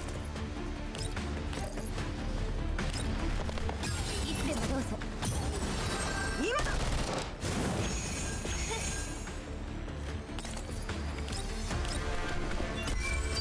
味方が来てろ Thank God she has this mechanic now. 喜んで私が終わらせるよい了解よい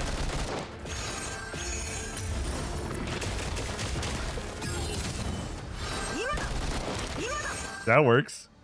戦場は片付いた皆の者よくやった Unless the smothering. Okay, it got it. Got it.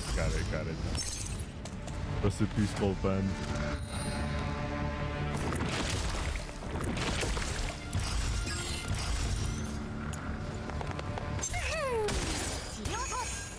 I wonder what Kofi's mod key. It'd be funny if she becomes super powered because they gave her like a super busted mod key. 当たり前ですよオルフェンは容赦なんです Goldpen.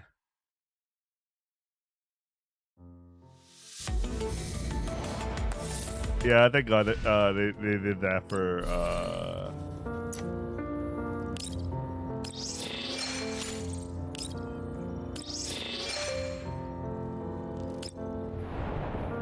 Duran.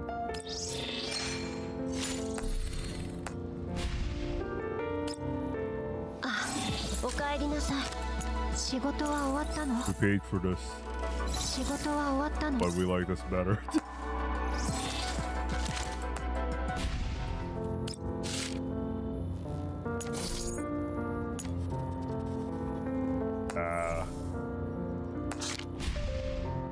Just gonna screenshot and then I'm gonna call it a day. 指揮官いい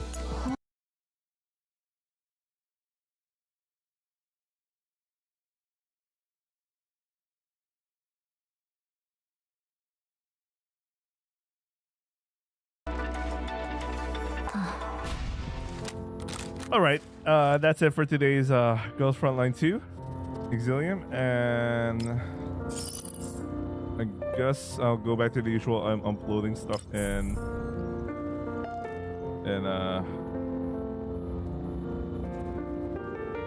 you know, Gunsmoke and all. And then for tomorrow, we'll go back to the usual program. 1 hour of like Henpri, then Bowler's Gate trade. Then weekend will be similar, but more time. Okay. I hope you guys enjoyed watching. I'll see you guys on the next stream.